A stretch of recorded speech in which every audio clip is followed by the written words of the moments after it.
Hello. All right. I think we're at the half hour or very close. You want to kick us off, Peter? You bet. Take us through. Great. So yeah, I'm Peter Van Garderen. Together with Dr. Hussein Massarat, we are the Vancouver, Canada-based lead development team for the Fact Page project. We are requesting a Project Catalyst Fund 7 grant for a pilot project that will develop a MVP for a trustworthy, decentralized archive of media resources about the Cardano project, including an explorer hosted at fact.page. So the problem that we're trying to solve is that emerging and disruptive brands like Cardano can fall victim to deliberate and malicious attempts to spread fear, uncertainty, and doubt, or FUD. A former Twitter data scientist raised alarms in a recent Wall Street Journal article about attempts to disrupt the normal operations of a community service or network by overwhelming the target with a flood of internal and external disinformation and malinformation. IOG CEO Charles Hoskinson has spoken several times in recent YouTube videos about his frustration with misinformation and malinformation targeted at Cardano. Unfortunately, these scenarios are becoming more frequent in the highly competitive blockchain space, where there are valuable yet fragile and competing crypto holdings and social media reputations at stake. These types of distributed denial of truth attacks could spread quickly and overwhelm our ecosystem with false information, leading to a drastic crisis of confidence in the value, leadership, or quality of Cardano. This could have disastrous consequences on the price of ADA and the long-term survival of a robust Cardano community. The Fact Page project will capture and archive media about Cardano created by reputable primary sources, such as Charles Hoskinson, the Cardano Foundation, IOG, Emergo, Cardano 360, etc.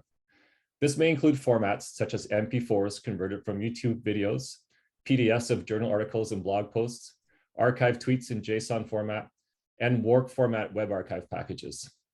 It's important to note that Fact Page will not be checking the accuracy of the content that it archives.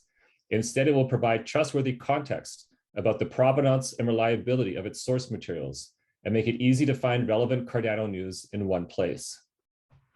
Fact Page will aggregate, catalog, and archive information from reliable sources and make these easily discoverable, in large part through the development and implementation of our Cardano-based subject taxonomy.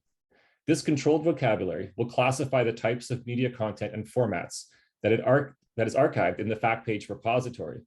It will leverage archival science and linked open data practices and greatly improve the relevance and recall of queries for Cardano resources. This taxonomy deliverable will also become the basis for training deep learning tools to eventually automate and enhance Fact Page classification processes. We'll leverage Hussein's 10 years of industry experience in the field of data science and machine learning for this component. Our Fact Page development team will be responsible for all the capture, aggregation, cataloging, and archiving during the pilot project phase. However, we will define a roadmap to decentralize this process and open it to community contributors to implement a truly distributed trust model. I myself know a little bit about designing and developing archives technology. I hold a master's degree in archival science and a distinguished alumnus designation from the University of British Columbia's Information School. Dating back to medieval times, the archival profession has maintained standards and practices for protecting and demonstrating the authenticity of documents. I am a pioneer in developing free and open source software systems that implement these standards for trustworthy archival repositories. I'm the founder of Artifactual Systems, a bootstrap free and open source software company. Artifactual provides development and hosting services for hundreds of trusted memory institutions worldwide that have deployed the Archivematica and access to memory solutions that I developed. I've lectured widely on archives technology and have coordinated international academic research on the authenticity of digital records. I'm currently applying this expertise to design the decentralized record-keeping tools that underpin the OrgFax Oracle solution, which I'm developing with Hussein as part of a funded Project Catalyst Fund 6 proposal. Hussein and I will leverage OrgFax's innovative decentralized record-keeping architecture to build the Fact Page solution. This includes aggregating media resources on distributed interplanetary file system nodes and inextricably linking all these files and their metadata in an immutable directed acyclic graph, or DAG structure, that is authenticated using cryptographic Merkle tree proofs. Using just the IPFS content identifier, or CID, users will be able to consult files and metadata directly on their own peer-to-peer IPFS nodes, rather than having to implicitly trust the explorer at fact.page. We will also sync copies of web pages to the Internet Archive, an independent third party that can then also be used to triangulate the authenticity of content archived in FactPage. This combination of features allows us to create a reliable proof of fact that will enable users of the FactPage infrastructure to trust but verify the sources of information they are consulting about Cardano. As well, auditability of source code is an important contributing factor to the overall trustworthiness of any effective solution to the disinformation problem. Therefore, all FactPage software will be published on GitHub under the permissive open source MIT license. So to be clear, FactPage is not claiming to be the source of universal truth about Cardano. Its objective is to be the best trustworthy repository of news and other primary sources about Cardano. It will allow users to do their own research and trust but verify the sources they are consulting. Whether something truly happened or was said in the real world is a matter of fact. Either it did or it didn't. We need to be in agreement on the veracity of these facts before we can make our own informed opinions about what we perceive to be true. FactPage users, each with their own preconceived biases and worldviews, will be able to create their own informed opinions from reliable sources of information about Cardano, rather than second guessing whether they are forming their views from falsified or untrustworthy sources. In short, FactPage does not want to control the narrative. Its goal is to nurture true narratives. This is the FactPage roadmap. After the 3 months of Catalyst Fund 7 work, we will deliver a MVP that includes an Explorer portal and the Cardano subject taxonomy built on top of the trustworthy OrgFacts decentralized record-keeping infrastructure. Please see our detailed Project Catalyst Fund 7 proposal on IdeaFest in the Disarm Cyber Disinformation Attacks Challenge. Our proposal contains more details on our roadmap, our proposed solution, as well as the full qualifications of our team. FactPage is an extension and sub-project of the OrgFacts Trustworthy Oracle work. Please follow our OrgFacts Twitter to stay up to date on the latest FactPage developments. Thank you. Thanks, Peter. That was an amazing presentation, and I think this is a very, very important initiative. Amazing. Does anybody have any questions from the room for Peter? We have about 10 minutes. We can't hear you, Adil. Oh, so the first, my thought is that when you get this reliable thing in there, let's say a year from now, there's some evidence that it's not reliable or something is wrong. What is the kind of rating system, or how does it get appended, or is there some mechanism there? Because yeah, again, there's a subtle distinction that we want to be clear about. So we're not proposing that FactPage is a fact-checking site. So it's not telling you whether the content of a particular media that resource that's been archived, whether that content is in fact true or false. What we are saying is that it's coming from an authentic source, and we can verify that this is not information that's come from a potential falsified source. So the idea is that fact-checking, there can be fact-checking services built on top of the FactPage resources. So FactPage would in fact not go back and say, okay, something has changed. The value of FactPage is that it actually captures the context of creation and use, and you can verify the provenance of where that was come from. We may in fact discover that maybe one of the sources we thought was reliable turns out wasn't reliable, but then at least we have an audit trail that's immutable, that we can verify and go back and trace where perhaps there was a divergence in the reliability of a particular source or not. So it's really an underlying layer for fact-checking services and for people to do their own fact-checking. But in order to do that, you need to know that you're looking at a reliable source. And the other big value add that we're adding is the aggregation and the classification piece, because there's a fire hose of information out there. So we like to create a one-stop shop where you can, and then also give you these tools like this classification taxonomy that we're going to be implementing to make it easier to discover and parse the various types of news that you're looking at. I think at some point, I don't want to overpromise what we're doing, but certainly content analysis is going to be an interesting angle as well. But definitely, we're not saying that we want to be clear that that's not what that's not what we're proposing to do for FactPage. It's one step at a time. Thanks for the clarification. So you're not Snopes. You're building infrastructure that could be used by them. Precise. Exactly. Thank you. thanks. Kagan, you're next. Can you hear me? Yep. Okay. So I love the problem that you selected. I think it's one of the most important problems that we got to solve in this age of disinformation. So one question I have is, how are you selecting the sources of information that are reliable? You listed a few of them, but will you be adding any new information sources? And if so, how? Yeah, during the pilot phase, our development team will be making the curation decisions on what sources to select. So for the list I showed was like basically what currently is recognized as official Cardano ecosystem sources. So in particular, we're looking at IOG, Cardano Foundation, and possibly Emergo. And then there's some other, there are some. This is where it gets a little bit tricky, and I don't have a clear answer for it yet, because this is in fact part of the research and development we need to do if we get funded, is to make this decision on what makes the short list of potential sources, because there are influencers in our field that respected social media presences that we may decide to include as well, but we haven't still come up with the solid criteria for why one would be included and another one wouldn't. But that's part of what we intend to resolve, and then be clear about our decision-making process in our documentation of why certain sources were selected and certain other ones aren't. But just so if I just going to be black and white and you want a clear answer right now, I'll tell you it's IOG and Cardano Foundation at minimum. No, thank you. And they have various channels, obviously, right? There's more than one source of information coming and channels of media coming from those sources in particular. So even that in and of itself is a good place to start, is some pretty rich sources of information. Thank you. Newman, you have your hand up. Peter, fantastic. I also agree this is a wonderful challenge. It's one that I sort of stayed away from. I just read the challenge brief, but I wanted to ask you about your archival science and your background. It seems like this is exactly what it seems to be a perfect proposal for you.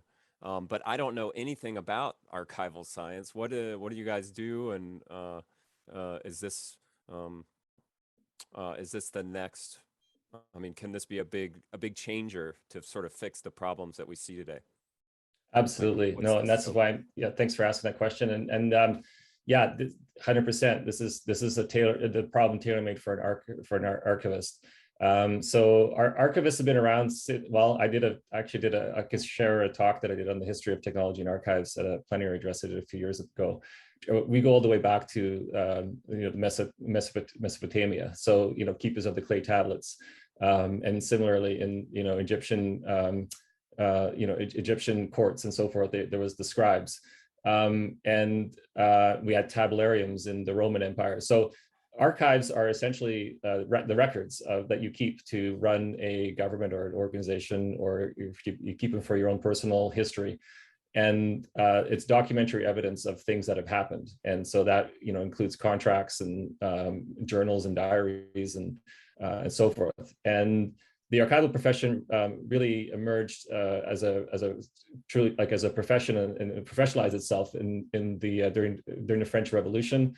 And but even before that, we had monks doing something called diplomatics, which was the study of whether a document was authentic or not. When one particular noble said, "Okay, I have this document that says this land belongs to me." So there was the monks developed this discipline to study whether those documents were authentic or not.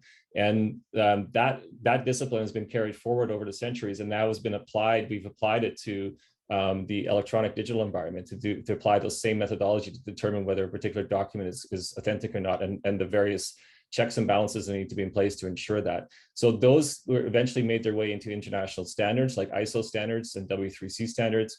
And those I've applied in the Web 2 world to create free and open source platforms, which are now the most widely deployed archive systems around the world. What I'm proposing to do is apply that same knowledge and those same standards now to a Web3 decentralized structure. And that's what we're doing in the OrgFax project. And so those requirements and those criteria we're developing. Hussein and I are developing that right now for the OrgFax Fund 6 deliverable, and then we want to leverage that and build that into the fact page architecture as well. So yeah, it's tailor-made for an archivist. And the trouble is that people don't know what archivists are. We tend to be fairly quiet bunch in the basement with our white gloves. And so there's, but we are slowly having a quiet influence on the technology world by leveraging this kind of expertise. Amazing. I'm a Peter. huge fan. I'm a huge fan. Thank you. Yeah, thanks. We're at the end of our space for this. So Peter's going to be around, I assume. So if you have more questions, you can catch up with him during the break or afterwards. And I see Conrad is here now. So Conrad's next. Conrad, you have 5 minutes to give your pitch, and then we'll have a 10-minute Q&A. And I will be keeping time. So you may hear a beep go off at the 5-minute mark. That's the signal that your 5 minutes is up. You can go a little over. It'll just eat into your Q&A time a little bit. So yeah, Conrad, take it away. Of course. Hello, everyone. My name is Conrad, and I am the proposer behind Flooftopia under the Gamers Unchained. So what we're aiming to build with Flooftopia is a social NFT game that has a few firsts. One of the first, of course, is that we are aiming to build a customizable NFT. And when we say customizable, we're talking about almost a Build-A-Bear style. So you're able to, for example, pick which ears you want, pick which tail you want, be able to edit these around. And again, this is just one of the first that we're aiming for. The other one is we haven't seen many NFT or NFT games being catered towards the kid demographic. So we're aiming to be kid friendly, but not kid exclusive. So of course, that's the second first that we're aiming for. Am I able to screen share or? Yep. Yeah, you can go ahead and do that. Sweet. Let me do that. Okay. And yeah, snag that. And screen share screen 2. Okay. There we are. So this is Flooftopia. Again, what we're aiming for is the players will be able to customize their NFTs, or we call them floofs, and then every floof will be unique. So when we're talking customizable, you can see through the concept art that you can have eyes, for example, that you'll be able to edit. You can make them as nice or wonky as you want. And again, for example, you can pick head shape. You'll be able to pick, drag it, make it however big you want, add stars, add markings, things of that nature. So other things to make your floof unique. So again, you can see the customizability here, as well as these are the concept arts that we have in place right now for the UX or UI. For gameplay, again, we're aiming to be kid friendly, but not kid exclusive. We're trying actually to create conflict, but not have combat as part of the gameplay mechanics. And you can see, of course, here is the map that we have drawn out. We've been working on the main storyline, so it's a lot of work going into the game design and the specific mechanics. But I can say, because we have to be cautious, if we say one thing will be in the game and throughout game development, things can change. So I want to really stress that, so that, again, things can change as time goes on, but we're aiming to produce Tamagotchi-like functionalities, most certainly within the game, for example, that will affect the efficacy of the floof, whether it's mining or baking or any of the processes that the floof would do or the skills that it has. That's just something to keep in mind. But for our timeline, a lot of this is going to be ongoing because, again, game development is a long and arduous process. So we already have the website up and running. We already got a 3D modeler and animator hired, so that's fantastic. And we've been working on the lore. So we're really well on track for Q4 of 2021. And again, through this, as well as into Q1 of 2022, working on that minting and customization functionality is going to be a huge, huge process. That's one of the main selling points of Flooftopia. And then as we go into Q1 of 2022, we're going to have additional language integrations, continued NFT creation functionalities, and the big point comes at Q2 of 2022. And that would be the beginning of customizable NFTs or the sale of them. So again, we're aiming right now, it looks like we'll be able to have that functionality ready for the public by May. And then after that, we would be working on the release of the game itself. So again, these dates can change, but it's looking like May of 2022 for when at least the beginning portion is going to be there. And our team, of course, you've got me, you've got Marcin Kugla, who is our strategic advisor, Alex, the game designer, Dirk, the programmer, and Christian, the illustrator and UX designer. In our proposal, we go into more detail into their background, but this is the team behind Red Potion Studios, who are the brilliant minds behind Ada Quest. So we definitely wanted to work with people who are very well versed with gaming, and that's what we've done. And for requested funds, we're requesting $55,000. We will have to request funds in later rounds, but as you can see, most of it's going to be going into coding and 3D modeling to really get to that customizable NFT functionality, to try to get us in a place to where we have sustainability so that we don't have to continuously seek funds through Project Catalyst. Then you have the web page developer. We need to integrate the backend and front end for the user. And then, for example, legal, we're continuously working on game design even right now, and then marketing as well. Other than that, does anybody have any questions? All right, let's open up to the room if people have questions. I can kick us off.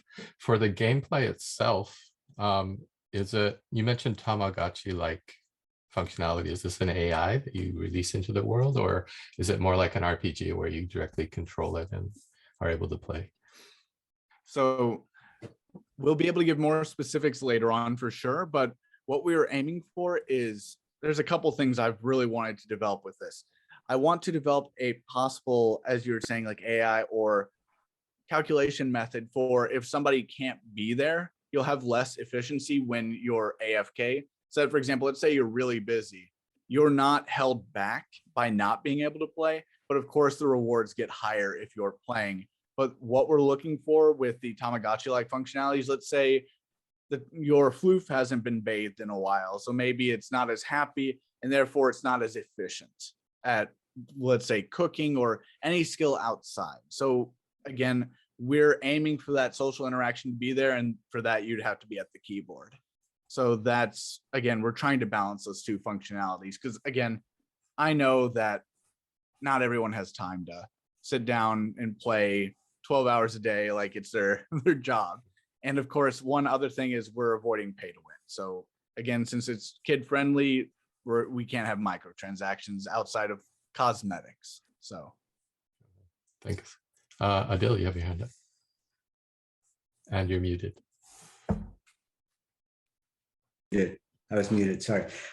Super crazy project, it's huge. I was super interested in what ideas you guys have already had at the conflict, not combat point of view. Like what are some examples of that?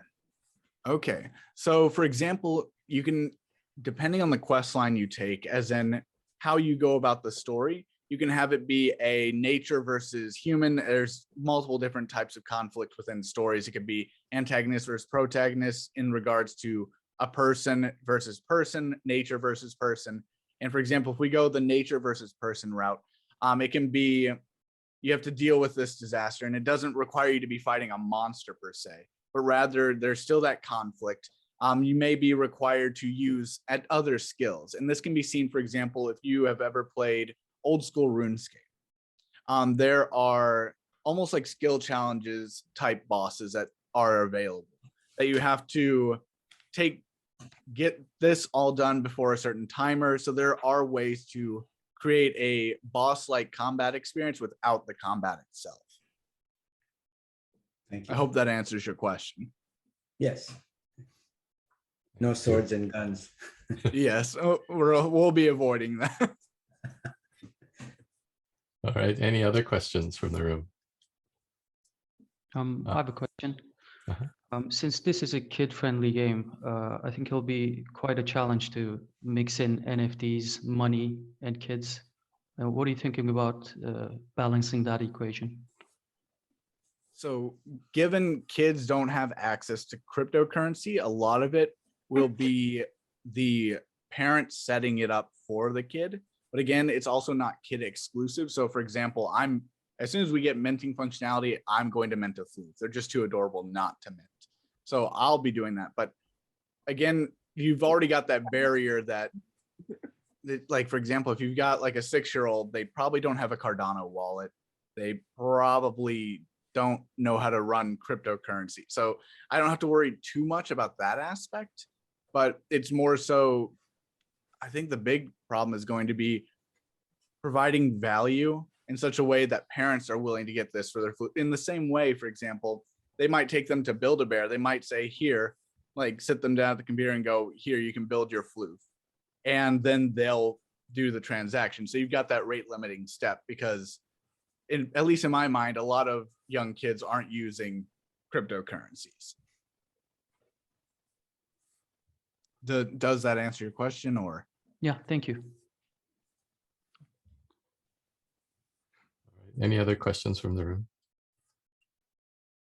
I just had a thought, a wild thought, is that maybe it could be a parent-child, like a pocket money, like have some piggy banks for the kid characters and have the parents have a allowance that they give them, you know, so a kid can make their parent in the world and then they get allocated money, but you know, they don't control it. That'd be interesting to set up a smart contract where every however many epochs or however much time a certain amount is deposited. That would be interesting. We'll definitely have to think about that. We'd never talked about that. So It's how kids and adults interact, right? In monetary, in the real world. oh yeah, to teach them the value of money. Yeah, that's typically how a lot of parents go about that. So yeah, we're definitely gonna have to think about that. We've been working on a lot of other functionalities right Yeah, now. just Yeah. You could have a chores or a homework oracle. exactly. The smart contract Oh my releases. God. The kids are gonna run away from the game. Just got to pull up that Marlowe contract, and yeah, did my algebra, of course. Yeah. I have one follow-up question. You mentioned it briefly, but you're asking for $55,000. That in like the modern coding game world, development world, that'll like barely pay for one person for part of a year. And you have a large team working. So how much of the project is this proposal actually funding? And what are the goals and deliverables? Oh, of course. So for the 55,000, this is more so focused on getting us to the delivery of the NFT itself. So again, where we've already got like Loop's pool, so that will help with the funding, especially if sales go well, for example, which is why we're trying to get to that next portion. Is if we can get to that next portion and let's say it does even moderately well, that can help diminish how much we have to request in future rounds. But right now, this is helping us to get to the minting phase. So trying to get us a lot of the details done for the Q2 launch. So again, for example, coding, I've broken down the hours and whatnot in the proposal, which I could pull that up. But when talking with the programmer, when talking with the team, they said they would be able to do this. And we have a discounted rate because we're doing a rev share with that studio. So that also helps us to cover that. But again, it's more so, for example, one programmer is going to be overseeing two, not less skilled, I would say, but not like lead developers. So they're just kind of one individual who's very capable is watching over two people who are not lead developers, which is where we can kind of do it at a lower cost. But also they're working for Red Potion Studios, so they are also doing additional functionalities for Ada Quest. So it's kind of balancing the two projects. But right now, TLDR to your question, the 55,000 is to try to just to get us to minting. Okay. And then you're hoping that through the minting event that you'll raise enough funds that you can carry on more development without having to Correct. ask as much from Carlos. Exactly. If we can produce enough, the idea is to get off of Project Catalyst, like not to continuously have to pull funds that could go to other projects. So if we can get, for example, sales going well enough, we get a percentage that we're able to put in our pool, we're able to develop ADA through that, or we get enough people interested in, for example, rewards through delegating with us, we can create a system by which to keep funding and producing Flooftopia. That's the goal, is to get to a sustainable level. Okay, beautiful. Thank you. And we're right at the end of our space. I see Tim is in the room, so he's got our third one. Thank you, Conward, for all that, and welcome, Tim. You have 5 minutes to give your presentation and then a 10-minute Q&A session. I'll be setting a timer, and then when it goes off, you'll probably hear it. That's just a signal that your 5 minutes is up. And if you need to go over a little bit, that's fine. It'll just lead into your QA time. Cool. Right. Let me check whether it works to share my screen. Yep, we see it. Yeah, I'm just trying to also see whether it opens fully. Can you see my screen right now? Yes, we can see it. Okay, then I'm happy to start, and I will also look at the timer so that I don't overbend the time. Take it away. Okay. First of all, thank you for having me. We prepared a little presentation. My name is Tim from IMX. The topic that I'm talking about is called Global Identity and Authentication. And I would like to start with the problem statement. So depending on which source you research, there are about 3 billion people in the world who have no identity or not able to prove identity. And as we all know, this is like, the basic building block, like in Minecraft. So when you have no identity, almost nothing is possible. The majority of those people with a lack of identity live in Africa and Asia, and more of a third are children. Without identity, there is, of course, no ownership, because you cannot connect the ownership to yourself. There is no economic progress. There is no prosperity, and it's not possible to do any legally binding actions.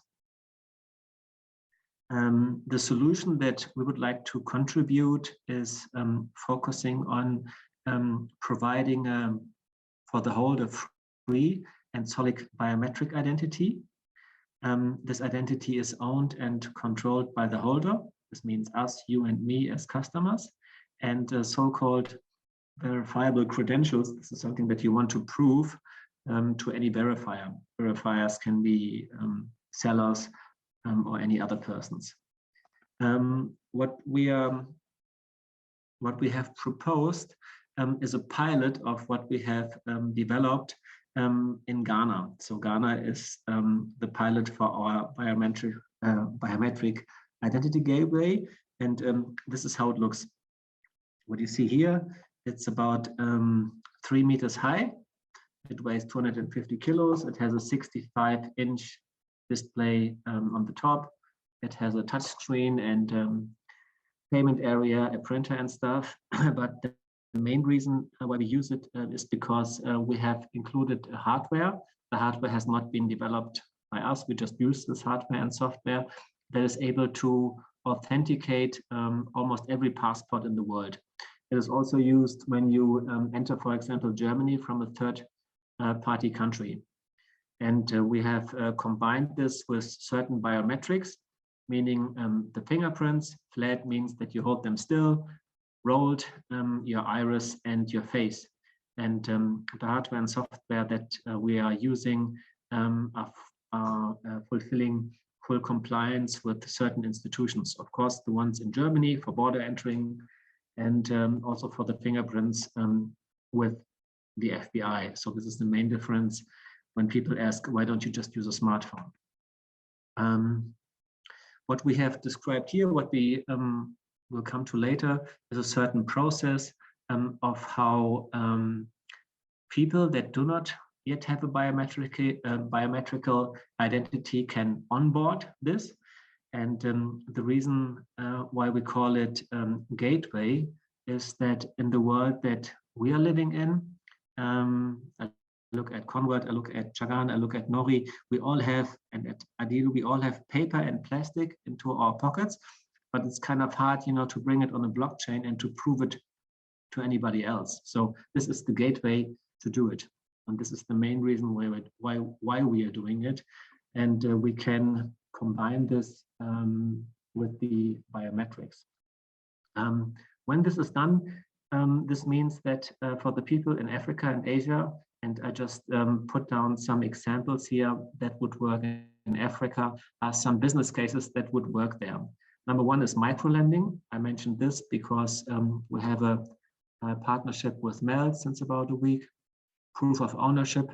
I mentioned this because we have a partnership with Adana, but we can also prove this in any other countries, also when there's no land registry. We have things like, carbon credits. You use those in order to stop deforestation and to get a certain amount of this. And we have other stuff. So I'm ready for your questions now. Thank you very much.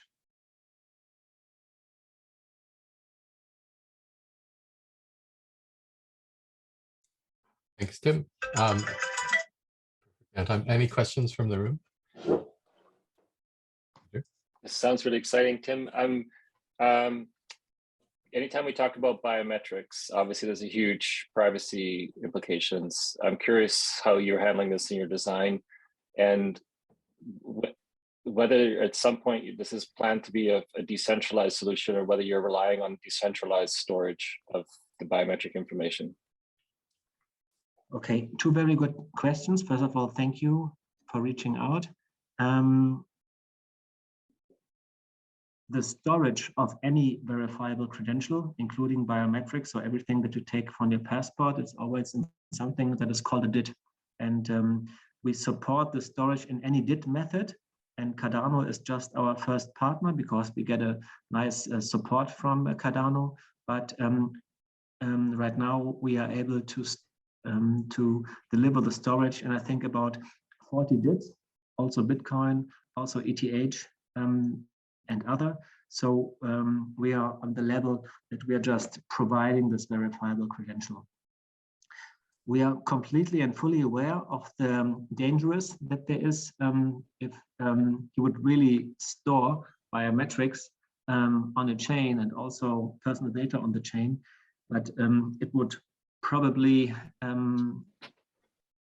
would probably not have enough time to really explain what the technology is that we are doing, but we are not really storing any personal information on the chain because the danger would be just, too high. We are just using a so-called authentication agent. In this case, this is the terminal that any verifier can rely to, because we're working only with pre-authenticated data. I don't know whether it helps you. If I didn't answer it in a way that you understood it already, then please give me a follow-up question. As a lay person, can I just is it similar to hashing a password? Yes. So you wouldn't be able to recreate their identity again without them being present. Is that kind of the case? Hashing is one thing, and hashing is important, but what we do is that we use verifiable contextual containers. This means that we are putting many attributes into one container, and then we are also encrypting them. So hashing makes sure that it's only one way to resolve them, and encrypting them means that it's not possible to see what we have done. When it comes to biometrics, as you know, it's always a vector-based model where you compare whether something similar has happened before. And the main reason why verifier can trust us is because the hardware and software that we are using is from such a high level that almost any verifier can rely on this. And the attributes that we are decomposing, what we have on your passport. For example, you have 22 attributes. We are composing them into several containers, depending on the business models that you would like to do as a next step. This can be used from a verifier's perspective, but this always works without IMX. This always will be done with us via only in a decentralized storage, and we are getting various certificates on this to prove that what we are doing is really trustworthy.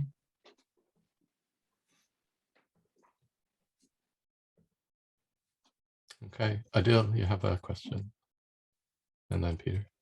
Yeah, on the trustworthy part, like, I just think, like, how are you gonna address, for example, if I go up to a machine that then is going to take a bunch of information from me, already, like in most government locations, when I put my passport in the global entry, I already know it's gone. Like, there's no way, right? So just getting the trust that no matter what protocol you have, that the machine itself is not wired up by the manufacturer or whatever, that it's going to be okay. It's like very basic. First of all, the machine is just following a certain procedure about decomposing it and putting it into containers, and everything is connected only via your wallet. So we have no more access to this.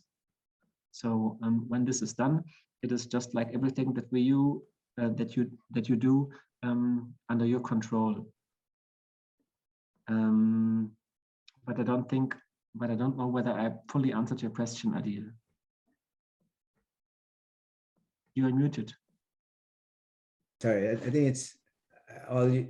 Yeah, I don't understand myself what I would do, so I don't have any better solution for you.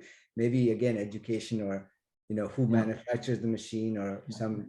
Let's say, or one question from me: where do you live, Adil? In New York City, but also in New York India, City. right? So I grew up in India, where everything is like, they already have this biometric thing going on, and the government. So what we do also works in developed markets. So for you is what you see here on the screen. This means like you never need to fill out a form again, and it also works with continuing obligations, contracts that every household has. And it also works for finance, what is the hardest part, because there are various laws apply regarding know your customer. And the quality of the pre-authenticated data that we use either from the terminal or also from a telecommunication partner, because the authenticated data can be used in certain following business cases. This just means for you, it's just so easy to do everything in a one-click fulfillment. And we have the first business case live here in Germany with a telecommunication partner, just just to prove that what we have developed is really working. Good. I think it's going to be useful for these security token type platforms in the US, because I'm working with some of them, and the problem is the all KYC AML thing. If you end up going into DeFi, you need some kind of tokenized way of having identity that puts you in the right bucket for the SEC. So I can see that being very useful for that as well. I mean, Meld has chosen us as the exclusive Know Your Customer partner, but it also works for every bank in Germany, because regarding the anti-money laundering law, for example, regarding when you're a natural person, you need 12 attributes that need to be proven. Your gender, your first name, your family name, where you come from, where you're born, your state, and many other things. And what we built is a solution where this other party can trust with the verification process that has been done before.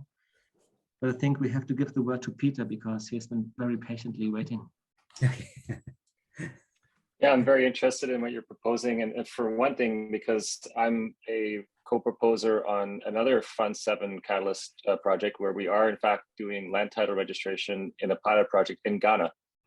And so our intent is we will need a DID component for that. And we are looking at Italo Prism, of course, but If you're already doing a pilot there, then this sounds like a good place for us to have some discussions about potential collaboration.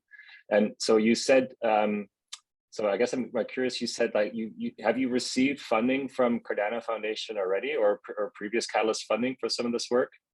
No, we just okay. reached out and we got a great support regarding just the intellectual exchange and connecting with people to share our ideas. This is the main reason why we start with Cardano. Yeah, with IOG or the foundation or in the Catalyst community, like what's the connections that you've made so far?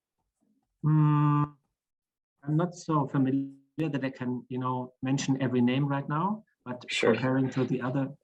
Okay, and then so on this slide we're looking at right now, it says notarization of real estate assets. So have you had any projects thus far where you've already done that work, or are you saying this is a potential use case for your technology? We're doing this with Adana. Yeah, how do you, sir? Adana? No, yeah, don't Adana. Actually. We should. Okay. So how do you spell that? ARDANA. They're also strongly Cardano related. And what they are doing is that they are developing a stablecoin. And right now, like many others, they are backing the stablecoin like everybody else does, either with fiat or with crypto. But the biggest asset in the world is, privately owned real estate. And we just, will prove it there by the 1st of March, just for real estate in London. And if you're happy, Peter, just for any place that you are in, we can also do it there. Perfect. It looks like we have a really good connection here. And I just want to mention we're at time now. So thanks everybody for coming. You can hang out in the room and continue to chat if you want. We're also gathering back in the main room. Last time they closed all the breakouts, so you may be kicked out forcibly at some point. But we'll have a 15-minute break. Please do connect. Feel free to share your contact information and stuff. It's amazing that you're having overlaps. All right, take it away. All right. So this is a proposal to fund a challenge setting. It's not an actual project, but it will be a challenge for the next fund. So keep that in mind. We're calling it Grow Turkey, Grow Cardano, and we're requesting $200,000 US dollars as a fund. So the challenge question we're asking is, how can we grow the Cardano ecosystem in Turkey? And we find this important because decentralization and resilience of Cardano is based on the inclusion of different locations, including those communities not involved. And Turkey is one of those communities. And why Turkey?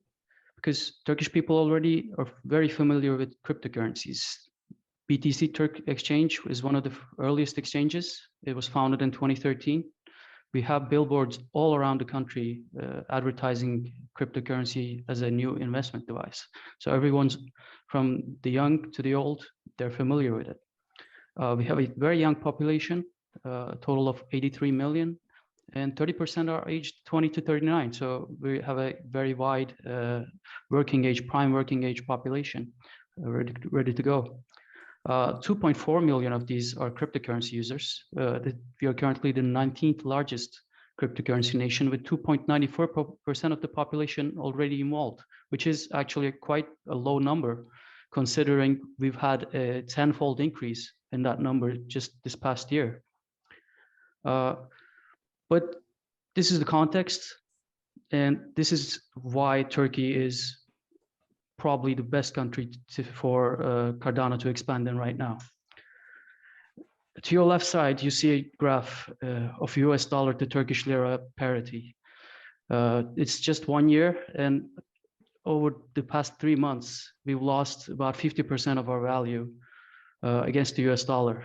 The official inflation number is around 21%, and this was before what you're seeing now.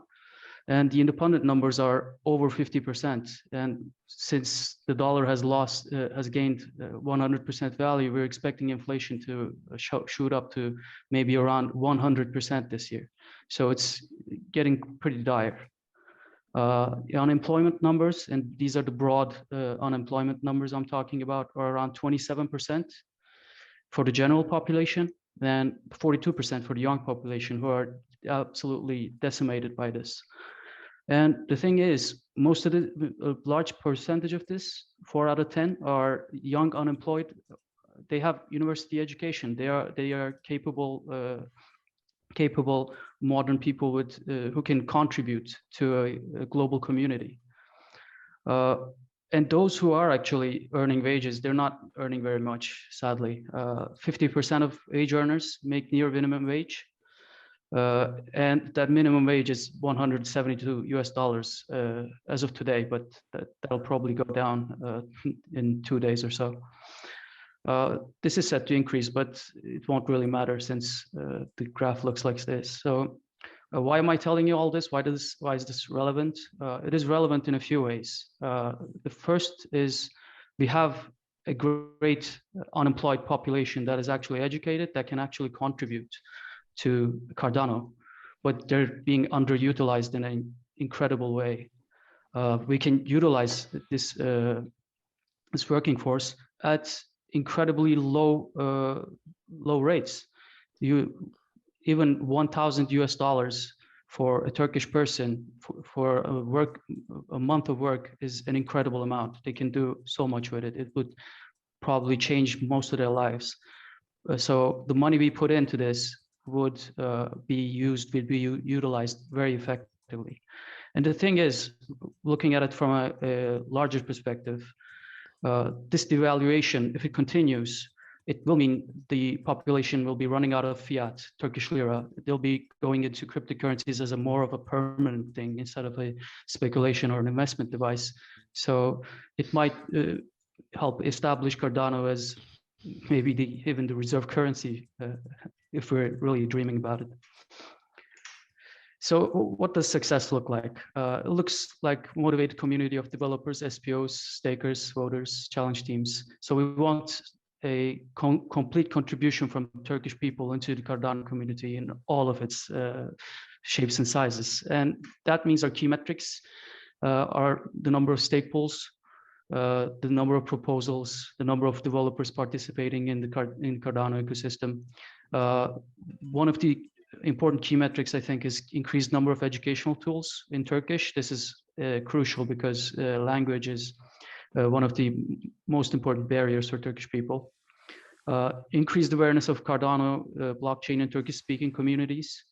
And of course, the number of roles taken in Project Catalyst in various ways. So thank you for listening. If you want to check out the references, some of these are in Turkish. And if you want to scan the QR code, you'll go to our proposal in Cardano IDI scale. Thank you.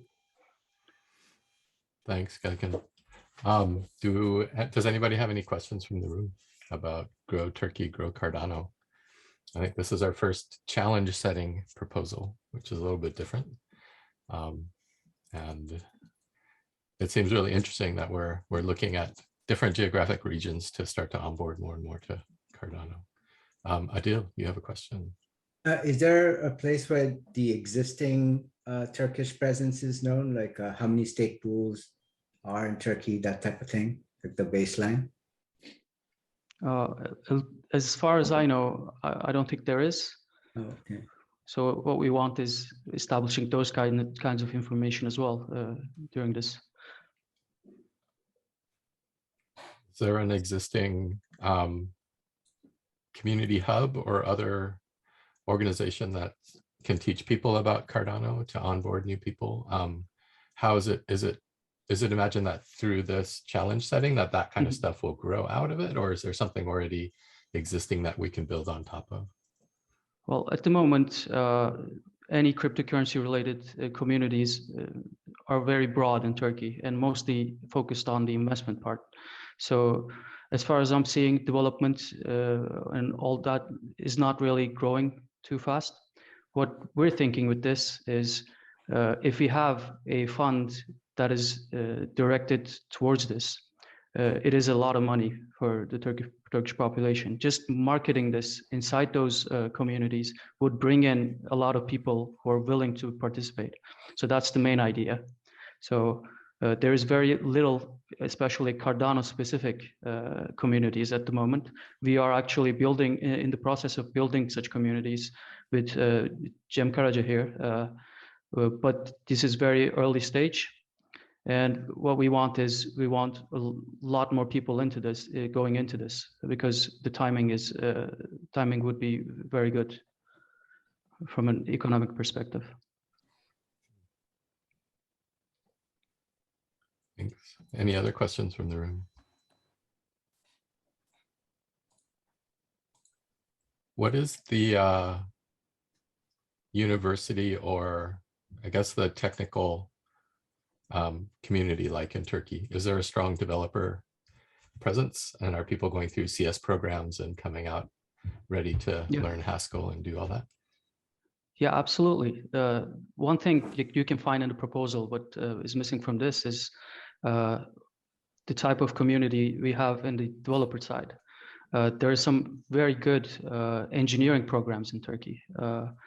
About, I would say around 10 universities that produce like top quality talent.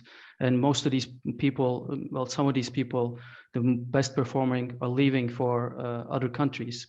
So some of my friends even are in the US. I have some friends in Stanford, some friends in New York, just graduated from the same graduate program as me. And the thing is, those that leave are being utilized in ways that are just amazing. Some of them are going to Microsoft, some of them are doing research. That is absolutely awesome. And those that remain are just being underutilized in so many hopeless ways. And the thing is, with this money, we can utilize that information. That's the good thing, because there is a large pool of engineering knowledge in Turkey. And the thing is to utilize it very well with this. That's amazing. Yeah, that sounds like if we have a $200,000 challenge setting, that would go much, much further in Turkey than it would in, say, Europe or North America. Yeah, that's the idea we had. Yeah. Amazing. Okay. And we will go twice as far as last year. And what sort of proposals would you like to see come through to the challenge if it gets chosen? Well, I think all of our co-proposers have some different ideas on this, but I think the number one thing is Turkish content on Cardano. So the language is a very, very big challenge for Turkish individuals. Like, we don't have that good of an English teaching curriculum, sadly. And people have a problem, especially speaking in English community. So the thing is to get them into the door with Turkish content and get them participating and getting used to environments like this where they can participate more freely and openly. But other than that, of course, the critical thing is the number of SPOs. But I think more importantly than that is the number of developers that are in the space, because that's the critical part, that at least that I'm the most familiar with, that are being underutilized. I have about 10 direct personal friends who would love to get into something like this if such money was available. But at the moment, if you tell them, okay, come into blockchain, develop something, it's kind of a long shot, and they don't really want to take that risk, really. Mm. Yeah, really good. So having some proposals that were just lined up, or proposals they could make that were lined up for funding, you know, all Turkey based, would give them a really firm foundation for getting into it. Yeah, pretty much. I think just by having this proposal actually accepted, it would kind of already get to the end goal of getting Turkish people in. It would get in like 100, 200 maybe new community members from Turkey, because the money is just such a good incentive for them. Nice. Yeah. Also, people don't know there's an option for staking. Many other aid holders are in Turkey now, but they don't know how to stake their money. For example, Nami wallet or Yori wallet don't have any Turkish language interfaces. So I think first of all, we need the wallets to be translated to Turkish and contributed to the code. And afterwards, I think we can have more stakers absolutely in ADA. And after that, we can start development and other educational materials in Turkish. As Çakan said, the language is the most important barrier in Turkey. Thanks, Cem. Çakan. We're at quarter till, so we need to move on to our next speaker, which is Adil, who will be talking about your proposal is Incrypture. Yeah. You have 5 minutes to present and then a 10-minute Q&A after. Let me just get my screen up. Am I sharing the right screen? Yep, we can see it. Okay, great. I'll start my 5 minutes. So hi, I'm Adil Abdulali, founder of Incrypture. And today I'm going to be talking about the Incrypture structured finance education piece of our smart structure proposals. I'm going to quickly go over the team. So I worked on Wall Street, various different firms, hedge funds, basically mortgage-backed securities, asset-backed securities, structuring, trading, running teams of developers. And one of my primary people that I worked with was Sean Kim, the co-founder of Incrypture.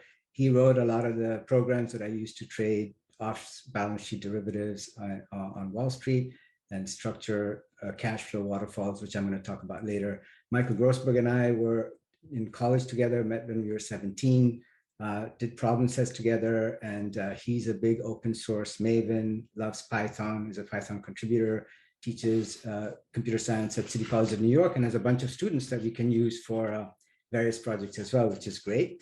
And the last person on the team, Andrew Chasen, runs a software company, had an older one that did the same thing that we're trying to do on chain right now, this cash flow waterfall engine, sold it to market, and now he wants to do the same thing in an open source fashion, and we're helping him put it on Cardano. Since I'm talking about the education part of this proposal, the smart structure protocol involves putting a cash flow waterfall engine on the blockchain. I'm going to use this as kind of a working session. I'm now going to play a 3.5-minute video that will effectively be what we're getting these funds for. We're trying to get funds to make videos like this much more professional and palatable. So please pay attention to this video. I'm going, how can I stop sharing and share again? Give me 1 second. Stop share, and I'm going to share the video and pay attention, because then I want to get any questions you have, and that will help us improve this proposal. There we go. Is this? I am having technical difficulties. Make sure you check the checkbox to share your audio as well, or that won't come through. Okay. So I'm sharing the wrong screen.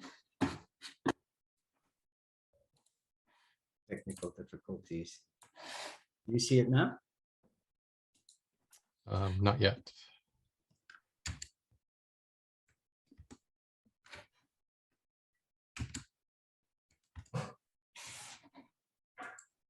Oh, I don't have screen sharing. Oh yeah, wait, I do.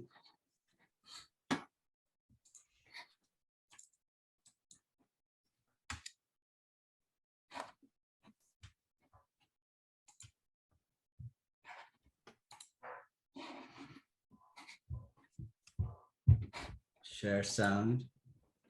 Okay. Now do you see it? We see your slide deck. Yeah. Let's get rid of the slide deck. How about this? Yep, we can see it. Okay, fine. Hi, I'm Adil, founder of Incrypture, and today I'm going to tell you what a cash flow waterfall is. A cash flow waterfall? Why do you care? Believe it or not, you most likely already encountered one of these. Let me explain using home loans and mortgage-backed securities. Mortgage-backed securities, securitization, all this sounds more complicated than it is. It's not complicated. It's just like making sausages. Just take a whole bunch of pigs, cut them into little pieces, repackage them, and sell them off to people who would never have bought the whole pig to begin with. Let's go through an example. Securitization. We start with people who want to buy a house, but don't have the cash lying around readily to buy one. They have to go to a bank to get a loan. The bank will only give them a loan if they pledge their house as a collateral against the loan. So Bob gets the money to buy a house by pledging the house as collateral, and the bank holds a mortgage loan. Once the bank has lent out all the money it has, it can't give out any more loans, unless of course it sells the loans to someone else to get more money. To do this, the bank sets up a company to sell their mortgages to, so that they can then take the proceeds from the mortgages sales and lend it to others for more houses. This special company has to get money in order to buy the mortgages from the bank. The special company does this by selling bonds that get their value from the cash flows of the mortgages it bought from the bank. Now comes the crucial step, and one of the main advantages of doing a securitization in the first place.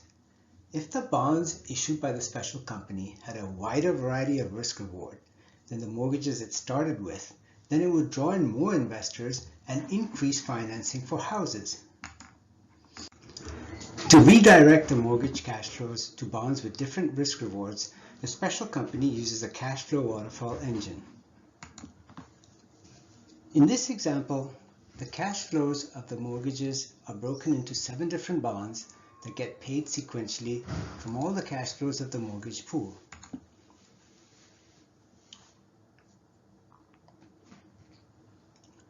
Notice the bond at the top of the waterfall gets paid first, is therefore considered senior to the others, and is the least risky. Even if quite a few of the mortgages default, there will still be enough to pay this bond off, and investors in the senior tranche are unlikely to see a loss under just about any default scenario. The bonds produced by the company using a cash flow waterfall are called mortgage-backed securities. There are many other ways to slice and dice the cash flows of pooled loans using a cash flow waterfall. This results in a much wider variety of bonds suitable for a larger group of investors. Home loans, auto loans, pretty much anything with a cash flow can be securitized, including DeFi lending products using a cash flow waterfall engine. They all work basically in the same way as our home mortgage example. Thank you very much for watching. All right, stop share.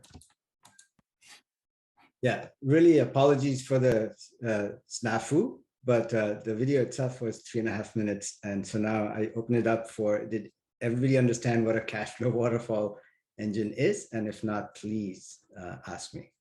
Yeah, that was my initial question, so it definitely answered that.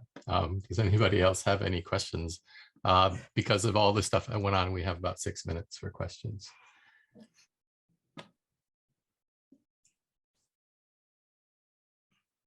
I can kick it off. So for the context of the proposal itself, what is it exactly that you're asking funding for? Is it more educational materials, or is it actually to build something? This particular one for the education is exactly to take content like what I just showed, which we have a lot of content and ideas of how to educate people on crypto about TradFi and TradFi about crypto. But as you saw the brick wall behind it. The volume went up and down. It doesn't really, we don't need that much help on the technical aspects. We actually do need help on the presentation education, just the format, a videographer, getting it professional so that the stuff we put on the website about this project ends up looking like, Coin Bureau or something like that with animation or what have you. When I was talking about pigs, someone said I should have pigs flying around. Well, I don't know how to make pigs flying around on that, right? So this $15,000 is purely for making everything much more slick as far as getting the message out there. But yeah, that's the sub part. All right. And does your proposal have a list of the proposed video content that you're wanting to produce? Not a list of things, but I think I've had that one definitely has to be improved. And then literally the next step is the idea of the cash flow waterfall and securitization is arbitrage, right? Which is you take a bunch of loans, you repackage them and you sell it out for a lot higher price. That's the reason for doing it. At the moment, that difference between the buy and sell price goes to middlemen and companies that run all the middle layer, which should be on a blockchain and be shared by the borrower and lender, not the middleman. So the first is a video explaining that exact concept of how, and it works in auto loans, it works in, you know, mortgage-backed securities, would work in DeFi. So very graphically, just like what the cash flow waterfall does, what are the economics of it, who benefits, and then go into a couple of different use cases. So you already have like, you know, 6 5-minute videos that come out of that. Oh, so that's our intent in this first bit. Okay. Thank you. Any other questions? I saw Peter unmuted for a second. Did you have something, Peter? Yeah, so guess so the scope is you guys as professionals in this field are looking to start making educational videos about the correlation in your expertise to blockchain and whatnot. You're trying to be able to create crisp content with the money coming out of this proposal. Is that a correct summary? It's a summary of what it will do, but really it is to further the cause of the smart structure protocol, which is in the, you know, boosting Cardano's DeFi. We have 2 proposals in there. One that takes the cash flow waterfall engine and repackages real loans. So it gives the functionality of Intex. We want to disintermediate some of the players in the real world market right now. And Andrew Chasen, one of our partners, he already had a software company that did this with, you know, regular code. We want to make it into smart contracts. So that's really the meat of the proposal. And the same technology can be used to pool DeFi loans together. Now, all that is very great, but as we build this, someone has to understand what we're doing on both sides, TradFi and crypto. And so we got stuck right in the beginning when we was explaining this to the New York Cardano group and all that. It was like, what are you talking about? So we started to do this kind of education sessions with them. And I said, you know what, if you just build this thing, it's not going to be enough. We need some education content. And that education can be a little bit broader, that other DeFi protocols, you know, it should be the go-to resource of like, what is securitization?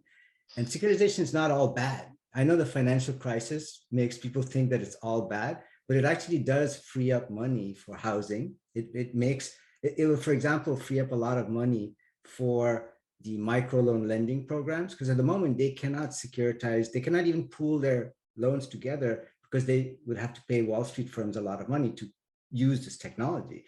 If they could use this technology on a Cardano type blockchain, then suddenly, you know, small groups of like a couple million loans could securitize and sell them off in a pooled way. So I think, you know, that's our intent.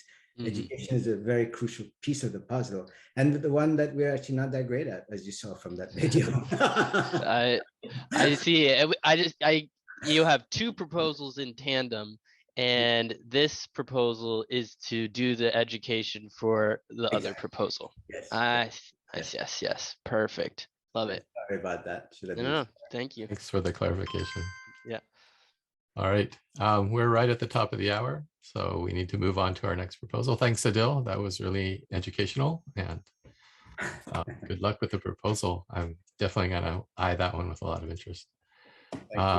Jonathan, you're here to talk to us about mission-driven SPO stuff. Sorry, I can't see the full title because it's clipped off.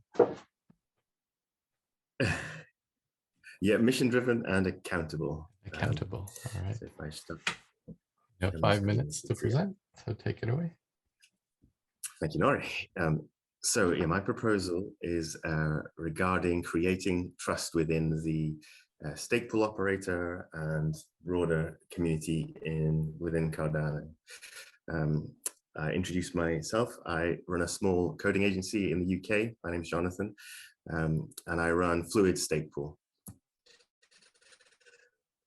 So key metric 2 of the Global Sustainable Independent SPOs Challenge, which we've presented under, is to increase the amount of community funds in ADA staked to projects or NGO-based SPOs. Within that, we've identified the question, how can we verify that mission-driven stake pools are delivering on their promises? So where their charitable goal, how do we know that they are actually delivering on those charities after they've been delegated to? So like unlike the rest of our activity within crypto, which is fairly trustless, we know when we're picking our stake pools how mature the pool is, and what their system uptime records are, what our potential return on investment is, how much stake they have pledged to their pool. Whereas with a mission-based pool, we don't know beyond their word how they're delivering on their mission-driven directives. Any charitable promises they made, how do we know that they're paying them? And when they say they have a purpose that we align with, how do we know that's true? So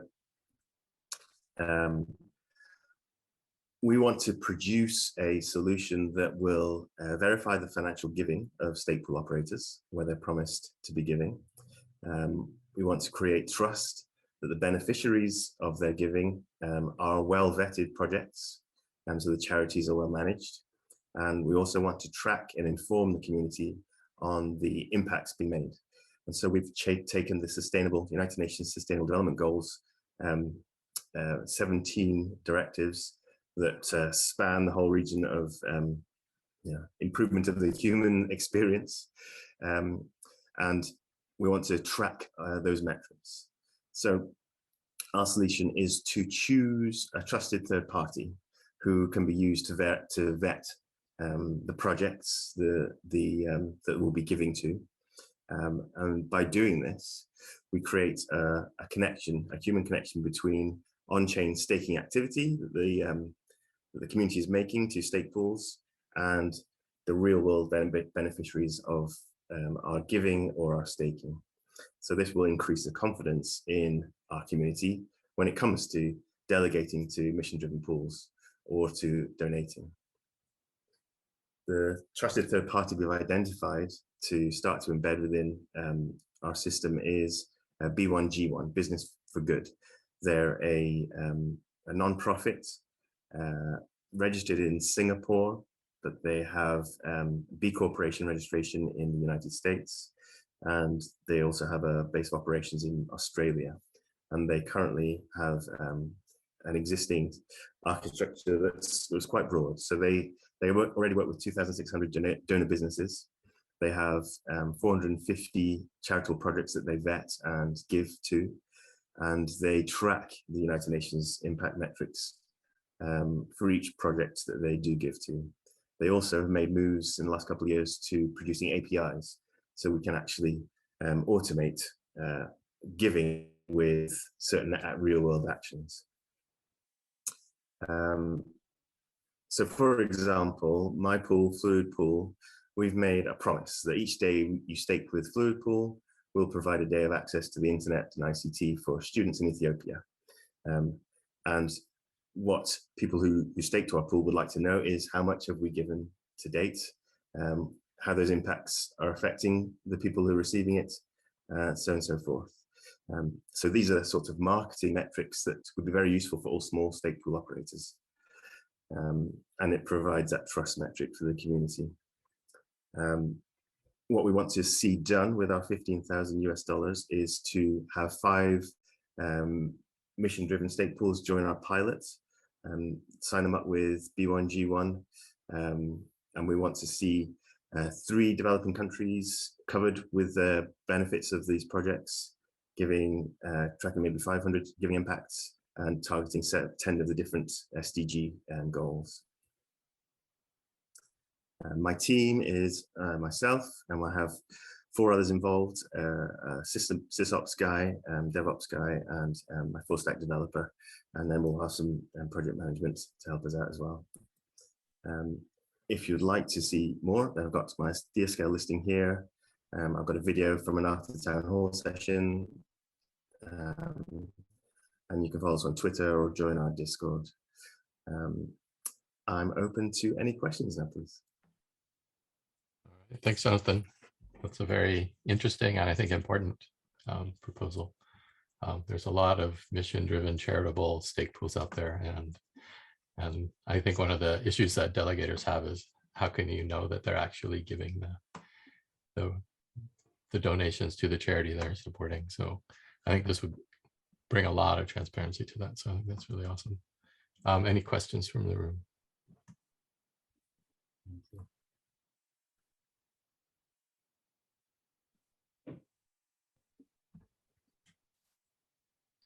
Beautiful presentation. It's very straightforward. Yeah. I also wanted to compliment you on your Christmas sweater. Thank you. It's Thank you. I saw it earlier when you were a little more unbuttoned. It's great. Yeah. Very nice. Yeah. Adil, you have a question? Oh yeah, so I was curious when you said that you know, for each day of staking, you give a day of internet access to some kids in Ethiopia. So how is that measured and given? Like that seems like, is it just money that goes to an organization, or like how does that work? Yeah, so that's the connection between the real world project and on-chain staking activity. So if a new delegator comes to our pool, this isn't all connected automated yet, but it's on the way. That's part of the proposal, is that will fund this development, sort of tying the gaps in between. But we can track the on-chain activity of a new delegator hitting our stake pool. We will have an account with B1G1, a fiat account with B1G1 that will have money that they can take directly on the action being triggered. So when a stake pool delegates, when a delegator stakes to the pool, that will trigger a certain amount of money going to that charitable project via the B1G1 giving platform. So they have a Zapier integration, if you know that, so we can actually just trigger a GET request to make that happen. And it means that the funds that we hold in that sort of giving account will be funneled straight through to the project. And then B1G1, as the sort of verifying portion of that equation, can say, yes, we received the money from Fluid Pool, and we have given it to this charity. And that's great. That works well. yeah, I think so. And you can get all sorts of feedback then from B1G1. They have relations with those projects. They've got newsletters that come from the projects. You can see photographs of the kids who've actually received, the iPads with the internet connection, and so on and so forth. So it creates that whole warm human connection between our cold, trustless, on-chain activity with real humans when you have a mission-driven pool. Yeah, I really like that idea. Do you have other mission-driven pools and 5 pools in mind? Do you have people ready to hop on with you? So just off initial conversation with Jinko Pool, I just asked his opinion on my proposal, and he said, we would love to be involved if you give us an opportunity. So, I'm hoping that anybody who already is behaving, as a mission-driven pool, they'll just see this as a bonus, because it gives them that verifiable, we are doing as we say we're doing. You can trust our word, not just our word, but also the word of this B corporation who's vetting us and the projects that are receiving it.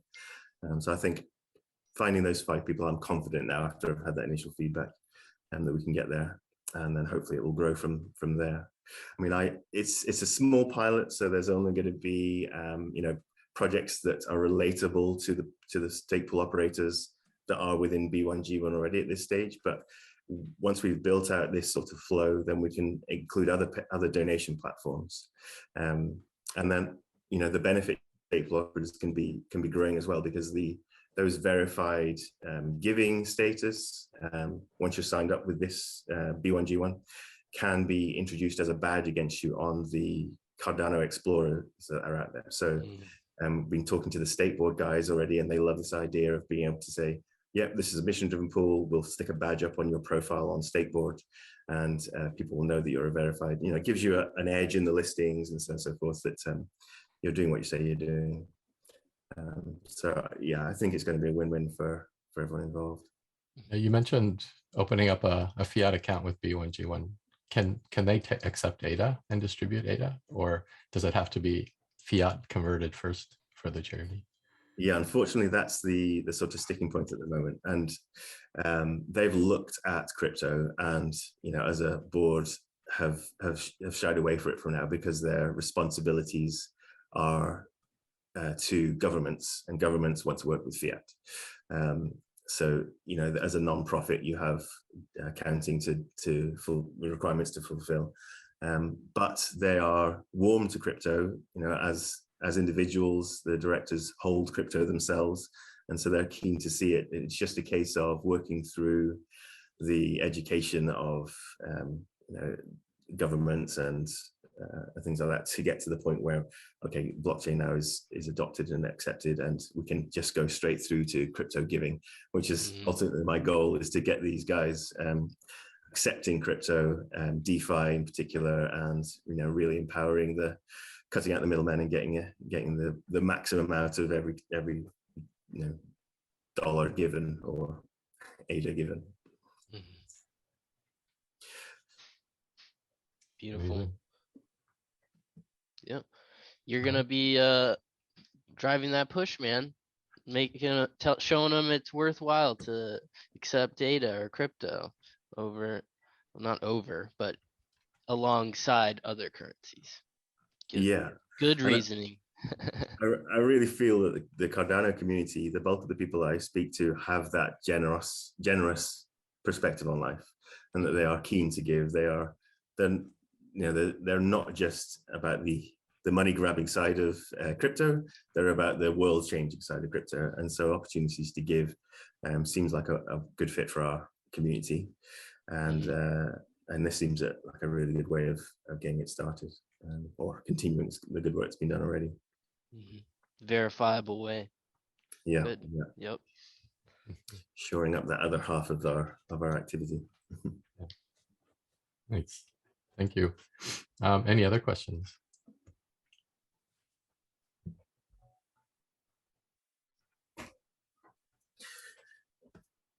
All right. So at the moment it's only you know, third parties, but and a single one that would start with, but yeah, Project Catapult, which is another project seeking funding, they're creating a donation platform, so that if you want to fund Project Catalyst projects that have not received funding down the road, you can actually give to those projects. So that's, you know, once we've got these sorts of building blocks in place of trusted third parties verifying donations, then the donation platform underlying can be changed and can be added in, and you know, the routes for getting those payments verified can all be added in as well. So I'm not seeing it as a single solution. It's a part of a wider path to really create some diversity amongst, you know, projects giving and all the rest of it.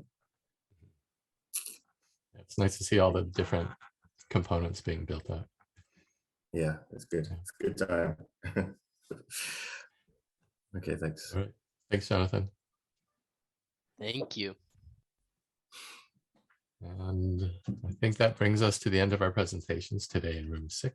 Thanks everybody for attending, and thanks for all the proposers presenting, and thanks for all the questions from the people here. Stop the recording now. Okay, cool. Welcome, Jerome, to the Idea Fest.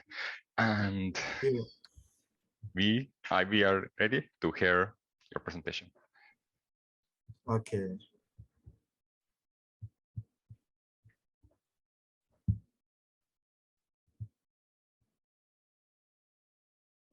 Please, can you all see my screen? Yep. Modell Yes. ICT Hub. Yes. My name is Jeremiah Bani from Ghana, and a member of WADA and the WADA Ghana team. I am an IT educator and practitioner. I teach IT in a nursing college here in Ghana. So I have I've been in the IT field for quite a while now. Yes, and so as part of the proposals we are submitting, or we have submitted for Fund 7, is this project so dear to my heart, Modell ICT Hub for deprived students. I live in the northern part of Ghana. That is Nalerigu. That's the name of the town or the community, with a population of over 19,000 people. But as an IT person in this town, I think one of the major challenges we have is that there's no ICT center or there's no IT hub that will serve as a center for young people or young students to come and have access to basic internet and computer access. There's nothing like that here, and which is a serious challenge as we speak. And the most interesting thing is that this town or community is the regional capital. So many communities nearby look up to this town. So, but because there's nothing of this sort, the students will even have to travel as far as other regions to have basic access to these resources. So the problem statement goes like this.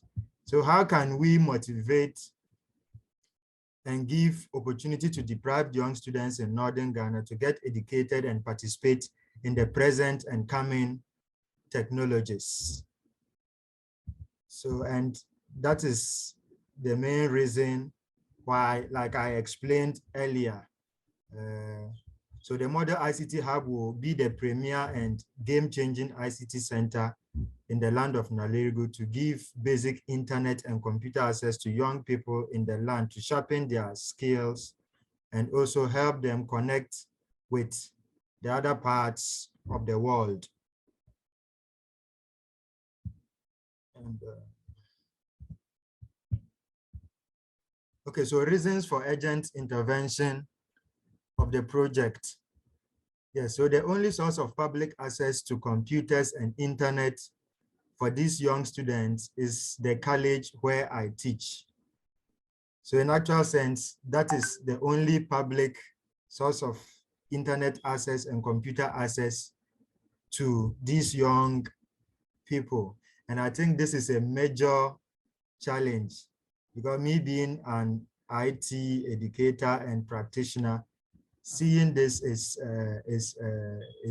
disturbing and worrying because you have very bright young people around, but there's no information center to give them access to these things, to expose them to the opportunities that the internet has brought, and also introduce them to blockchain, more especially Cardano blockchain and the opportunities that's there.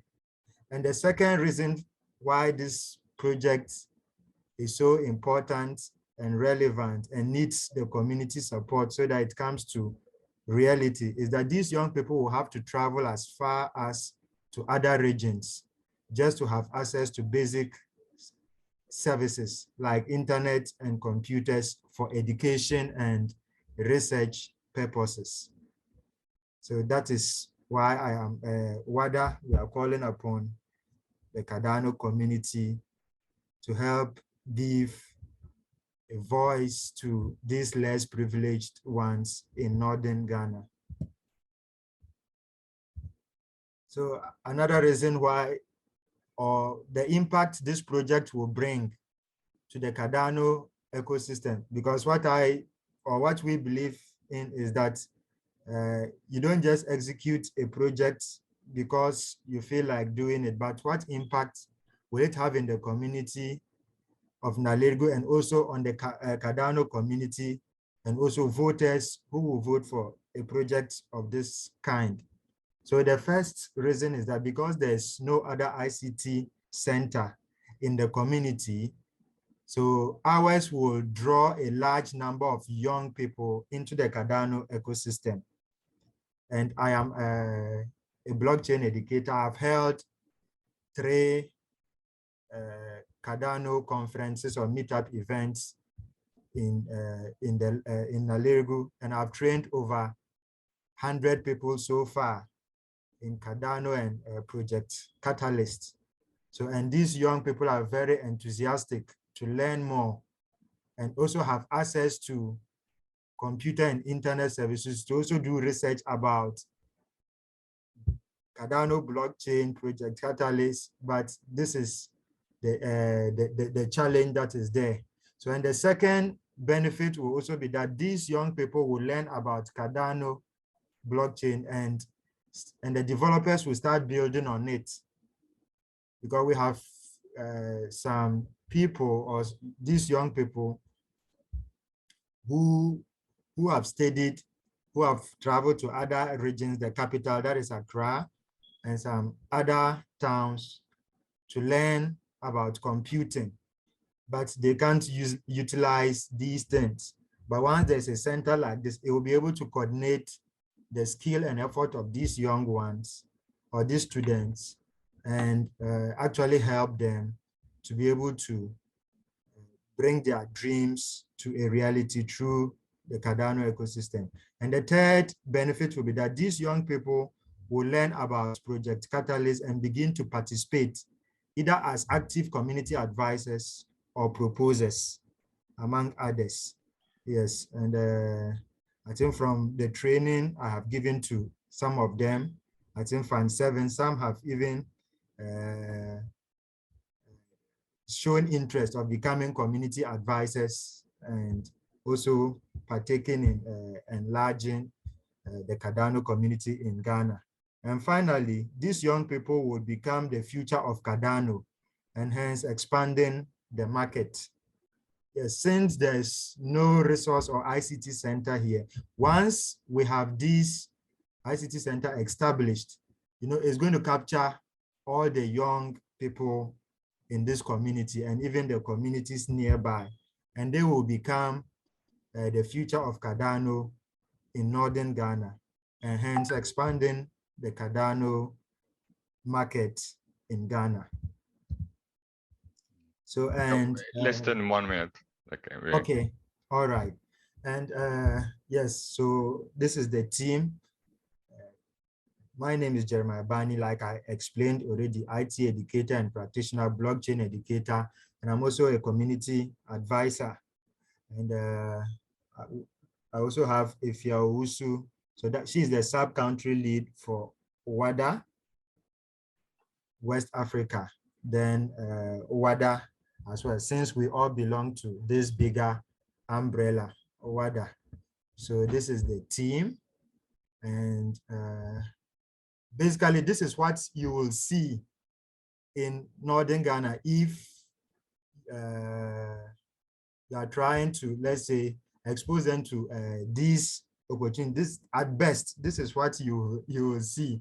It's either you will use your laptop or computer, then your students will have to gather around you like this so that you can maybe take them through. But at the end of the day, they will not really learn anything substantial, because I believe learning is by doing. And so once this IT center is built, it will bridge all this gap we are seeing in this picture. And this is how the community looks like, a very nice and beautiful community, but has no IT hub or information center to give chance to these young people. So thank you. And I entreat the community to vote for this project so that we can give a voice to these young people in northern Ghana. Thank you. Great presentation. Everybody who wants to ask questions, you can raise your hand or jump in.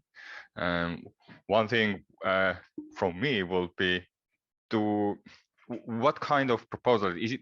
Do you ask and put in the required amount of how much computers you need, what kind of software you need, all of that stuff, or there is more of hey, let's create the place and hub, let's rent it, or this?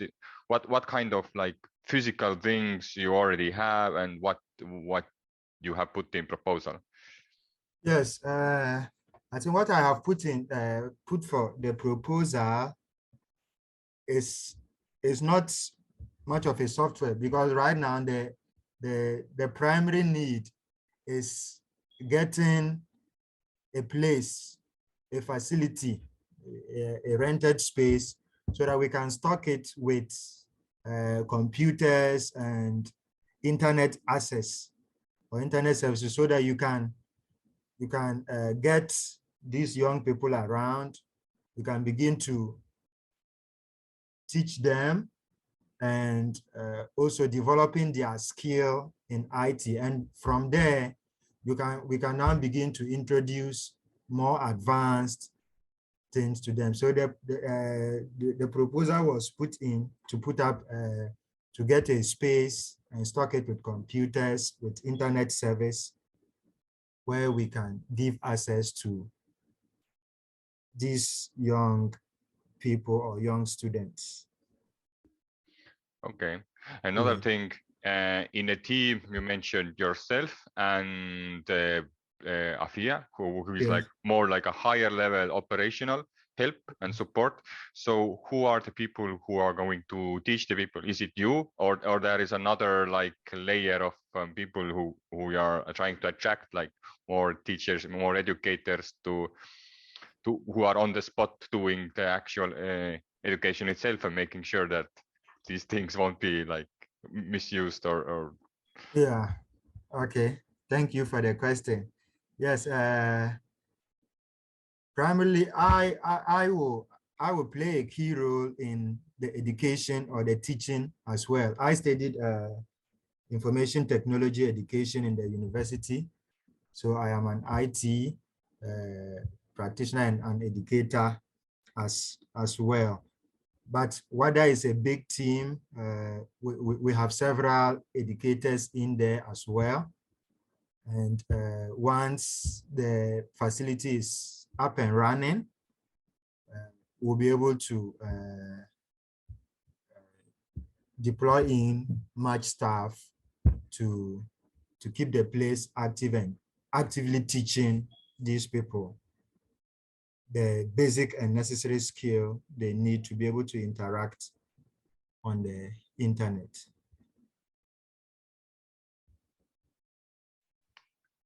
Cool. Does anybody else have a question, or is from Krana and finally sees an opportunity to learn? And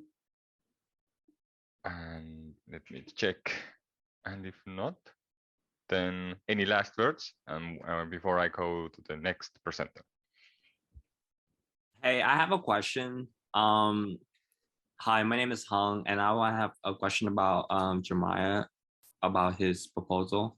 So what is the goal for student learning about blockchain technology or participate in proposal in the future? Do you have any idea with that?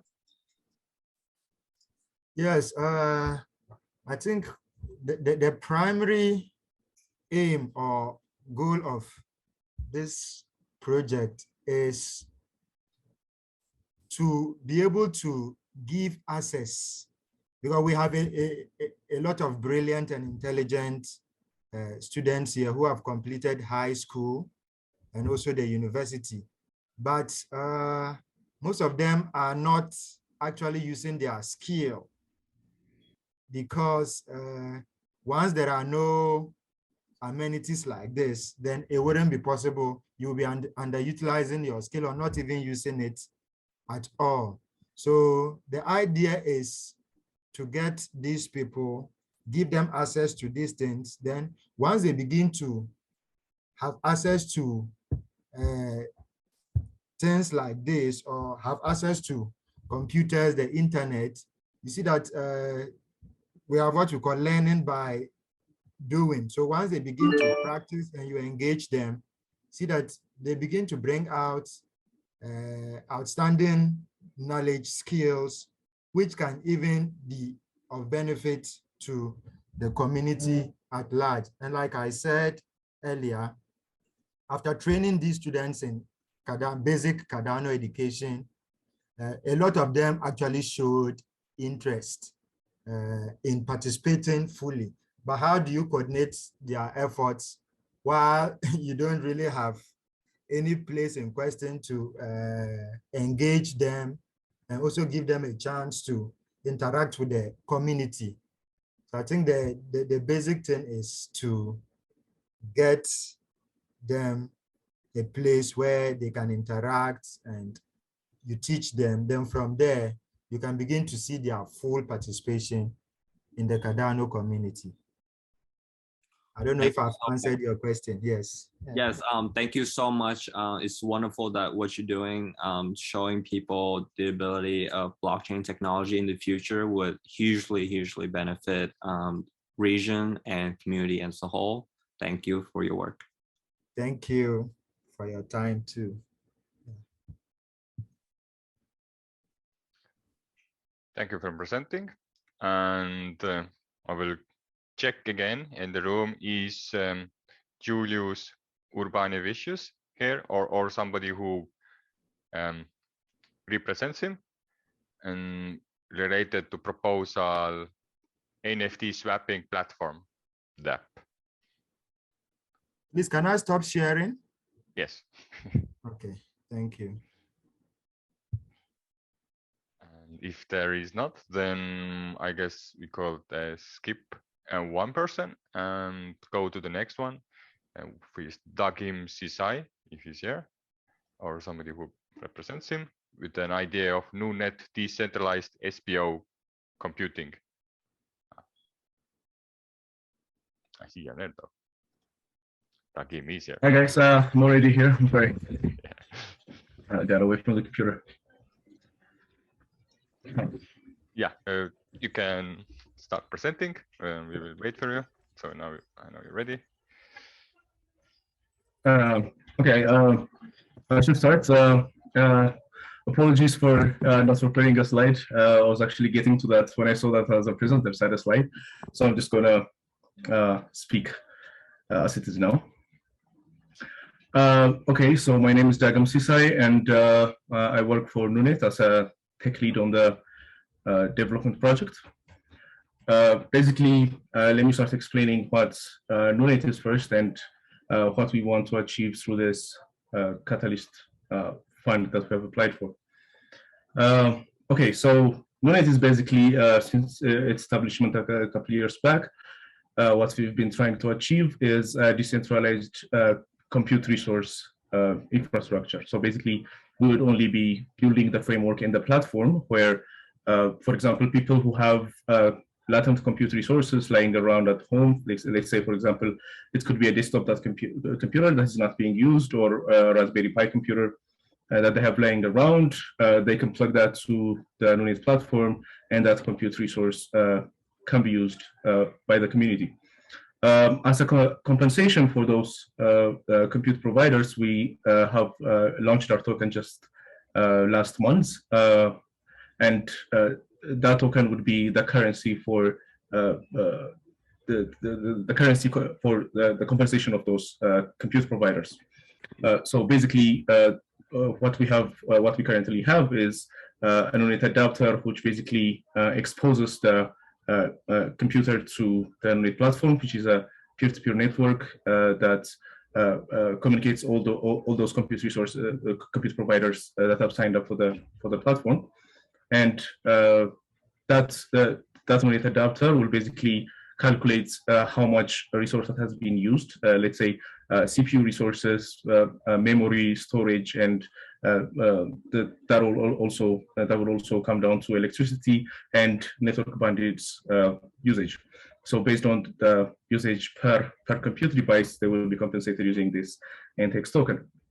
So one thing we did when we launched our token last month was to mint part of the token in the Cardano blockchain as a native asset.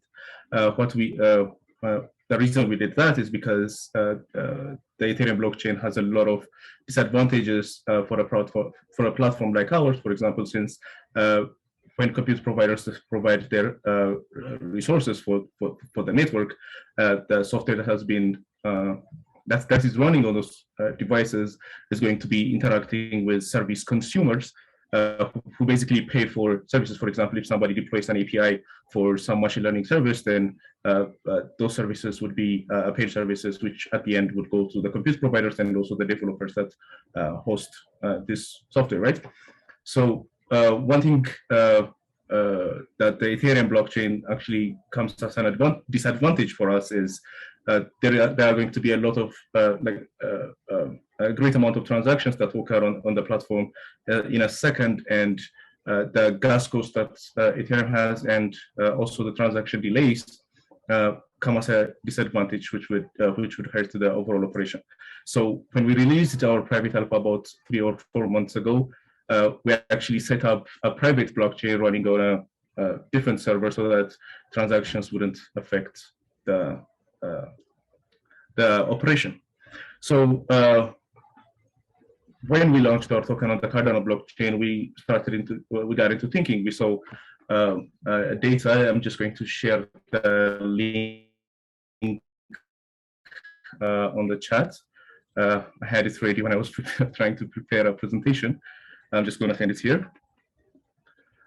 Okay, so what we saw was that the Cardano nodes, which basically call for decentralization, are running on the big tech companies that such as Google, AWS, and DigitalOcean, which basically host about 48% of the Cardano nodes. So what we wanted to do is how can we support Cardano nodes to run the NuNet platform? So through our research, we found out that in order to support Cardano node, we have to make certain changes to the platform such that it already exists. One thing is, for example, there is a two-layer for the Cardano blockchain where not blockchain, but the nodes where there are relay nodes or just passive nodes, and there are stateful operators nodes, which are block producer nodes. So we experimented with the relay passive nodes, those nodes which don't interact with a block producer node, but just, for example, DIDs is one passive node, right? So we started experimenting with running passive nodes on compute devices that have been contributed by the community. And once we saw we could do that, we thought, okay, now let's try relay nodes. And the next we wanted to achieve was Cardano stateful operators, which are basically required to be outside the internet, only communicating with the relay nodes in between, so that the relay node can serve as basically a relay or a proxy to the internet or the entire blockchain from the block producing node. So in order to do that, we found out that we would have to improve upon the system by, one, securing the sandboxes. The sandboxes have to be secure, because now we're not running any open source software that was basically the requirement when we started. But now stateful operators would have private information such as keys stored on those sandboxes that are deployed on compute providers' devices. And since these compute providers are any person with a computer at home, we don't want them to have access to those sandboxes and be able to see those private information such as the keys the Cardano stateful operators are working with. So one, we have to improve the security of the sandbox. And another thing we discovered was that all the security research that has been done usually was to secure virtual machines from the inside to out, so that like malicious software doesn't get out of the virtual machine, but not from the host system into the virtual machine, right? So one, we want to develop, we have to develop a secure sandbox that doesn't allow the host to enter the virtual machine and see what's happening in there. Second is a secure shell access. I mentioned before that these devices are connected in a peer-to-peer network, and basically bandwidth or traffic is handled between the nodes that are communicating. There is no central server or anything like that, except for the global registry, which basically keeps track of all the devices in the network. So one, we have to be able to provide. I'm sorry. Can you wrap it up because you have been going almost 10 minutes, but I was thinking, okay, maybe. Oh, I went 10 minutes. I'm sorry. Okay, I did not realize. Okay. I'm going to go fast. So another thing is we have to be able to provide a shell so that the stateful operator can configure their virtual machines through the peer-to-peer network. And we also to worry about data persistence, since the stateful operators have a responsibility to be online 24/7, and if a node goes offline, then we have to create a storage infrastructure that will basically persist all the progress the stateful operator has done so far. Okay, so as for the deliverables, 3 months after the award, if it goes successful, we would be having the onboarding infrastructure set up, and also around that time we would have a secure sandbox and selected community provision devices that would be running the secure sandbox just as a test to get feedback for ourselves. 4 months after the award, we would hope to have reliable, secure, and steady shell access between deployment instances and the Cardano stateful operators. Now I'm just reading. I'm sorry, just to go quicker. Another thing that is going to come about 6 months after the award is simulation of node availability. Since we launched our private alpha 4 months ago, now we're getting some feedback about the device turnaround on their availability. Another thing about after 6 months is a portal, basically a dashboard that would allow to monitor other users about the status of the network, about the status of their own services that are running.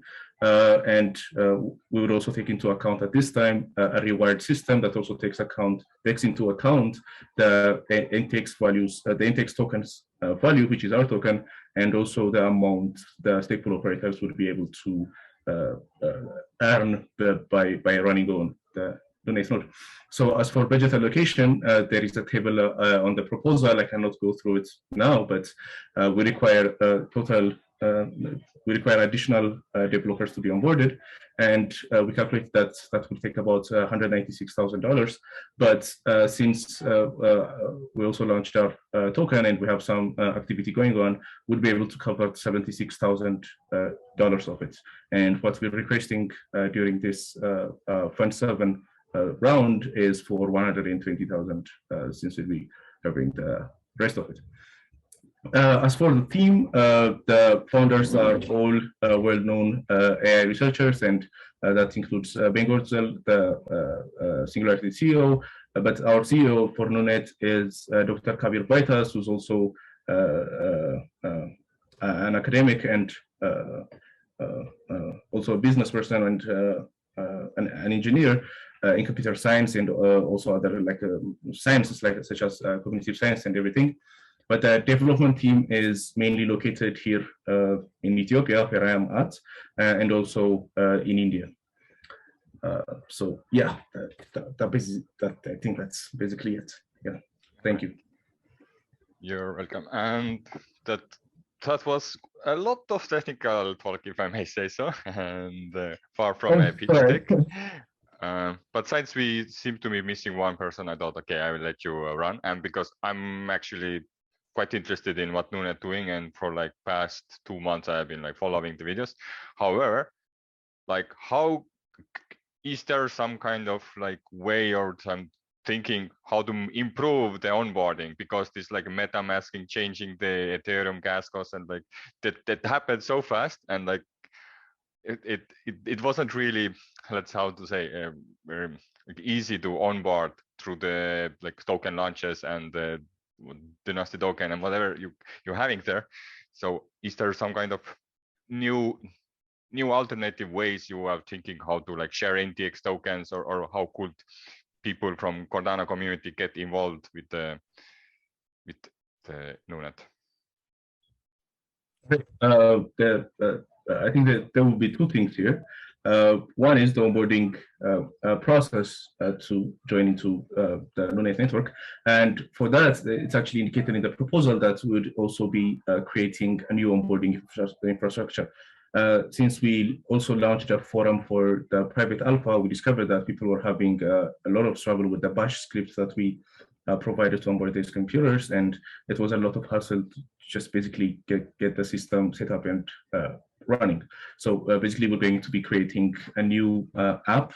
It's going to be basically an app, and we're going to combine the functionalities of the NuNet adapter that basically handles the network, the services deployed on it and everything else, with the onboarding script, so that one app with a UI would be able to basically set up the system, allow the user to indicate the resources that they would make they would prefer to make available to the system, and everything after that.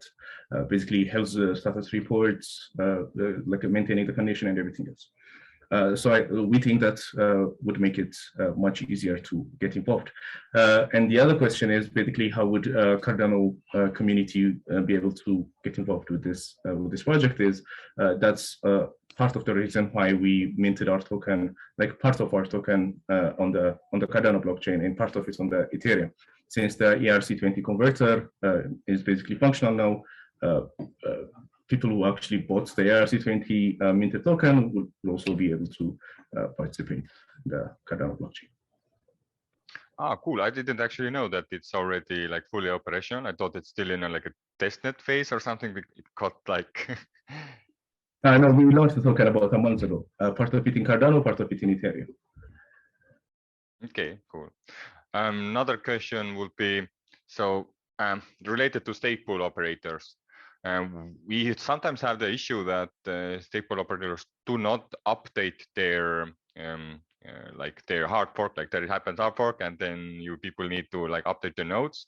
Does this somehow is related to also with NuNet? So you also have to be up to date with the Cardano network, or they're like pretty much the server is doing two different things, so it's not really related. Like you can be a stake pool operator as a like relaying, and then on the other side there is another app which is allocating your computer memory. Basically, what we're offering is not going to interfere with just putting it out there, but what we're going to do is not going to interfere with the daily operations of a stake pool operator, right? So because we're attempting decentralization at the hardware level. We're not going to mess around with the Cardano nodes or the operations that Cardano stake pool operators have to perform to do their jobs. What we're doing is just basically decentralizing the actual hardware that they're using to run it, right? But for example, let's say someone wants to create a service which would remind stake pool operators to update their copies after hard fork, right? So if they do that, I think that would the NuNet platform, I think, would make it possible for any developer out there to basically make any app, whether it's a reminder or whether like your imagination is the limit, I guess, once the platform is up and running, because we're only building the framework that would allow decentralization of the hardware, not anything else. So if they have to update their copies, then it's a job for any other developer, since the opportunities would already be there on the ground. Cool. Anybody else from the audience has questions to the NuNet or for decentralized storage space? Drop in a question in chat or just open your mic and have a go. And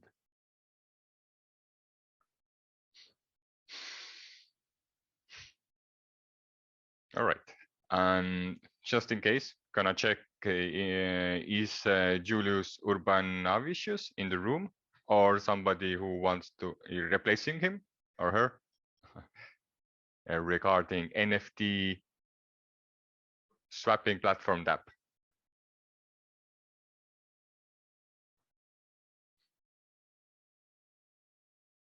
Okay, seems right now, like since we have not that much of time to take in from presenters from the next session, which will happen after the breakout room, I think we are done here.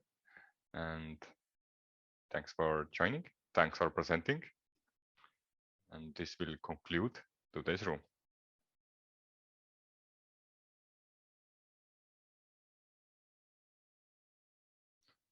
While we are here, and actually, Dagim, how did you find yourself in NuNet like company, or that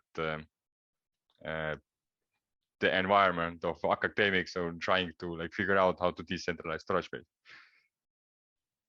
Oh yeah, that's actually a weird thing. You know Ben Gorzu, right? Dr. Ben Gorzu. he actually loves this country for some reason, and he opened an AI research company here about, I think it was in 2012. And I joined that company in 2015. Then I've been working for them ever since. And what you worked on, like something basic or something like visual, or was it always related to storage space, or like trying to figure it out how to make that work? When I joined, I was actually on the OpenCog project. I don't know if you've heard about it, but there's this project Dr. Ben started since the late 90s, I think.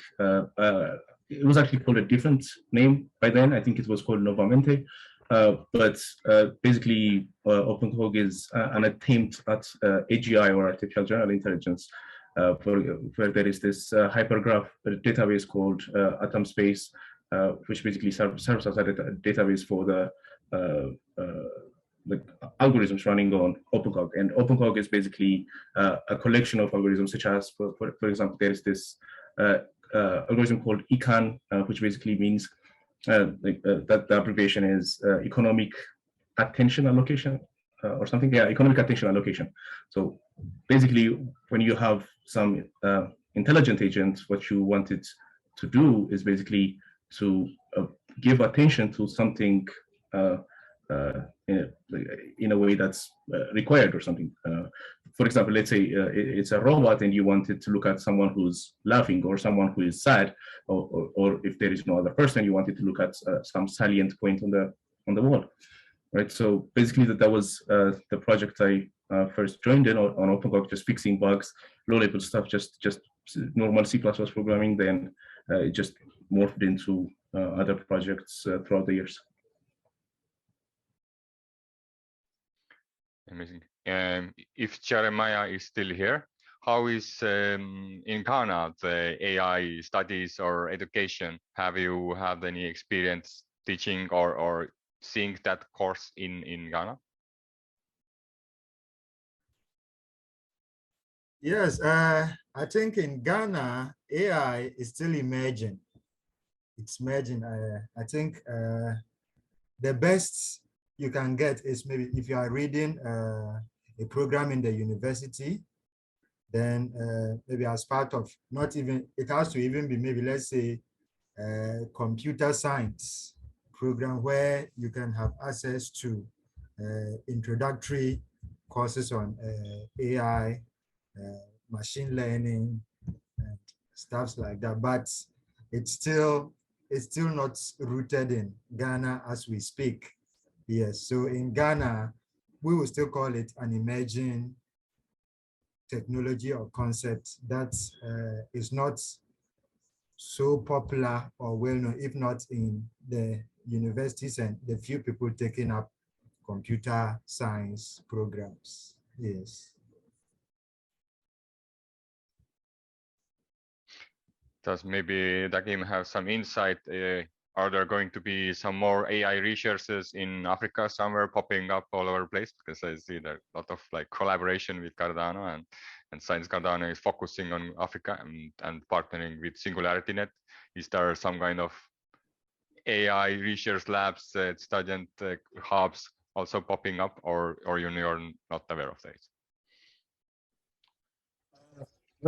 From what I have been able to observe since I joined ICOG, is that there has been a surge in attention given to this topic in the entire country, I can say.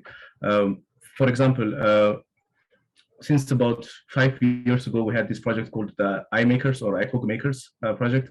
It was basically a maker movement that we wanted to create in the country. So just so that you know that the best universities here in Ethiopia are the public universities, the government-owned universities that will basically teach you for free, and then you would have to like basically take a loan out, but the loans are very cheap. So those are the universities that manufacture all the educated personnel.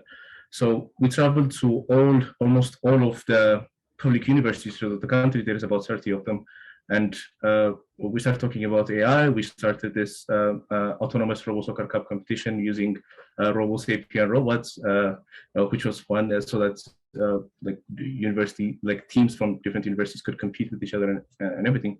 So during our visits at the time, we noticed like one or two SIGs that they call them, basically special interest groups in universities where people interested in machine learning or something would be given a lab and they can just basically work there and learn there. But now that there seems to be like a lot of these SIGs in the universities and people like even interns coming to our company want to work on machine learning instead of like websites and like things of that nature.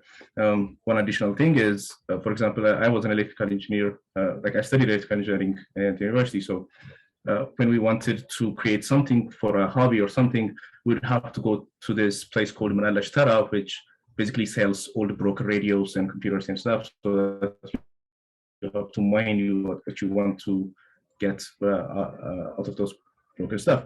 But now there are multiple shops who sell Arduinos, like electrical components and everything. So I think, yeah, there has been a huge surge in interest. Okay, cool for answering the extra questions. And I think we can join back to the main room and see how many others have finished. Maybe mingle, maybe capture some more interest what happened in other rooms.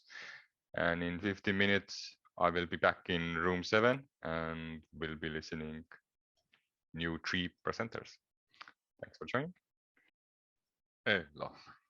Seems everybody's already ready and we're waiting for a host. Yes. So how does presenters feel today?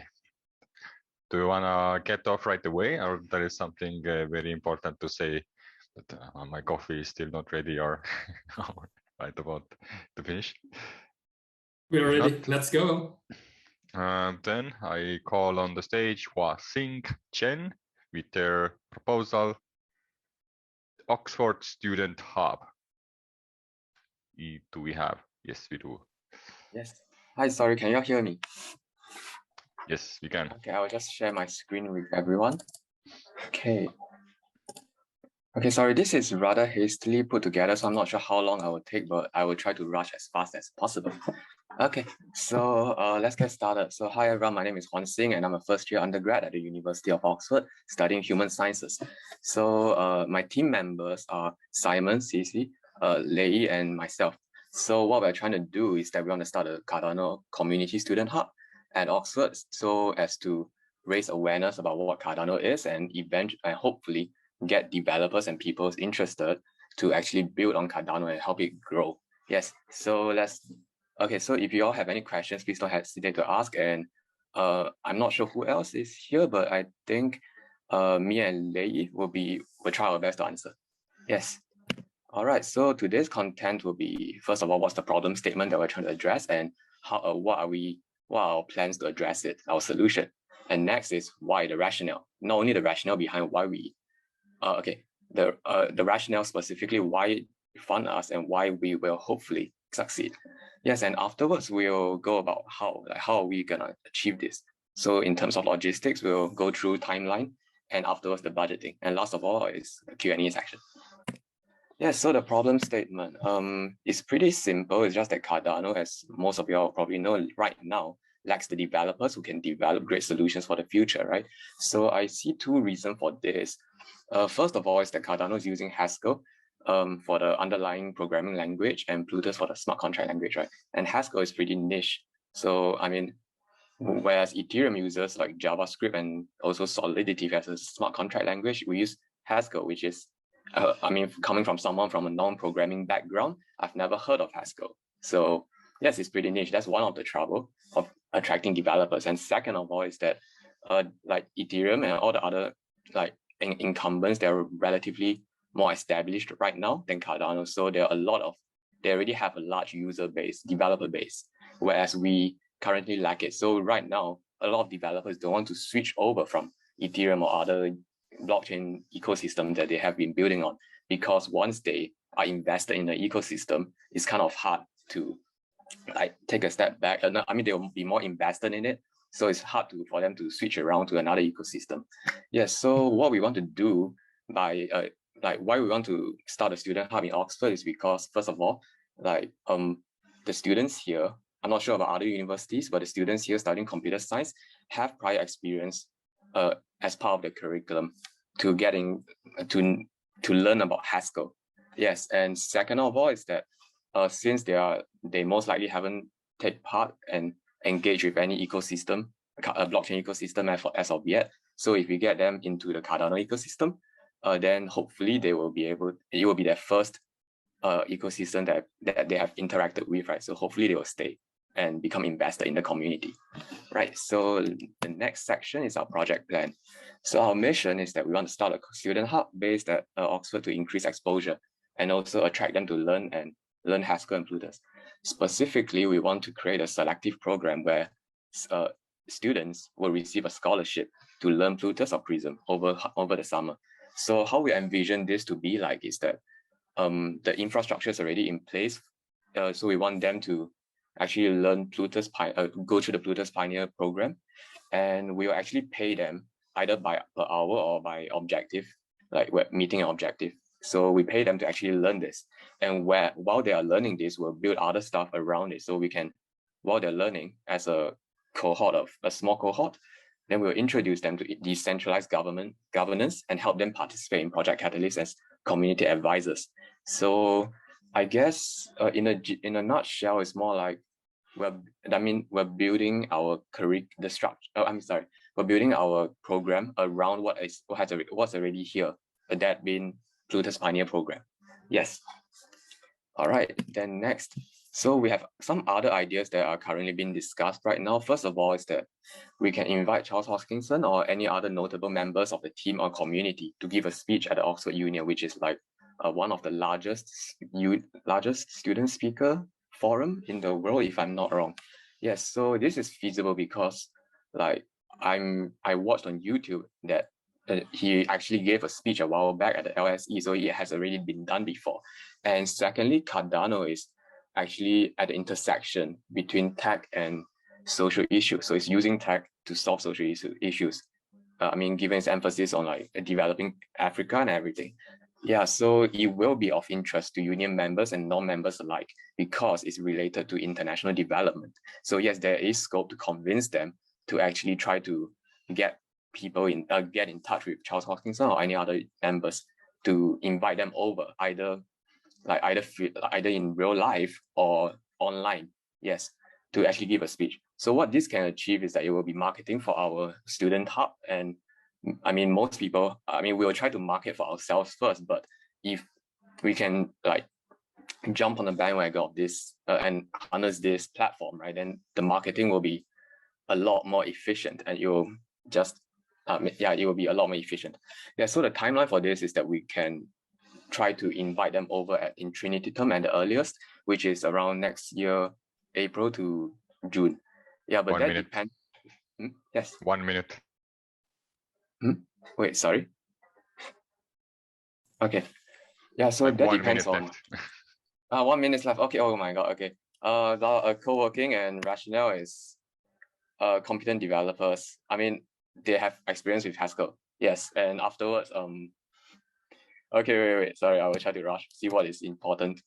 Why we will succeed, I guess, is, I mean, okay, hopefully we will. Okay, and logistics, 3 months, social media page, and 6 months, and it's get more people sign up for the wallet and community events and stuff. So, I mean, I guess pizza and free food and drinks will be a good incentive to get them inside. So we use extrinsic motivations to get them involved in this first, to get to know this first, and afterwards make them stay by like introducing them to Project Catalyst and every other stuff. So to make them more invested and interested in the ecosystem.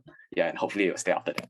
Yeah, so 12 months is the more community events and more followers and stuff. And hopefully by this time we would have invited someone over to give a speech in the university. And yeah, so budgeting is, you all can see this on the proposal, so I'll just skip this. And it's like, how do we want to pay them? We will actually think about it, we have a few options like pay them by hour or pay them by meeting objectives. For example, build something on a Cardano ecosystem in the end, then we will release the fund to them. And one interesting stuff that we have, like one idea that we have tossed around is that we can pay the scholarship recipients in ADA. So possibly we can give them 500 ADA exactly, so they can take part in voting. So yeah, afterwards they'll be more likely to stay, right? Because hey, they can vote, and well, I mean, that's interesting. Okay. Yeah, so any questions? There's sorry, I rushed. I took a bit too long at the start. Yep. Oh, that was great. Nobody said that pitching is easy. But one question from my side, and everybody else, just raise your hands or write the question, or just jump in later. From my part would be, what is the like, okay, I understand you want to like teach Haskell to these students and like bring them in as a developer ecosystem, but is there some kind of program or like a product you would think of doing, or it's more like, okay, hello student, what you want to build, and now let's figure out how to like build the product you want to do. So which kind of approach you do, and what kind of like lessons you pretty much have? What is going to be the first 3 classes? Wait, okay. Let me think about it. Wait, sorry. So the question is like how are we gonna teach it to the students, right? Like yeah. So like one way is to like just read a book and go by like some kind of modern, but there are options to like product-based learning where you, okay, let's now create the decks, and everybody who's involved in that cohort, they will be learning how to build the decks from start to finish pretty much. Like, and what is there any thought put into like what you actually, when all of these people come together, what is the first few lessons you're gonna actually present them? First few lessons. Okay, so first of all, we have like discussed about whether we want to build up the program from scratch, or should we like harness any existing infrastructure and build our program around it. So I think right now the consensus is that we'll try to get them involved in the Plutus Pioneer program, and afterwards we can build around other activities around the program. So while they're learning in the Plutus Pioneer program, we can host offline like co-working sessions where they can bond with each other and discuss stuff, and also like we can ask them to, hey, take part in town halls and project catalysts, and maybe they can speak to us as facilitators and stuff. So I guess it's more of building a community and interactive learning environment around it. Yeah, so that they are not only learning learning about Plutus, but they are learning about the ecosystem, how to take part, how to engage with it. Yes, if that makes sense. Does that yeah. Okay. Is there a team of teachers, or this is also like something emerging that, okay, this proposal also is looking for teachers to actually onboard these people, or you actually have the team already to help all of this out? And if you do, what is the capacity? Because I personally know like you cannot like handle like hundreds of people. There is some kind of like limit of what is like how much like quality we'll get out of some specific cohort. Oh, okay, wait. So what is the capacity? Okay, wait. So right now, me and my team, we have some experience in running like student programs and stuff. And right now, how we envision it is that at the start, it will just be a student hub. And afterwards, as it scales, we can reach out to other societies and tap into their student pool and resources to actually get more people. I mean, maybe there's a hidden pool of people who's already interested in Cardano, but they just don't know that the student hub exists. So we want to work with, like, for example, the Blockchain Society. There are quite a few brilliant people inside there, and even like the Oxford Society for International Development. There will definitely be people, not necessarily developers, that we can bring into the community, because Cardano is focused a lot on like international development and everything, right? Yeah, so there's quite a lot of societies we can reach out to and work together with in the medium term. Yeah, so but in the short run, we'll just like start as a student hub and try to do marketing our own. Yeah. Okay. All right, cool. Jorkan, take it away, and then this would be last question, and then we continue the next presentation. Okay. Hi, thanks for presenting this proposal. My question would be, how would you, is there any plan how you verify that people met all the courses and did the education? I mean, will they get a paper, or are you planning to issue this in some sort of verifiable credential? How, I mean, is it an analog process or is it a blockchain process basically? And how are your thoughts about that one? Yes, actually, we have discussed this, and right now how we see is that we will, at first we wanted to pay them by the hour, but the trouble with that is that we can't make sure that they have actually done what they're supposed to do, right? Learn what they're supposed to learn. So right now we're thinking we can, like, we have a final project, either in the Plutus Pioneer program, if it already exists. I'm not sure what's the structure of that, but if not, we can ask them to, like, give us some tangible deliverables that we can actually vet through on our end. So right, I mean, so we're thinking about like building something on the Cardano ecosystem, or as a developer. Yeah, so once they give us the deliverable, and we will tell them the standards that we expect from them in advance. Once they give that to us, and we will release for example, the 500 ADA in fund to them. So yes, they'll only get a fund for meeting objectives along the way, either along each milestone or in a final capstone project. Yes. Right. Thank you for presenting. I will just quickly highlight the fact that I love the idea of paying for learning, which is like, because this is what we're going to do in the future life. We pretty much have so much previous knowledge to learn from before we can even improve the future. And if we get it right now, then I think in future we just striving for the passion, learning new things, and making things happen. Like because through learning we create so much value already. Okay, thank you, Haksing. And next up, Andres Sosilo. I will invite you in. I will put my proposal link down below in the chat so you guys can see also, but I will also share my screen. Give a second. Will you see my screen, guys? Yep. Yes, okay. Hi, good day, everyone. Thank you for attending this Idea Fest. Let me introduce myself. My name is Andres Sosilo. I'm part of the Cardano Hub Indonesia, and I'm also active as a Cardano ambassador for Indonesia. And this proposal is part of my project within Atala Prism Pioneer program for the first cohort. So as you can see, we put the proposals under the challenge of accelerate decentralized identity with the title of DID for Cardano Indonesia community. So basically the problem statement is that we need to accelerate the adoptions of the decentralized identities, especially in the Cardano community first. And it's important to implement it in the local hub before we implement it into the government and so on. So our solutions proposal is to create a verifiable credentials, VCs for the Cardano Indonesia community first as a membership and workshop certificates. And we will also give some workshops to increase awareness about the self-sovereign identity. This is just a short information that we get from the tokenomics with collaborations with Indodax, one of the biggest crypto exchanges in Indonesia, that the adoptions in Indonesia is quite high, especially in the beginning of this year. That's why we need to give workshops also about to increase the awareness about the crypto itself and also about the self-sovereign identity to the community in Indonesia.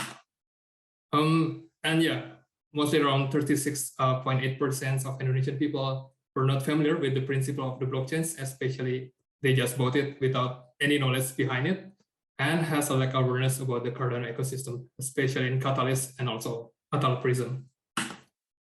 And just a short intro that by this year, our local community hub already grew, starting from nothing. Now we have Discord channel, Telegram, and so on. And we are part of the Eastern Hemisphere Town Hall also.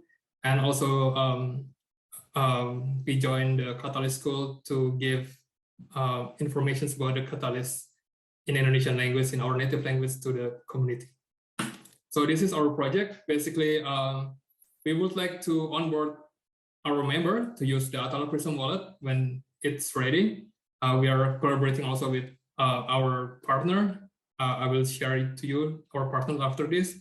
So, and we would like to issue the verifiable credentials. As you can see here, you could check it also in atalprisms.io, the website. We would like to create a membership that can be verified if our members attend our offline events, and also for the workshops. So if they attend our workshops, we will issue the credentials.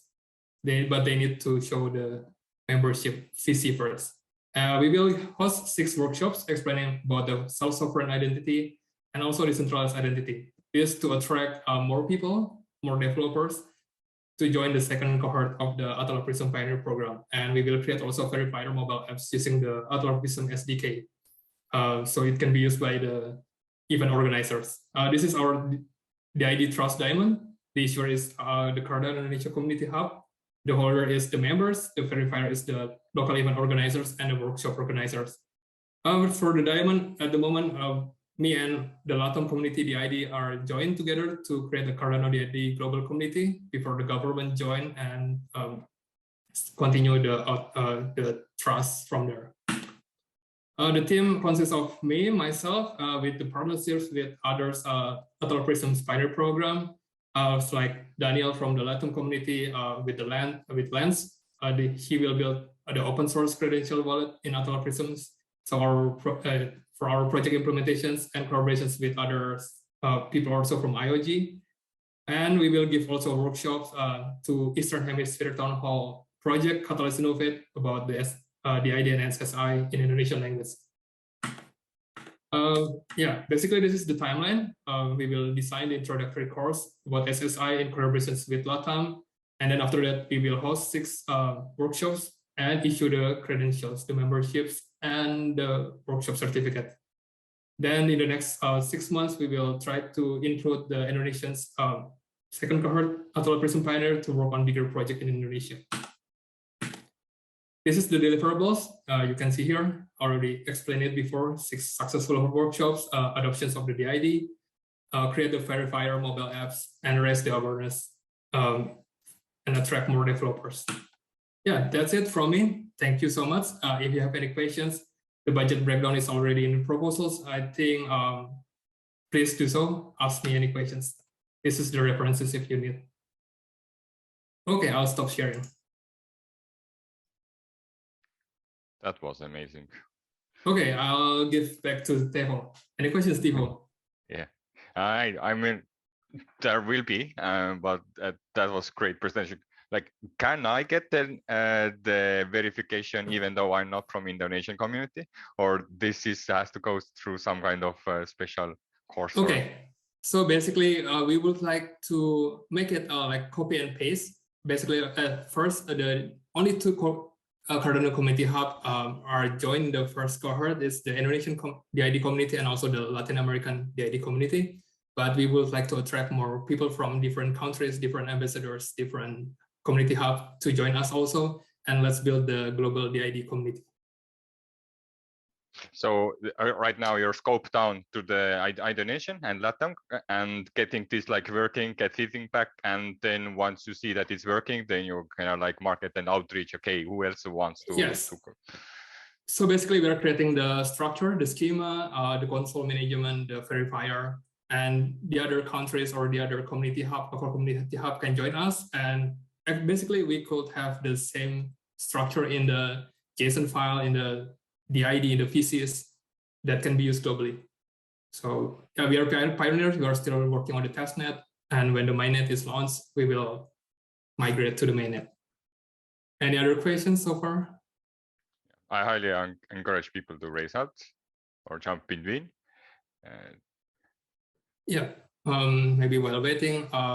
So yeah, if you guys are interested in about decentralized identity, self-sovereign identity, you could join also the second pioneer cohort in February, if I'm not wrong, by OSK. Yes, Johan, please. Hey, yeah, great proposal. I like it really. How the credentials for the community, are they mainly to identify the people, let's say, on an anonymous way, or also really on a yeah, I don't know, KYC level, so that you really know that what's first name, last name, where do people live? I mean, how much information, personal information will be in the credentials, or how much of this information do you need in the credentials? Okay, that's a good to put into the credentials. That's a great question. So basically, this Author Prism or the self-sovereign identity, it has capacities of, if, for example, if you have a government ID, your digital ID, right? You have your name, age, where do you live, and so on. If you want to go to the bar, you need to be 17 years old and up. With using the basically, usually you show your driving license, or you show your your ID. The people who read can read all of your data, right? But with this the ID and SSI, you can only show and give them access the data that you want to show only, or what they need only. For example, only the age and your name, and that's it. That's enough. You can hide the rest. So this is a selective disclosure thing. And correct. And will people, when they get a DID and a credential in the system, will they have fully qualified information about everything, so name, address, and so on? But then depending on the use case, will only disclose certain elements, or will you start with a very small set, let's say only my first name in my DID, but this will allow me already to sign up and identify myself as a consistent member? Correct. In an ideal world, actually, we need to have the verifiable credentials, the government ID from the government, right? When you apply for for the memberships in the local community hub, I need your ID to make sure that you are part of the community. You are part of the people who lives in this country, right? But sadly, the government has not implemented anything. So we need to start small. I will start by adding only the name, email address, and also the age, something like that, and also the membership ID.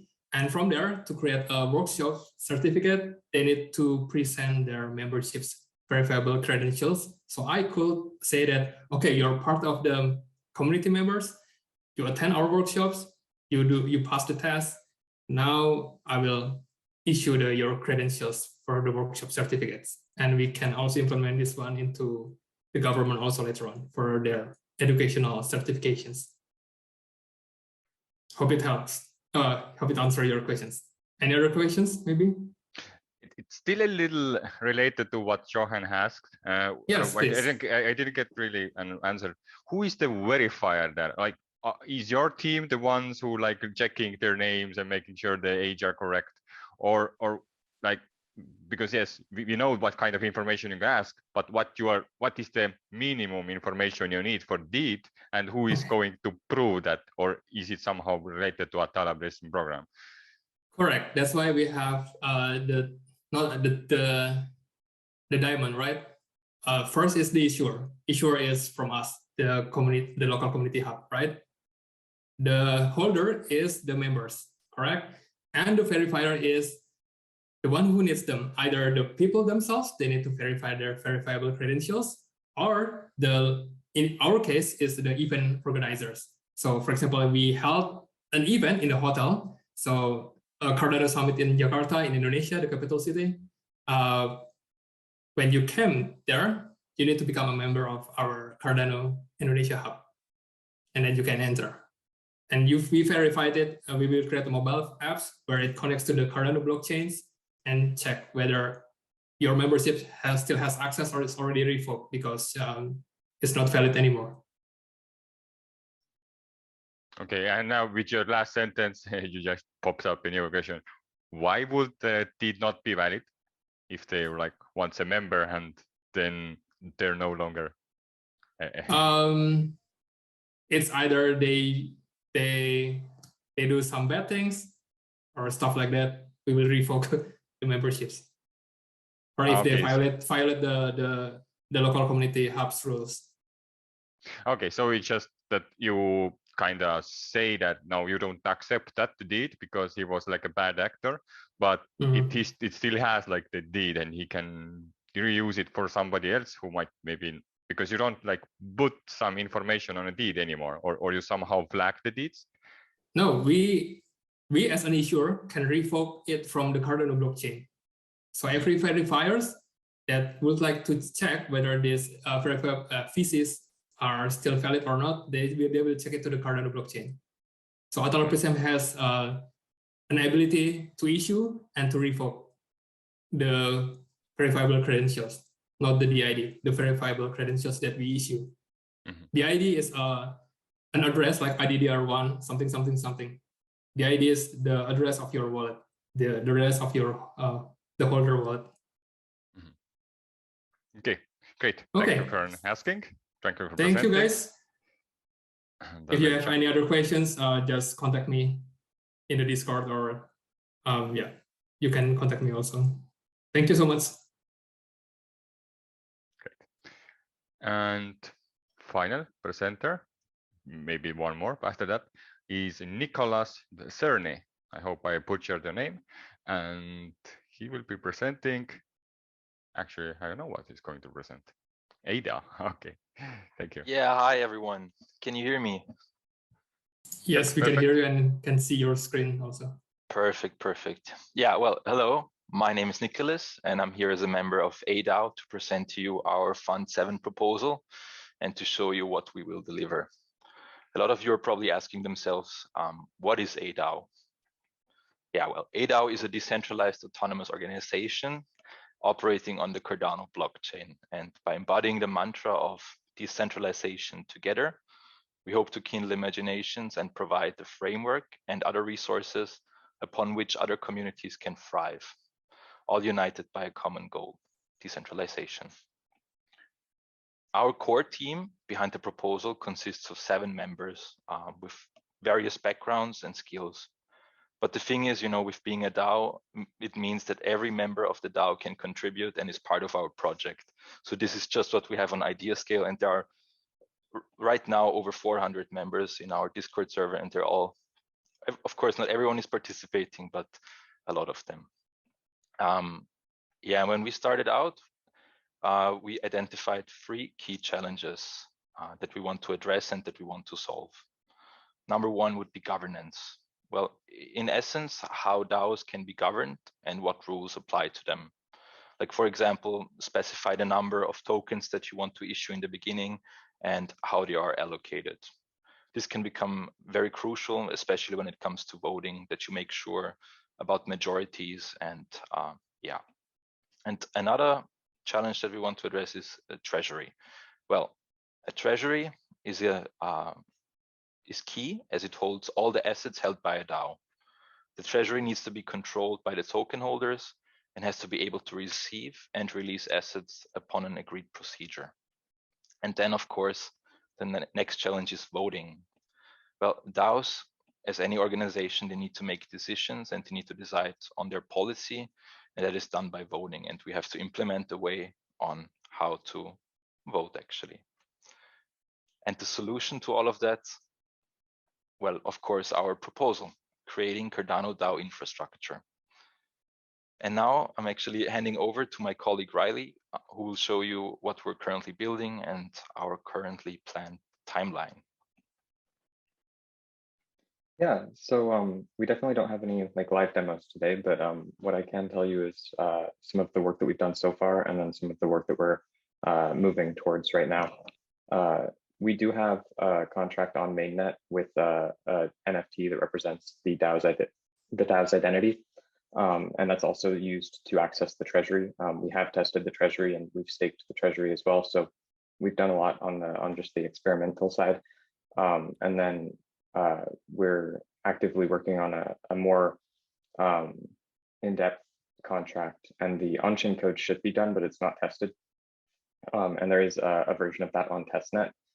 But basically what that allows for individuals to do is to create proposals, which can then be voted upon by individual members of the DAO using their governance tokens. And then those proposals, once valid, can be used to interact with the DAO's identity NFT to either create new governance tokens, spend from the DAO's treasury, or send the DAO's identity NFT to a new script address. So that's kind of the core fundamentals of the contract that we're using right now for our DAO, or that we're going to be using as soon as we move over to it. The contract that's actually on mainnet is more simple than that. It just requires that a certain number of the governance tokens that have been issued are present within the transaction that spends the DAO's identity NFT, which also, like I said, allows for us to have a treasury at this point, even with that very simple contract. We're kind of ahead of schedule for this roadmap. We were looking at this roadmap during our discussions over the past few weeks, but we continue to work hard on this, making sure that it's going to get done regardless of whether or not we receive funding. It's very much a thing that we're passionate about, and we're going to keep going. If you want to go to the next slide.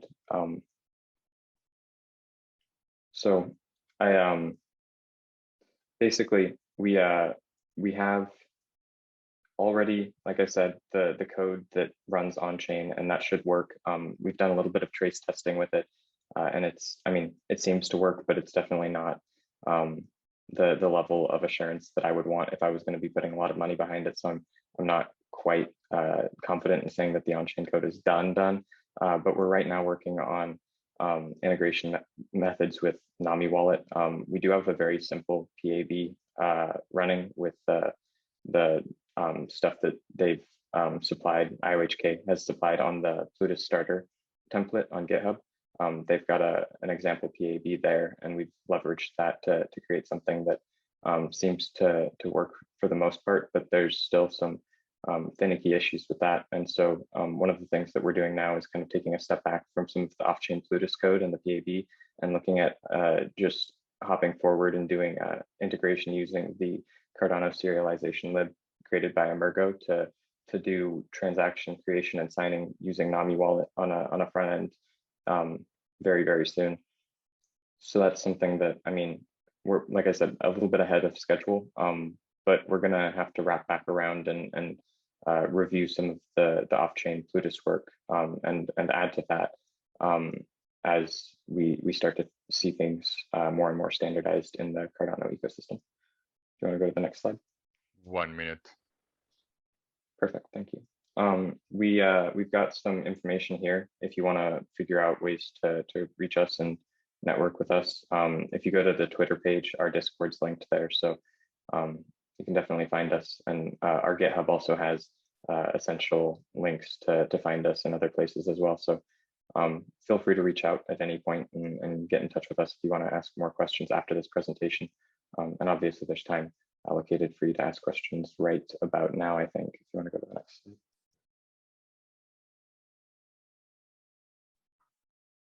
Okay, nice. I'm gonna be honest, DAOs are pretty hard. Since I joined Project Catalyst, I think we have tried to start 4 of them, and all of them successfully failed.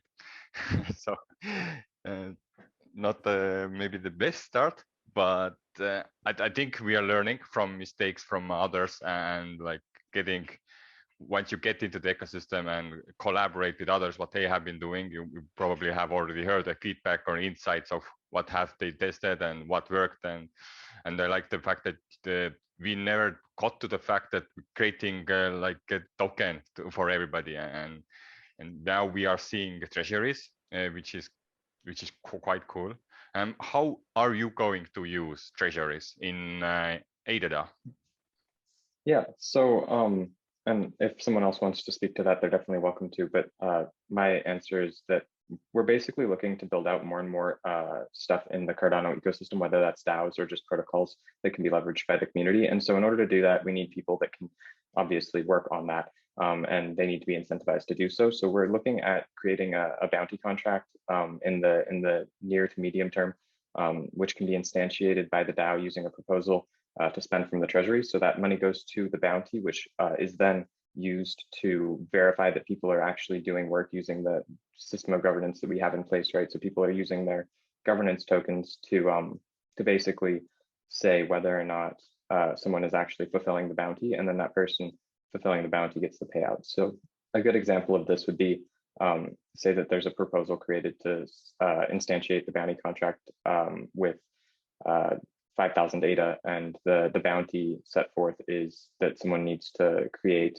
a protocol that basically does the same thing as the OHM or Olympus DAO protocol does, but using Plutus and doing that using the extended UTXO model, right? Like if that was something that we were to instantiate as a bounty, then later that person would come in and say, hey, I have this working, whether it's a proof of concept or a production model that's deployed on mainnet, and then they get the payout for the bounty.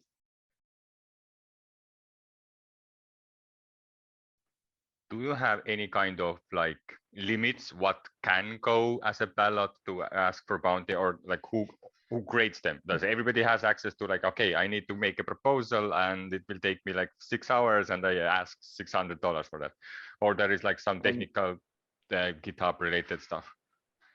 Yeah, so it's done on chain using the contract to spend from the treasury, right? And so the idea is that you would create a proposal, and anybody can create a proposal. It's permissionless. You don't need to have any governance tokens to create a proposal, but a proposal does need to have a certain amount of the total governance tokens that have been issued to interact with it in order for it to be valid. It also has to have a high enough ratio of yes to no votes in order to be valid. And it also needs to have existed for a long enough period of time. There's basically a 5-day, and that may change, right? So it's X amount of days where the voting takes place. And after that, the proposal is either valid or invalid. And if it's valid, it can be used to spend with the DAO's identity NFT. And so those proposals, it would specify the fact that it's spending from the treasury as a Boolean, because a proposal can only do one of 3 things at a time. And it would also specify the amount and the validator hash of the contract that's being spent to, right? So at the moment, the contract that's going to be used, the intent is that it's only going to be able to spend treasury money to contracts, which then obviously could have any arbitrary criteria for being able to be spent from. Okay. For everybody else, raise your hand, jump in. And meanwhile, I direct a question to Nicholas, and wondering why you think it was a good idea, or why to start with DAO instead of like, hey, let's get the team together and let's build something together before we decentralize and trying to make it as a DAO. What sparked you the idea? Okay, we need DAO.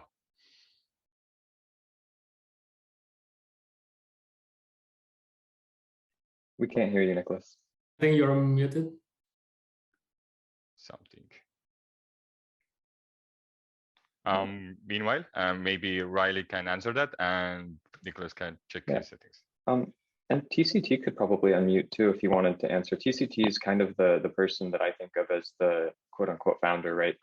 I've definitely been the person who's been, I think, pushing the most for ADA-DAO specific technical work. But TCT, or Tom, he's in here. He basically, we were in a Twitter Spaces and he had invited me to the Discord channel, and the reason that I wanted to get on chain and decentralized in an official manner as soon as possible was just because I wanted to push for it and see what we could do. I also wanted to be on chain as early as possible to have that sort of provenance, right? Like, I can point you to a transaction that took place on November 13th of 2021 where we created a DAO, and that's, I think, pretty cool to me. So even though the contract that we have on mainnet right now is super simple and it's very limited in the scope that it can have, like, we only have 16 tokens, right? And the reason we only have 16 tokens is because the way that this is formulated right now, like, it wouldn't scale. You have to have all the people interact with the same transaction.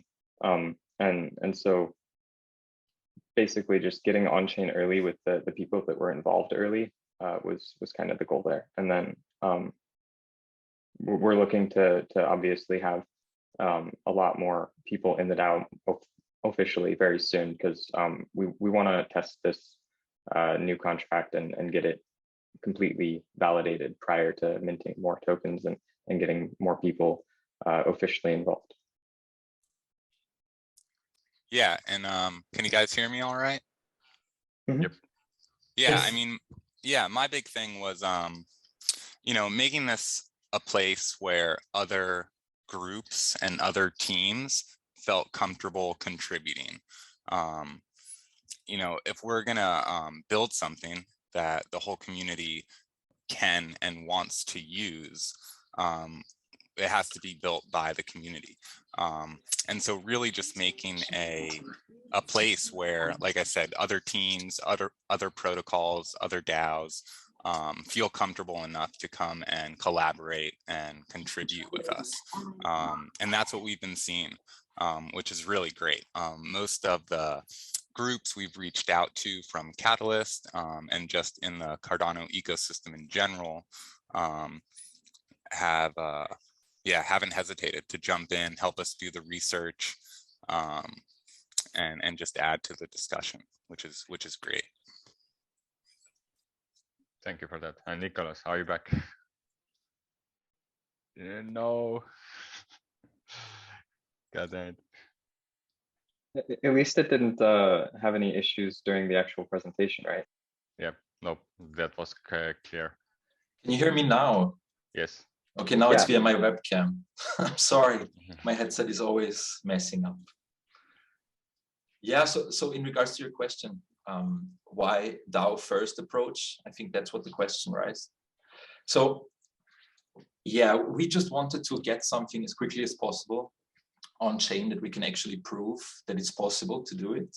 And I think that was the main idea behind why we did it the way we did it. And of course, now we are also faced with many challenges, especially when it comes to project management, organizing things, and just pulling everything together is really hard. And we definitely are still searching, you know, for the right approach to many things, especially with working groups. But yeah, it's a constant effort, and I think using everyone's resources, everyone's experience. That's how we're gonna manage to do it in the end. And a huge thank you to Riley. I mean, he's our code genius. And yeah, without him, I think that would not be possible. Well, thank you for the presentation. And I think with the room 7 is now concluded. These videos will be, I don't know, I will put them in the drive. I let the organizers to figure it out where to put it next. To this time, I'm just a host. So thank you for joining again. Let's head to the main room. Let's see what others figured out. And I definitely suggest for the DAOs to check other DAOs out, because I think there is a lot of overlap. There could be like one member in so many different DAOs and contribute one thing and get value for like different DAOs. So everyone has his own glass of water. Okay, good. I do. Okay, so this will be your presentation, yes? Yep. Okay. So, okay, so then I suppose we can start, and so let's just, try to keep it 5 minutes, and so we have 10 minutes for discussions. And then, if there is the second presenter will not show up, then Alex will go a second, and then we will have actually more time for kind of, discussions for, about these proposals. Okay? Okay, sounds good. Okay, cool. Then let me set my timer, and so let's go, and the floor is yours. All right. Well, guys, welcome to my proposal, Project Catalyst Heartbeat. I'm trying to solve an issue that I've seen in the community of community events being very long and hard to process. So I'm trying to create an event, well, not meetings or discussions. I'm trying to create a discussion that happens on a recurring basis that creates a smaller package of content that people can consume more easily over week over week. All right. So in doing that, my friend and I, who have been podcasting together for the last year, are trying to do that here in Project Catalyst. Now, to talk about the rounds that go into this meeting and event that create this podcast. We have 2 rounds mainly. It's a 1 minute that shows that people stand up and answer a few questions, like an agile stand-up round mostly. What are you working on? What would you like to be working on? And what resources, tools, skills, and talents do you have access to that would help enable this? So, and then, so what are you working on now? What do you want to be working on? What's blocking you maybe? All right, and that's 1 minute round. So I will use this software called Lean Coffee Table. People can come in, sign up for a 1 minute slot, and then we just go over here and start the discussion. Everybody can be inside of this with us, and then I can drag their name over here, give them a minute, and boom. They have a visual representation of how long they have left to go, and that goes on rolling for a minute. All right, and then in it works very well with lots of people. We use this in another network as well. And then in round 2, we have people sign up for discussion topics that then can be voted on inside of this. When I can go back out and we can have people sign up and put ideas down, and then repeat the same process over again using 2 minute stages. And then those stages can be, those ideas at the end of it can be voted with a Roman vote. Yes, I want to continue talking about this. I don't care. No, let's move on to the next topic. And we can do that in a democratic way for everybody present in the meeting, in the podcast. Yep. And then round 3, we kind of, as everybody in there, they can tell people what they're committing to do immediately. It's just trying to create some incentive to do what you say you're going to do and give people a place to do that in front of other people. Then all of this is going to be broadcast, edited a little bit and put onto our YouTube channel here. There's nothing here yet because that's where all this stuff will go. And then this is what I talk about with the Roman vote. And then all of that will be logged inside this GitHub here. And people will, oh, I forgot one important thing. We are going to be putting out a document, Google document that collects links for everybody to put their contact information, their websites, links to their projects, links to their GitHubs. All of that will go into along with their name, connected to a timestamp of where they talk inside the video, and then get logged underneath the video in the GitHub. As well as be in the well, there might be some things we could put it in the description of the video, and maybe we'll have a more condensed version of that list that goes in there. But really, most of it for the will be found in the GitHub and can be linked to it in and out of there, and people can share through that. And yeah, I mean, that's really the whole package of this event that we're hoping to offer to Project Catalyst community. And that's it. Okay, great. Thanks for the presentation. So we managed to get in 5 minutes. Perfect. So we have now question and answer session. So, and yeah, so maybe I will start with some questions. So can you a little bit elaborate? So this is for upcoming projects, or it's already for the projects which are voted in? Oh, it's for the community. So it could be projects, it could be we could, let's just say Cardano for Climate wants to send a representative every week to give us an update on what they're working on week over week. They could come in, take a 1 minute slot each week and give us an update. It could be it could be, yeah, a proposer who's part of their KPIs wants to get some more engagement on their survey or something like that. And so they can come and sign up for a minute and talk about what they need for some data that they're trying to collect. It could be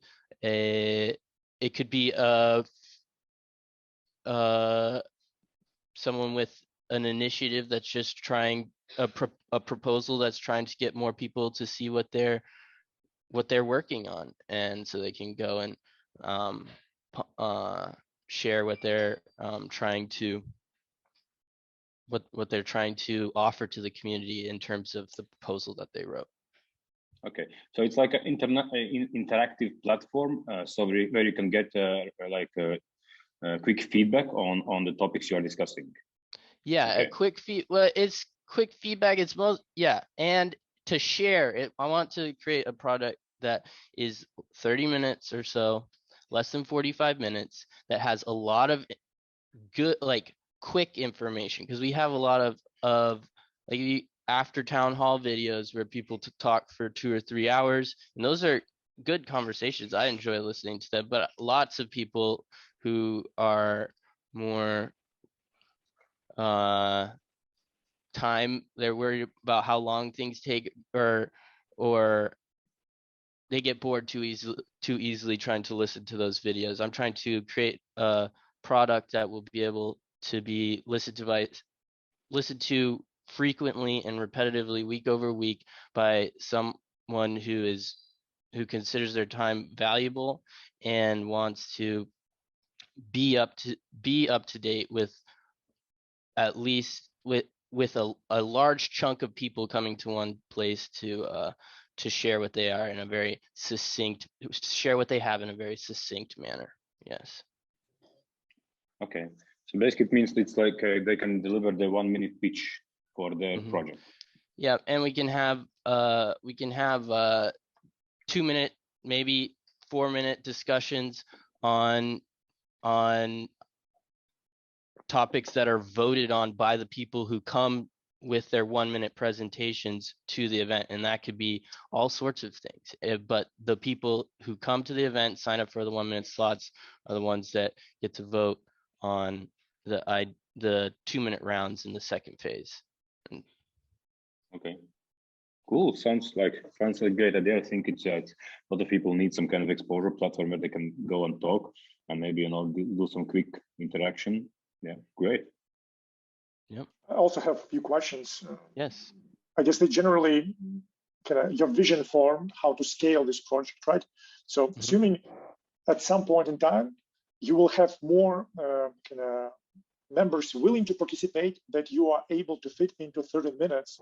So have you considered which methods would you use to ensure reasonable representation, but at the same time guarantee the 30-minute schedule of the shorter podcast window?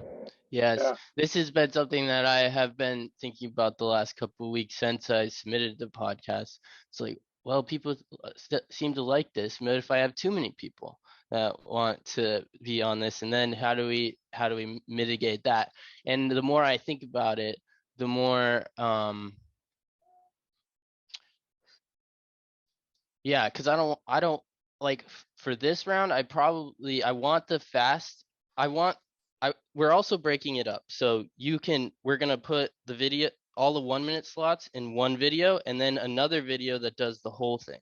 So you can and there will be audio only versions of the podcast in all of the normal audio only podcast, locations where you go for your podcast. So that's first off. So in this iteration, for this fund, in this round, I probably will just let everybody do it. Like, I'm not going to try and keep it short, because I don't want to get into the drama of, no, you can't, I don't have enough time, and it'll probably be first come, first serve. And then going into next fund, I have a plan to probably evolve this into trying to create a way to duplicate this and give other people the ability to host these and try and do it inside of the challenges, maybe, and then kind of break it out like that, so we can have a platform inside of the challenge where the people inside that challenge can come and have the same format inside the challenge, so I'd fractal it out a little bit, so we just have more of this you can still get the 1 minute rounds, and there'll still be a main one that I try and do, but give more of a stage for more specificity to the community, to who their audience is trying to go to. But I am very open to ideas on how to mitigate the problem of having multiple people, like getting a lot of people and having to figure out how to deal with that, because I want everybody. The whole point of me coming up with this idea was getting more people's voices heard, and then trying to create a product that is in a smaller package that more people are going to be willing to listen to. So that being said, that's why I'm like that's why it's in 1 minute rounds, because I can do 30 people in 1 minute rounds, and maybe that's the 30-minute part, and then maybe the other part, will, depending on how long it would be, round 2 might have shorter, like not have as many second round discussions if we have a lot of people, because and that if we have a lot of people in round 1, then we have a lot of people deciding on what gets talked about in round 2, unless people start dropping off and leaving, which they could do that. But that would make the quality of the round 2 discussions so much better, because then you're curating all the ideas and having a lot of people kind of be able to decide the direction of that discussion, and it's quick, which is what I'm going for here. Yeah, I think it's a great idea. So definitely, I suppose the first round will still, as soon as you get the funds, you can work on and figure out, how it works the best. But we have to start somewhere, and I suppose it will be a nice issue to solve, the scalability. Right. Yeah, and I'm planning to have a form that goes in part with a link, with a set of links that you come to the meeting, you get you get the Lean Coffee Table link that invites you to that little piece of web-based software I showed you. You get the link to the Google Doc where you put all of your resources, and that goes in, and then those go into the resource map that goes along with the video, and then a form for feedback on afterwards, and I can customize that form week over week to try and mitigate the problems that you asked about, Alex. Like, maybe is there if people have an idea on how we can change the kind of tweak how the formatting of the podcast works, or an idea to help decide who, how we're going to sort through who's talking. Maybe we can put people together, and so it's like, we're going to talk about this challenge and this challenge and this challenge, or whatever. I am planning on having this form that I can use to, I guess, like, it will be in each set of links for each meeting, that form, and that form can change week over week, and I can have that data and use that as well. And the GitHub is to post all of that data and to post all of the links. That is my auditability, and everything will be there. Transparency #1. Okay, cool. Okay, thanks, Peter, for your presentation. And definitely, if anyone has some kind of additional questions, they should follow up on Idea Scale and contact you directly. Yeah. Yes, I'm going to drop some links in this chat so you guys can, let me throw in the link to the proposal too. Okay, good. Thanks, Peter. So, okay, so let's move forward. I see that our second presenter is not there, so let's go to the third. Alex, you have a rapid funding with ML agents, yes? That's correct. Okay, let's check if you can share the screen. I hope so. Okay. I suppose we'll have some more time afterward to discuss. Okay. Can you see my screen? Yeah, I see your screen. So everything good, audio is good. Okay, so the question is, do we yeah. record right now, right? Yeah, it's recording already. Okay, so yeah, the recordings will be afterwards, and later on, yeah, the full recordings, and also there will be like cut versions which will be published on IHK channel as well. Okay, so ready to go? Yep. Perfect. So the floor is yours. Hi everyone. So my proposal is a technical idea for the Rapid Funding Mechanisms Challenge. And while the core of the proposal is very technical and explained in the document, today I want to talk about the motivation behind all of that. So basically the why it makes sense. So the first is basically why Catalyst might need rapid funding. And the quick answer is to not exclude opportunities that require quick decision-making. And some examples are, for example, provide a lifetime to funded projects that ran into financial obstacles. For example, a key developer leaves or a major conference can be missed, or support blocked volunteer-initiated projects. For example, the community service becomes unavailable because the volunteer doesn't have funds to pay for the servers, or to capitalize on something unplannable, such as a time-limited discount that can greatly bruise some progress. So now the question is like, why Catalyst takes so long? If we just look at the schedule of the Fund 7, waiting for the finalized proposals takes 4 weeks. Then assessing the proposals takes 4 weeks, and then voting 2 weeks. And because waiting is kind of easy to optimize, I'll focus in the following slides on how to optimize assessing and voting. So first, I want to talk about why assessments and voting are hard to scale. And it's quite easy to imagine that if we want a really high quality analysis, then each voter ideally needs to analyze all proposals. But when there are many proposals, it just doesn't work. The same story, if we want to represent really all the opinions in the community, we need to engage all the voters, and this can be also complex. And now this complexity grows from these two sources. For example, we have 10 members and just 10 proposals, which requires 100 views. But if it's 1,000 members and 1,000 proposals, 1 million views, and now imagine Catalyst trying to onboard millions and billions of people. So basically, it will easily consume all the capacity. A classical solution to this problem is delegation. A set of voters select a representative, and that representative decides which proposals are good. But delegations also need the complexity, but not the alignment of votes. Ask yourself a question: how many people in your life do really well understand you? And the likely answer will be very few. And now ask how many people a delegate represents, and likely too many to understand them that well to represent their opinions. And this leads to basically to the core of the proposal, how to solve these timing issues. So first is make proposal preparation a separate process. So proposals are added to the funding cycle immediately when they are ready. So there is no reason to wait. The second is leverage the latest technology to pre-order and pre-rank proposals. So there are some search engine algorithms that are really good at finding best matching documents amounts of millions.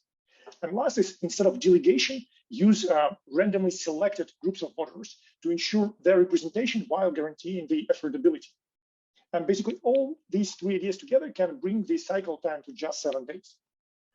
Just a few words about the technology. This might sound kind of futuristic or like unrealistic, but this is just a really battle-tested algorithms, really widespread in the search engines and being used every day in Google and Amazon search. And the key components, just to name a few, I don't want to go into details, are pairwise ranking, self-supervised learning, and prediction future votes given the past votes of the voter. And more details are in the proposal. And now to kind of summarize it, what are the key benefits of all of this? First, it allows to make funding decisions weekly. Second, it allows to scale to millions of proposals and beyond. Third, it better aligns the decisions with the opinions of the whole community than just traditional delegation of voting power. And few kind of remaining blocks. One, it provides the building blocks to optimize Catalyst funding in future as well, while the key components of assessment and voting at scale are still there. And last one, it can provide feedback to proposers early, because technology, it can easily say you have XYZ likelihood to be reviewed this week, given the quality of your proposal right now. And with this, I just want to wrap up and open up to the questions. Thank you. Okay, thank you, Alex. So we still have 1 minute left. So it was a quick one. Okay, so we are open for the questions, and maybe let's start with simple ones. And the question was, from where the budget will be coming? So from the same source where Catalyst budget is coming, right? This is just a mechanism that provides a way to scale it. Okay. if you have like some follow-up questions, just put it. But basically, just a proposal for the process. It's not, this magic pot of gold that dramatically comes to all the projects. No, it's just a technology. Okay. Do you have a link to it so I can look at your proposal real quick? I like, because this is like a rapid funding mechanism a little bit. But so is it some software that it's housed in, or I'm trying to. Yes, this is a mix of software and a change in organizational process. So the key story is we leverage the previous historical votes of a voter to try to predict what they would vote for. And this is what I call a voting engine. Basically, this is the thing that votes for you when you're lazy, right? But because it's trained on your votes, we can guarantee representation better than delegates and the scale. Because not every voter can participate every week. But through these delegates, which they periodically review, we can guarantee reasonable representation of votes. And then because every week there are randomly selected real voters who will approve final decisions. So it still is gone through review. It's not just, this crazy technology doing something. No, it's pushed through the review of real people, just randomly selected to reduce the cost. And because they are not delegates, they should be better aligned with the opinion across the whole community. Yeah, randomly selected, for sure. Okay, so it means all the time there's some kind of voting going on some kind of projects. It's ongoing process. That's correct. Correct. Yeah. Okay. And then it's randomly selected, basically voters, or which are basically there's algorithm which is checking which these products which would be more preferable for some kind of voters. So basically, algorithms do the job of like filtering out through the millions or thousands of proposals to ensure and select the best ones. Then this list of the best is pushed early in the week to all the community, so each voter can review, okay, does it make sense or not? And they can fine-tune their own selections. Then it's recomputed, and then the randomly selected reviewers or approvers have the time to fully review the top proposals, right? And then they make the funding decisions and vote for them. And then it's published. And then the process repeats every week. And because it's technology-driven, then all proposals that are not funded are considered every week. And this can guarantee this scale and process. And at the same time, because the human reviewers are working only with the best proposals, they have time to provide high quality feedback and really consider them and also correct any potential misalignments in the technology and what the community thinks. Who decides the parameters for best? Basically users, right? So basically the basic primitive. So it builds over time by the profile. From the actual votes of voters. From the voting. Okay. Yep. So it starts off loose, and then as it gets information by how people are voting, it'll tailor its selection based on. So it's definitely kind of self-improving, but we can start from some historical votes because Catalyst community has already been voting. So those votes can be reused to kind of train some initial idea of what is better. All right. Yeah. That's really cool. I like, so this will just be running side, it's in the rapid funding challenge. So right alongside Project Catalyst, but. So basically question how this will actually work. So the idea is where does it live? Prepare the software and then maybe in around the dual funding, when basically the software is ready, create a proposal to experiment with it. So fund projects weekly based on it. And this will be the first test proposal for 12 weeks. Then we collect feedback, analyze it, and if it's positive, then we scale. If not, we correct it and then we create a new proposal. But the true story is that it provides a vision how to scale Catalyst funding to millions of proposals and millions of participants. Yeah. Okay. Yeah, that's kind of cool. Yeah, there are a lot of issues, of course, with Catalyst, etc., and continuity as well. Whenever you develop something, and actually, when you are running out of funds and you deliver something, it's really hard to do the upgrade because basically you have to again request new funds. And sometimes it's like Prescoring, the new version coming out, something like that, and you have to update your software and etc. So for that kind of also we have seen a lot of issues there. So this could be also quite good to have some kind of rapid funding, and maybe that could be a solution for those type of issues. Right, certain type of proposal or something so, that can go for making adjustments maybe to existing proposals maybe. So for example, the vision is, it should not intersect with the current Catalyst funding. So what we can do is to provide lifeline to projects that need to survive till the next fund. So for example, the lifeline for 3 months, right? And so on. So what it can do, it can allow with less funds to be able to support more projects, because we don't want to support them for long, just till the end of the next catalyst cycle, so that there is no kind of interference or contradictions between the two funding models. But again, it's just my initial thinking, right? I have put it into the proposal, but obviously it requires real world testing. Okay. On this one, you basically already are working on some kind of tangible results. So basically, or this will be still like more like a research thing. So the objective, right, of this proposal is to build a prototype that is suitable for this 12-week of testing. Mm-hmm. So it's a real software, real algorithms trained on real data to test it then on the 12 weeks of work.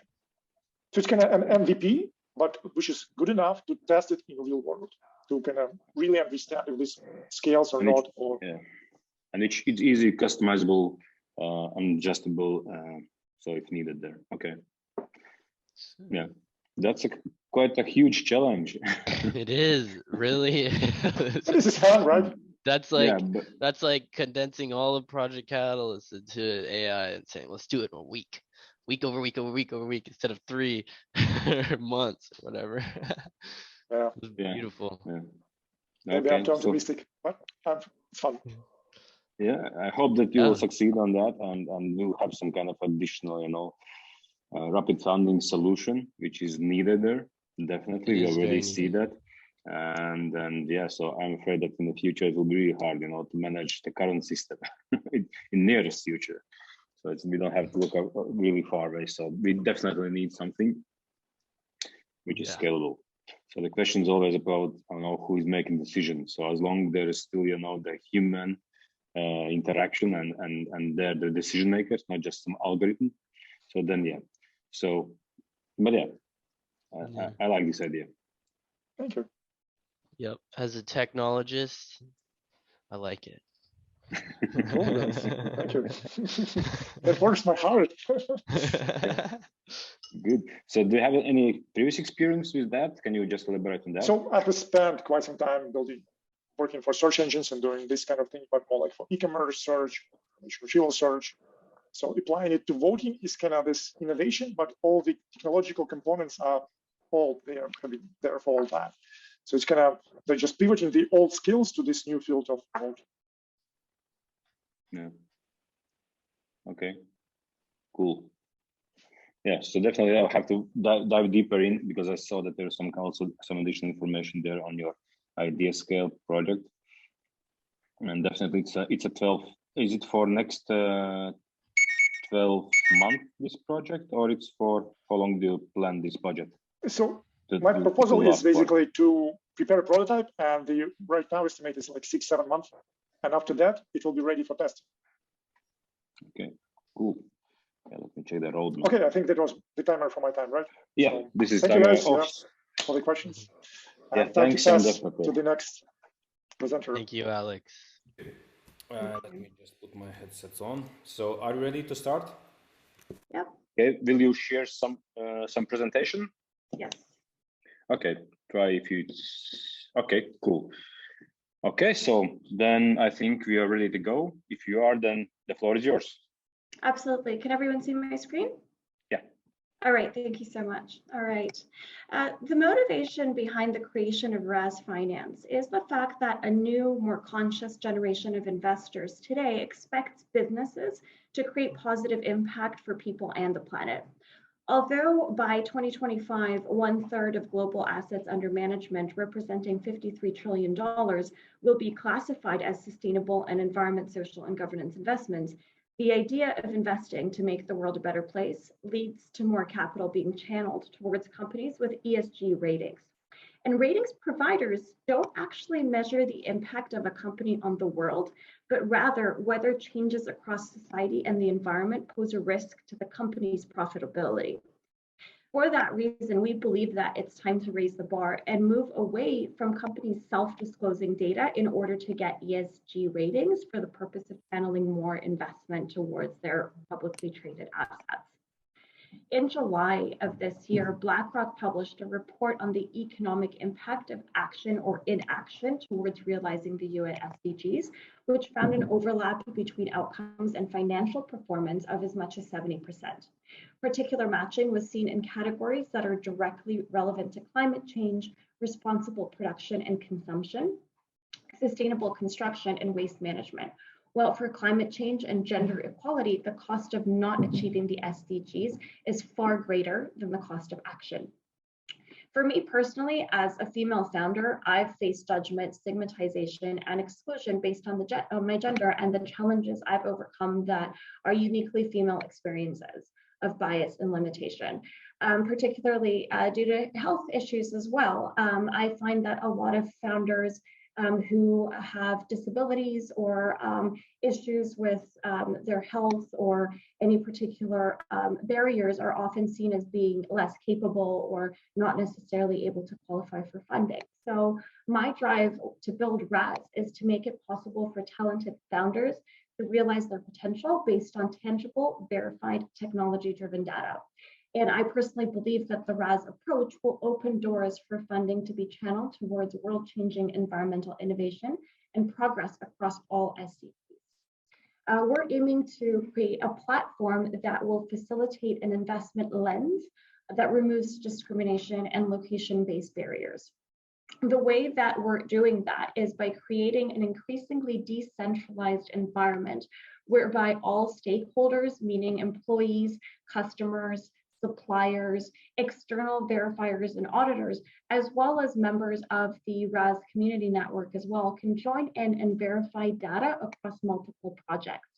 The principle of our community is that all members who use the platform own and control access to all of their own data, as well that all project owners that are managing a impact-driven project or initiative across the network own all data related to that project. They can represent a company, they can represent a startup or a community initiative. However, this is really driven by individual sovereignty over data.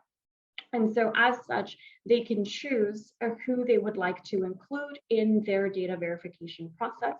And any project across the RAZ network provides that flexibility so that stakeholders are really brought in based on data verification needs across that particular project's impact needs. And that's how we're different from the traditional way of measuring and managing impact and ESG outcomes. Although capital inflows in the environment, social, and governance space are changing the investment landscape, inadequate solutions exist that answer how do investment strategies driven by ESG, sustainability, and impact lead to economic benefit, and how do we know that positive change is actually being catalyzed by the capital going towards companies. And that's what we're working to prove at RAZ so that we can track integrated economic, environmental, social, and governance outcomes and include both a project's internal stakeholders as well as external data verifiers and the public as part of measuring and managing their data and their outcomes. So we facilitate the engagement of individuals to prove that positive impact is genuine.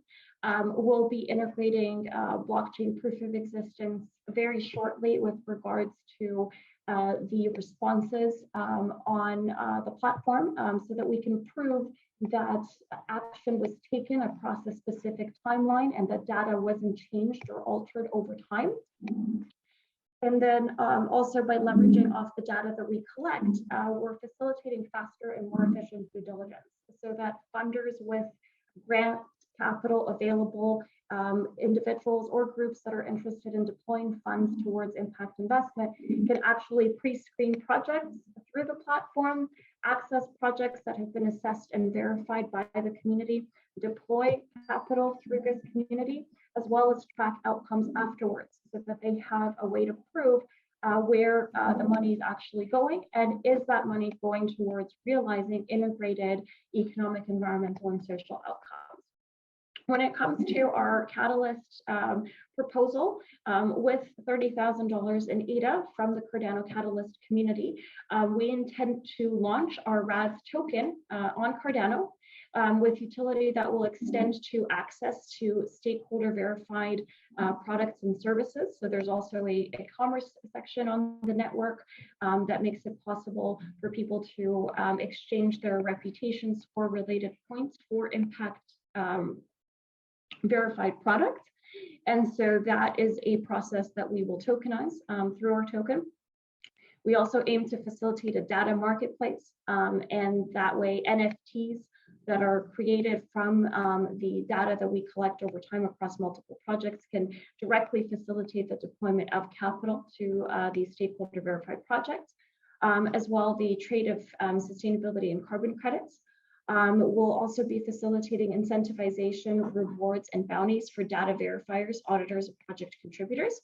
And in terms of what the Catalyst community will get out of this, we will provide project owner dashboard setup for up to 20 Catalyst funded projects, so that those who have been funded by the Catalyst community can track integrated impact and also benefit from engaging with our community as well. Okay.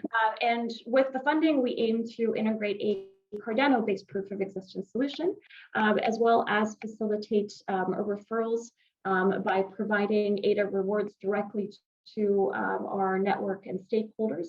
And we aim to onboard 500 to 1,000 new network participants that way. Another one of our outcomes is that we intend to have a minimum of 700 active community participants by September of next year. And also that we will build an NFT market, as mentioned, that will directly be able to deploy capital from the sale of those NFTs to the projects that are impact rated through the RAZ platform. Okay. In terms so, of our ROI. yeah, so your time is up. Can you wrap up a little bit? All right, thank you. So in terms of our ROI, we intend to increase the utility of our token. And for the Cardano Catalyst community, RAZ presents an opportunity for the community to be at the forefront of a gamified, decentralized impact data verification platform. And we look forward to you joining us in leading the evolution of impact finance. Thank you. Okay, thank you, Miriam, for your presentation. So it looks like it's a really it's huge project and quite interesting one, and understood. So did I get correct? So it basically it's also not a marketplace, but a place where you can get some kind of external verification of the projects and additional some kind of info. So what's the main, let's say, goal would be like to get this verification, and then what? So we're aiming to build a fully decentralized impact-driven social network to create benefit for all individuals who are a part of this, regardless of whether or not they have a company. Because essentially, if companies are using this platform to facilitate data verification and access auditors or individuals who can help them with managing different types of outcomes, what does the average person get out of that? What does the employee get out of it? How do we incentivize engagement from stakeholders across that company's landscape, whether it's their employees, their customers, their suppliers? What do they get out of it? So that's why we've created a diverse ecosystem whereby in exchange for engagement or in exchange for achieving particular outcomes across projects, individuals can actually get access to education, training, resources, as well as products. And we do believe that what's crucial as a part of this is that the average person that comes in to participate in proving that impact is actually genuine across these projects, is able to benefit from them as well. Okay, sounds great. So do we have some questions from the audience?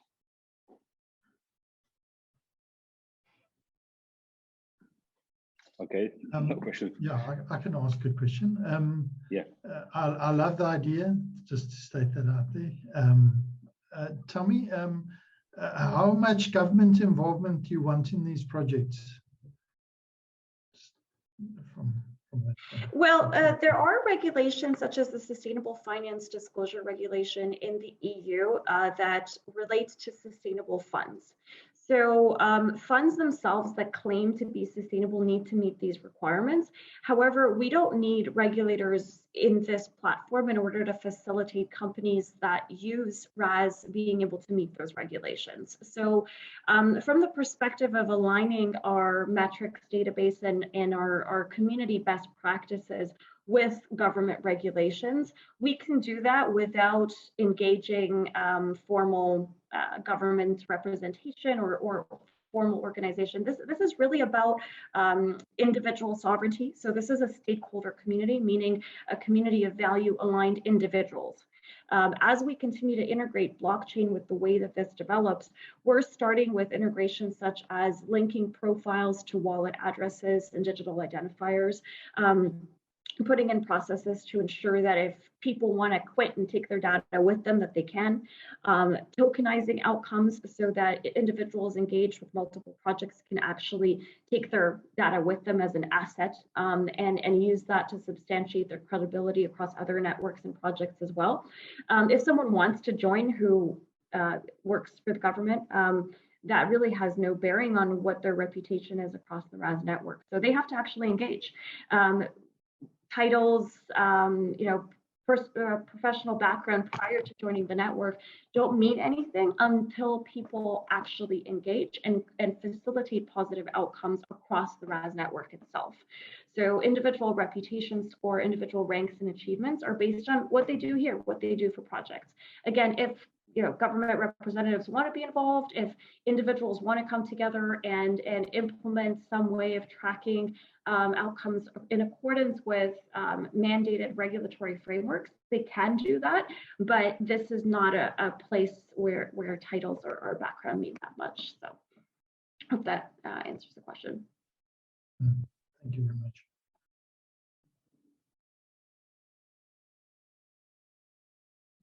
Okay. Also, can you a little bit share maybe what's your experience? Have you done similar projects? Just for our viewers.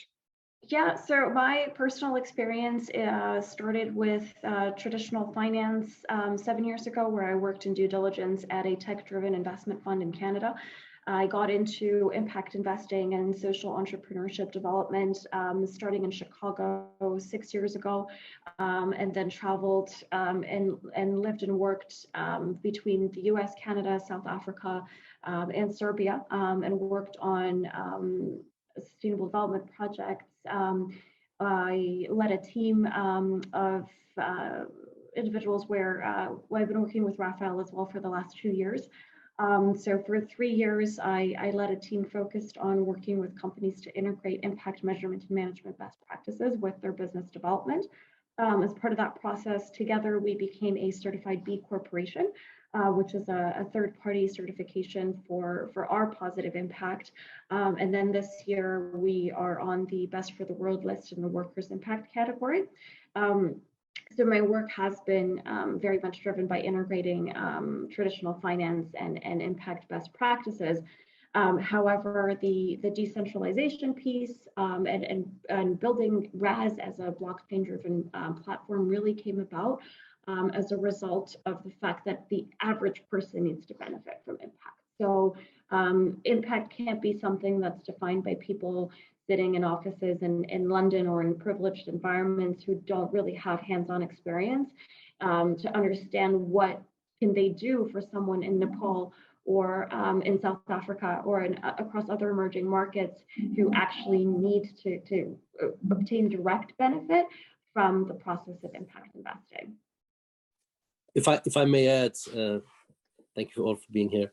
There was just a recent article published on Bloomberg, which is called ESG Mirage, where you have the main rating agency who has been rating all pretty much Wall Street big corporations, and there is a actual feel within the space that it's not like real. And we addressed this for the last 2 years, literally during Corona, sitting in the trenches, really to find out and figure out what is needed, because decentralized finance is one thing, but I think the world needs to be reset and fixed, and this came really from a place where people want to make a difference. It's not the easiest path and route for us to choose because it's not very, very popular to disclose and be transparent about your business.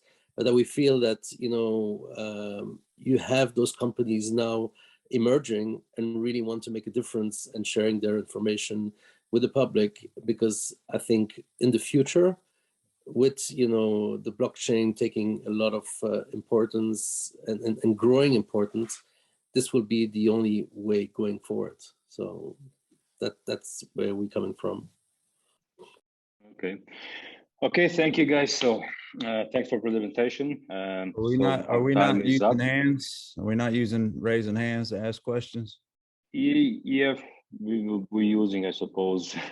So let's just finish the official one, because I see that we don't have the next speaker. Sebastian is not here and Martin is not here. So we had to have 10 minutes. After 10 minutes, you have to basically close this topic. But what we can do, we can just extend it and just have an official chat, which will not be maybe published in recording. So, but anyway. I think it's a quite huge project you are trying to tackle, and I understand this is not like is it specific to Cardano, or it's specific like in general, and it's like it can be used on different environments or cryptocurrencies or blockchains or whatever. So we are looking to launch our token on Cardano to start with. And one of the reasons for that is because of the low transaction fee. Another reason is because we're currently in talks with a pre-ICO incubator program that launched the first successful ICO on Cardano. They're called Revuto, and they raised 10 million through their ICO. So with a partnership with them, we would be able to benefit from some of the features that they've developed for their app as well, which is subscription-based. So our revenue model for RAZ is based on subscriptions in terms of project owners paying to obtain their version of RAZ for their project. And therefore, with a partnership like that, it means a lot for what we're trying to do. We are looking to become a cross-chain platform, so not necessarily build exclusively on one chain. However, in terms of how this works with Cardano, the first step would be creating those proof of existence points. So automating the process of hashing responses through the platform that we already have, and ensuring that there's a transparent record of those responses on the Cardano blockchain, as well as integrating privacy. For example, some projects don't want to make all of their data publicly available. Our platform is currently not fully decentralized, so some companies might not want to have us having access to their data. So one of the things we could do with that is simply facilitate a process for them to hash their documents, and then instead of providing the document to the platform, providing the hash platform to prove that they're making progress towards their outcomes. So those are two things that we can do right now with Cardano, one being the token launch, the second being the proof of existence creation. And then as we move forward, as we launch a RAZ wallet, that could also be a D app built on Cardano as well, facilitating swaps between RAZ and other Cardano native tokens. As well as potentially having the trading pair be RAZ ADA once we start seeing some progress with decentralized exchanges such as Sunday Swap and other DEXs that are building on Cardano. So I see great potential to start with Cardano, and then if we integrate other elements in the future, let's say as part of our roadmap is building our own decentralized exchange, that can be a completely cross-chain platform. It doesn't have to be part of the main network. But right now, we definitely do see a lot of advantages with starting to build our main network on Cardano, and then as we grow, we can look at becoming more and more chain agnostic. Okay, so this is like a first step. And I see that from your roadmap already, like that you are starting Q4, and RAZ tokenomics utility developed. So are you up? Have you managed to do that on Q4? Yes, we've met all of our KPIs for Q4 of this year already, and we've already moved into some of the work from Q1 of next year. So we're ahead of schedule. And in terms of our partnerships, we're increasing our scope of partnerships every day. We've also raised funds for the next stage of our growth and are looking at a few different options in terms of pre-ICO investment, plus in terms of our regulatory requirements around obtaining clearance for our ICO, as well as a digital asset service provision license. We're ahead of schedule on that as well. So we're looking at actually finalizing all of that by Q1 of next year. Therefore, I do believe that our roadmap is more than entirely achievable. Cool. Great. Glad to hear that. Thank you. Okay, And also so a lot of this is because we decided to just work with what we already have in terms of growing out our current MVP, testing it. We're also creating public goods in the sense that 3 of our current projects that are managing their data on the RAZ platform have publicized everything that they're doing. So we're essentially going to end up with an evolving data bank of what does impact actually look like in practice. When you need to change your ESG policies and programs, when your company wants to conduct community engagement, stakeholder engagement work, what does that actually look like? And so we'll have a lot of publicly available information related to that. And that's really the benefit of RAZ, is that our network continues to grow and evolve with this real-time data and real-time experience. And that's how the standards and the platforms change. And every subscriber gets kind of the most recent version of that platform and benefits from the collective experience of the community. We're already there. And we believe that by starting with this approach, we're going to have a very robust, decentralized community network by the time we hit all of our milestones and launch a fully decentralized network by the end of next year. cool. Yeah, that's a kind of huge project there, but I like it. So hopefully we'll succeed really and get the funds and get it, moving. Good. Thank you. I appreciate your positive feedback. Thank you so much. The first on the schedule is Anthony. Are you ready, Anthony, to do a presentation? Yeah, I believe I am. So I guess I'll just start by sharing my screen and get this PowerPoint. I got a little PowerPoint set up. I'll present. Okay. All right, so Stakeboard, you all ready now? It's fine. Okay, so I'll be presenting Stakeboard today, a social staking marketplace for the new proof of stake economy.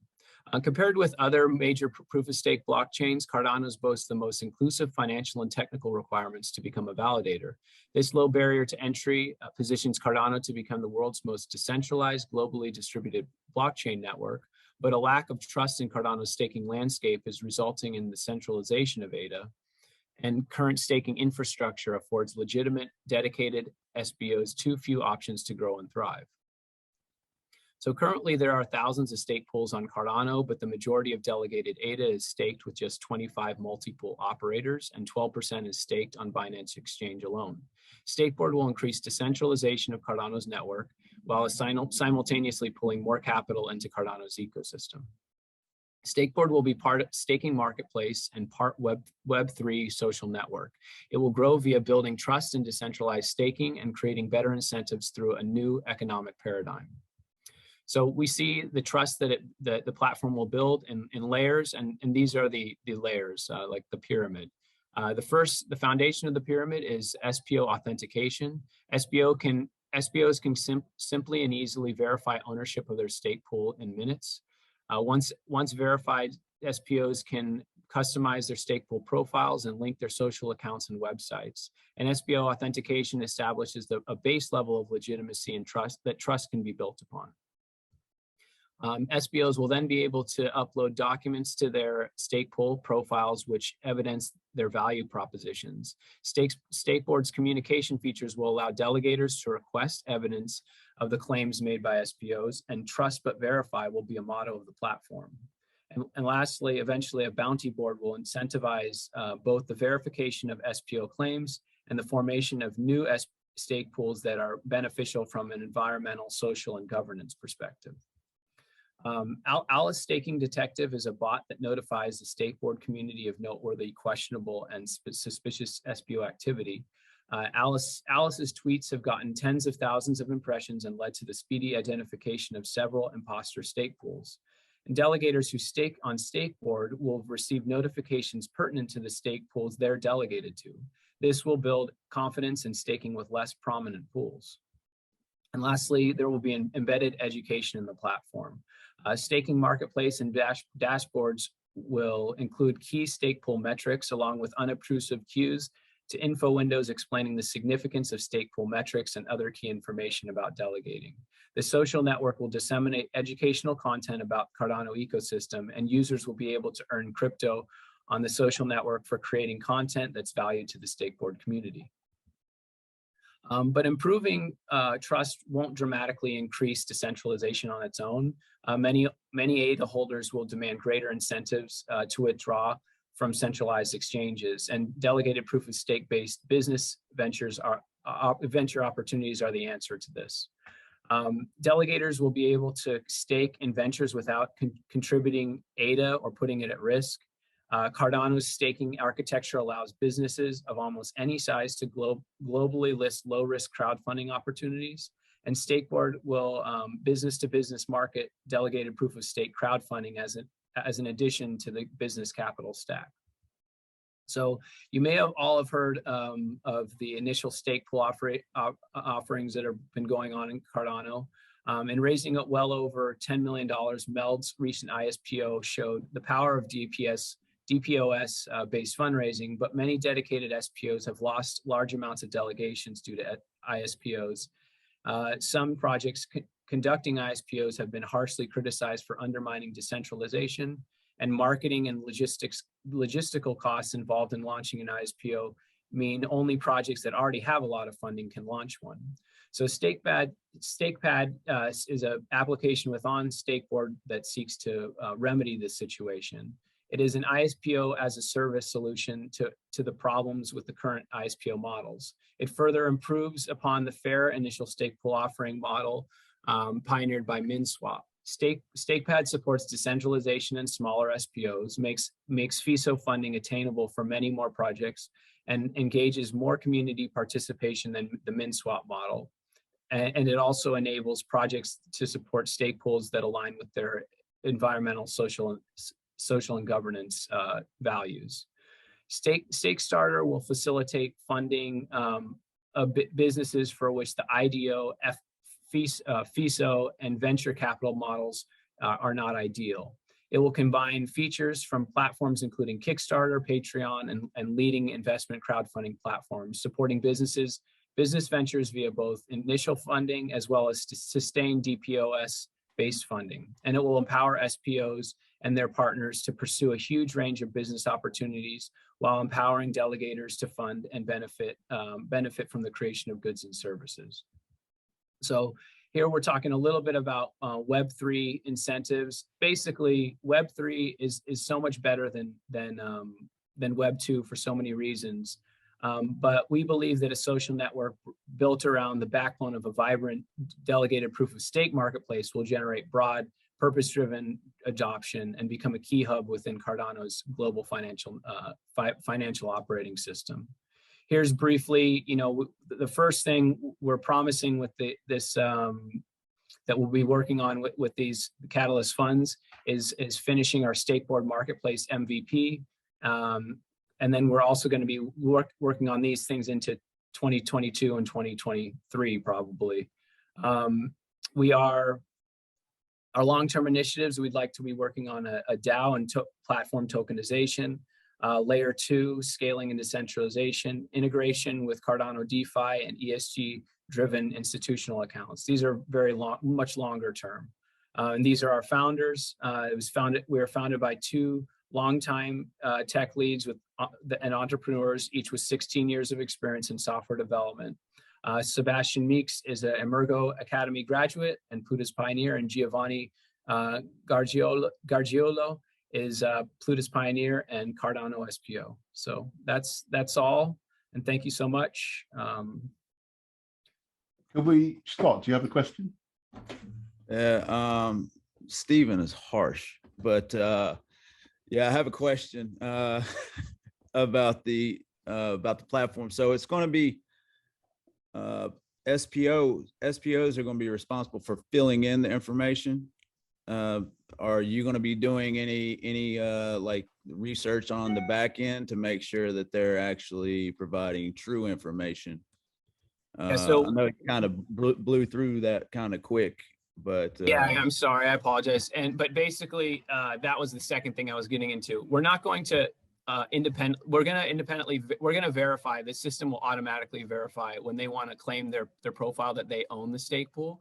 But beyond that, we're going to provide tools so that delegators can easily, communicate with and obtain information. Like they'll be able to SPOs will be able to post documentation on their profiles, and delegators will be encouraged. We're going to encourage like a culture of trust but verify, where delegators will, basically be able to ask for documentation. And we're going to try to set that as like the culture, but we're not going to independently verify like whether a stake pool operator runs off renewable energy or whether it's actually owned by women. There is going to take some due diligence on the part of delegators still, but trying to educate. We're going to make education also a big part of the platform, like and how you would go about obtaining information, because I think there's very little due diligence done at this time. So Reese, you have that. Sorry, Reese, you have your hand up. Yeah, apologies because I'm on a train at the minute, so there might be some background noise. But I love what you guys are doing at Stakeboard. I think it's a great project.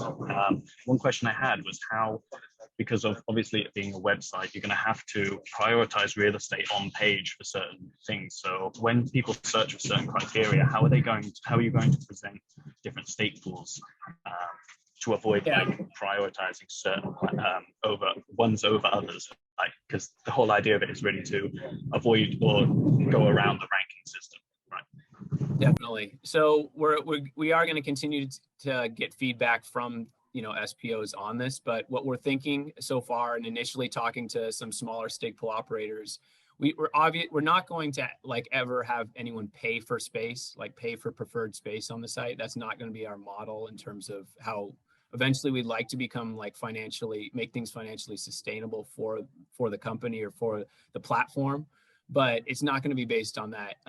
What we think we're going to do is we want some continuity for someone who's using it, so that like they will likely like, you don't want to like switch off of go to a profile and then come back and you have a completely different, rearranged set of stake pools.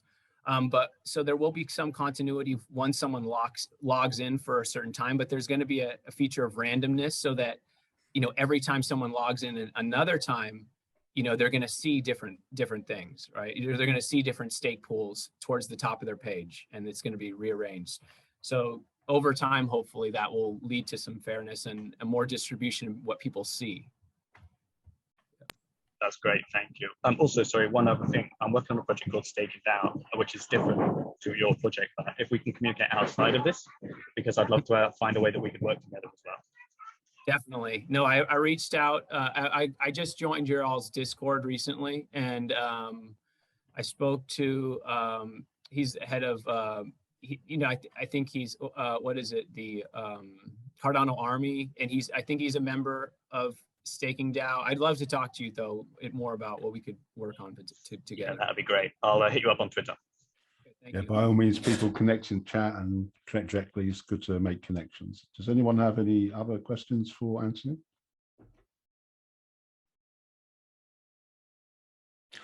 Edwin.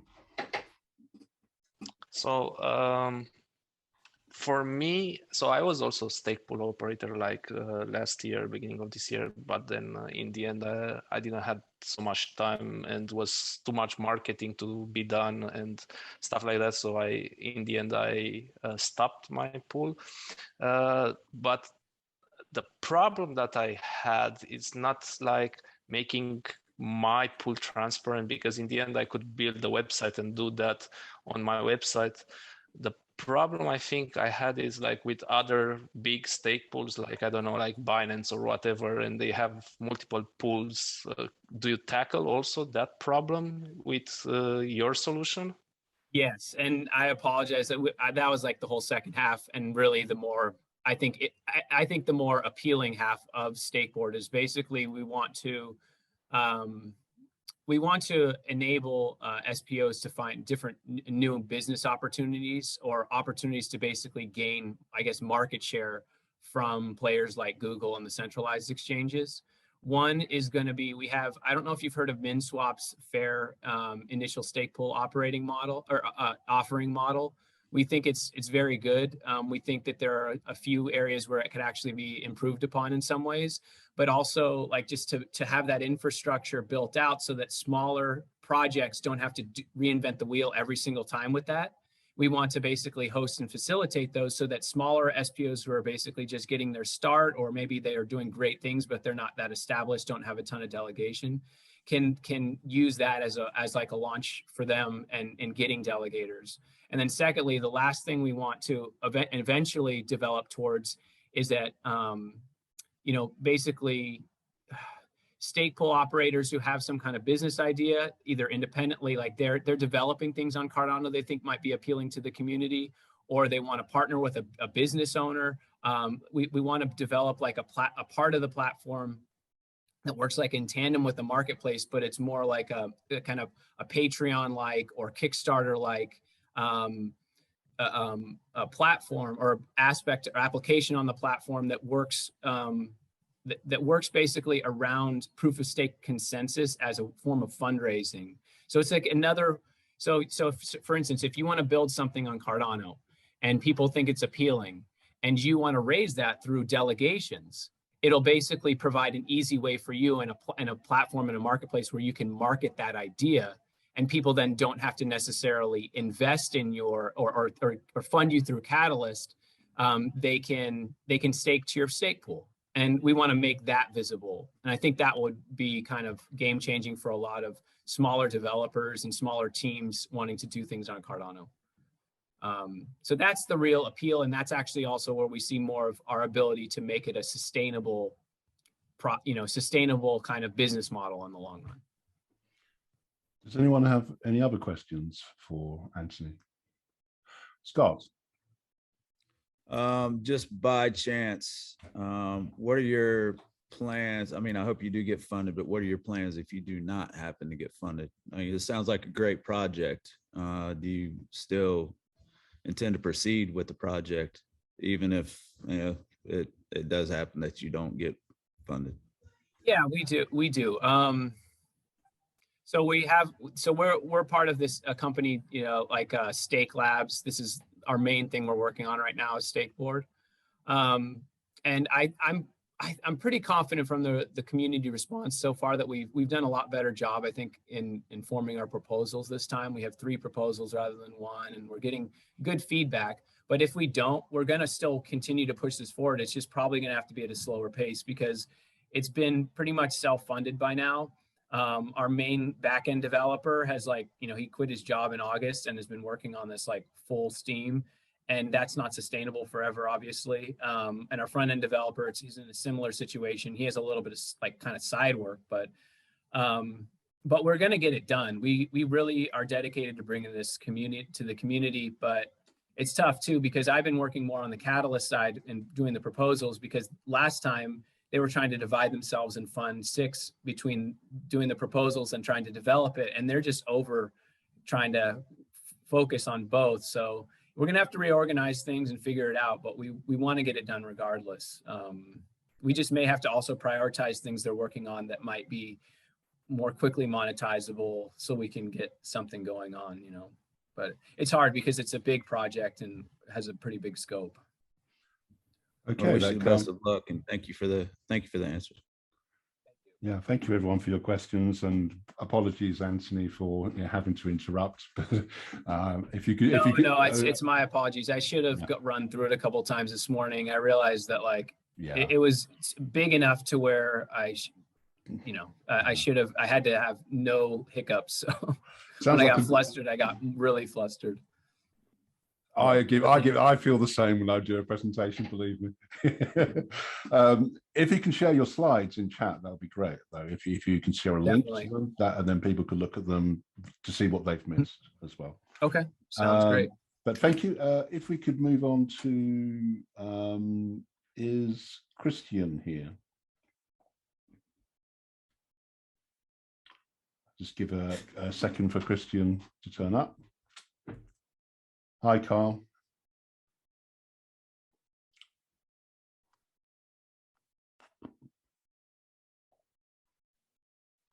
Doesn't seem to be in the room. No, he doesn't. Let's just check if he's in the other rooms or in the waiting room. Okay, if we go on to the next presenter, who is Sebastian.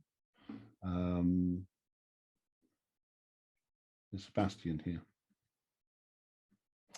Well, maybe you could have had a longer presentation then too. We could move on, Jonathan. What would we normally do? Move on to the second half, do you think? Or hey, this is Adam. I'm scheduled to present for the second half. I'd be happy to go now, and that would give you guys a chance to try to regroup with the other people who are missing out. Yeah, good point, Adam. That'd be really great. Okay, go for it. Okay. Hey everyone, I'm going to go ahead and share my browser here. So hey, my name is Adam Rush, and I am presenting for the Immutable Research Institute. We are with the Lobbying for Favorable Legislation category. And what we are is we are trying to answer the question, how can we defend ourselves from attacks by authoritarian governments and compromising legislation and unfair tax policies? I am in the United States, so we try to, we're looking to build something within a US regulatory framework and look at domestic issues. And so our problem statement is that we need more organizations that can support efforts to educate and advocate for favorable legislation. And so we are starting a not-for-profit entity that will educate about blockchain and advocate for this kind of favorable legislation. So who are we? Well, I hold a PhD. I work for the University of Illinois. I'm the organizer of the Champaign Blockchain Meetup Group. My associates are Matthew Ploman, who's a certified financial advisor and works in the financial industry, and Christopher Kaniga, who's a system administrator who is just interested in this technology as well. And we're all members of the Champaign Blockchain Meetup Group. And we want to do this because we feel like we can go beyond just having monthly meetings, and we want to have a formal organization that can take on, contracts and be able to have something a little bit longer lasting.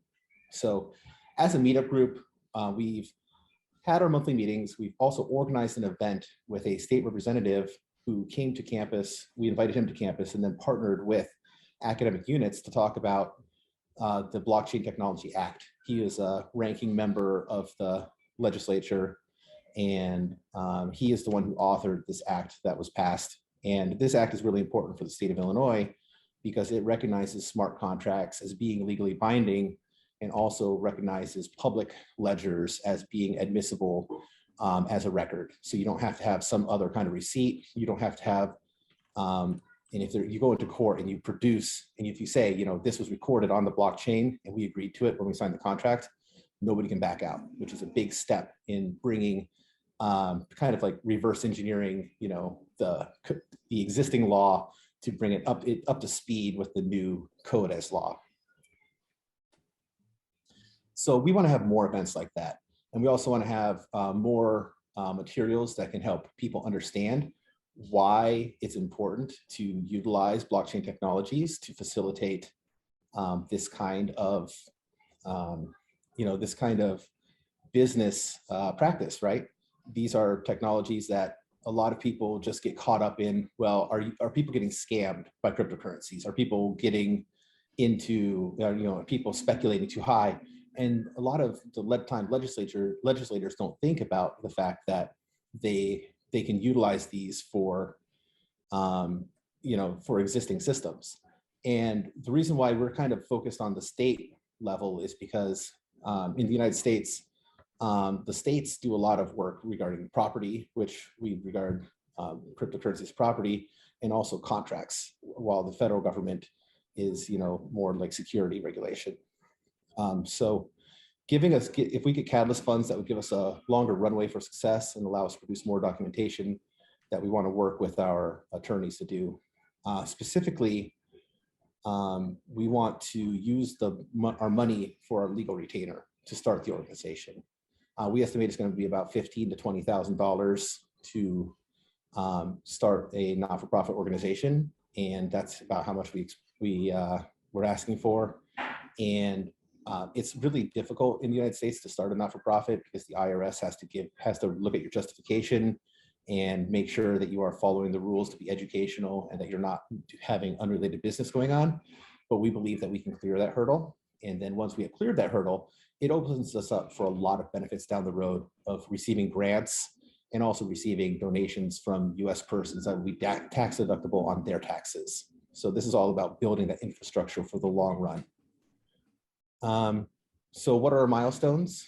Within 3 months, we will have our not-for-profit application on file with the IRS. We've already started working with our attorneys for that. And once we're on file with the IRS, we can start doing our activities in good faith. It takes probably a year to actually get clear to make sure that we've been recognized. Within 6 months, we're going to be engaged in educational activities such as campus events, policy summits, legislator networking. We've already started establishing connections with similar organizations. Some of them reached out to us during the Catalyst process, which is really exciting. Just a great way that this whole program has allowed us to network. And within 12 months, we're going to be operating that quality education program at a high level, and we're going to be part of those networks of blockchain advocates that are making sure that people understand what blockchain is, people understand how this can be of benefit, and that we can bring lawmakers together. All right, and that's pretty much it. So yeah, I think I kept within the time. Thank you. I'll go for questions. No, great. Thanks, Adam. That was great. Okay. Has anyone got any questions for Adam and his proposal? Jonathan.